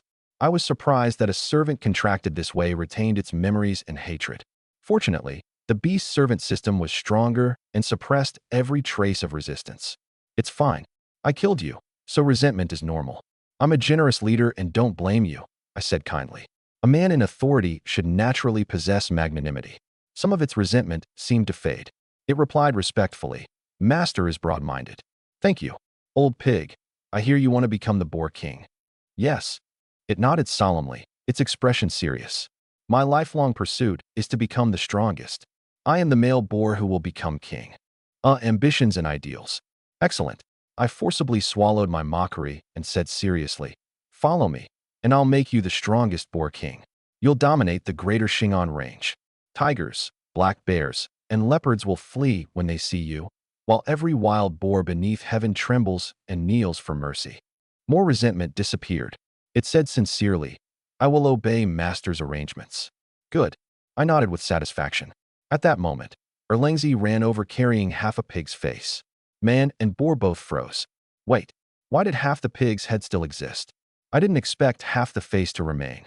What an unexpected bonus. I lifted it as though finding money. Yes, that's practically exploiting a resurrection bug.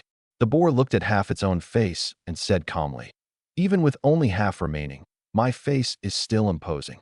The system may have misread your personality. You aren't resolute. You're obstinate."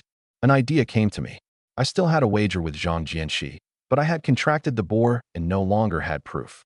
Yet if I carried half the face home and claimed I had killed one, who could question me? Yes, that's the plan.